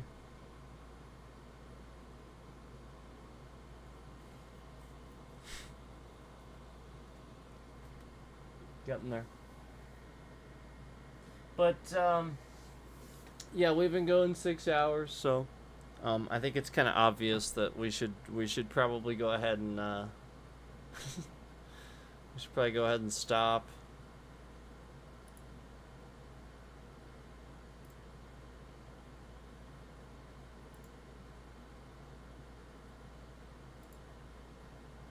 I appreciate the views. Appreciate everybody watching. And all your support and everything. I really do appreciate it, guys.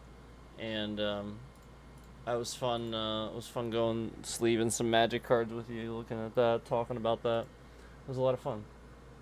I love Magic. Always have. Played it a long time. But Commander is something new to me. I just haven't had a chance to really play it that much yet. So that's something fairly new to me, and yeah, it's a whole new play style.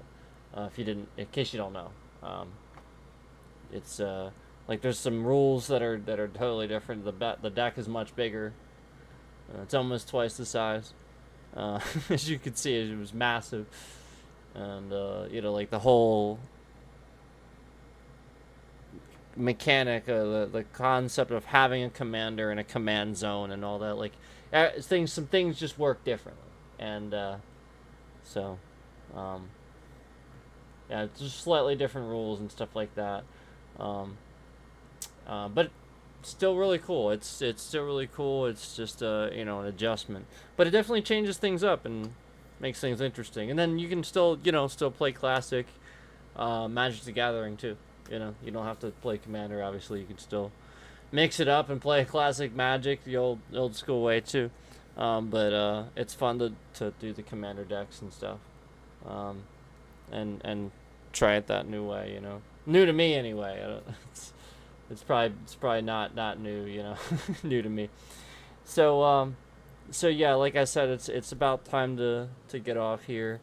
Losty said hi, hello.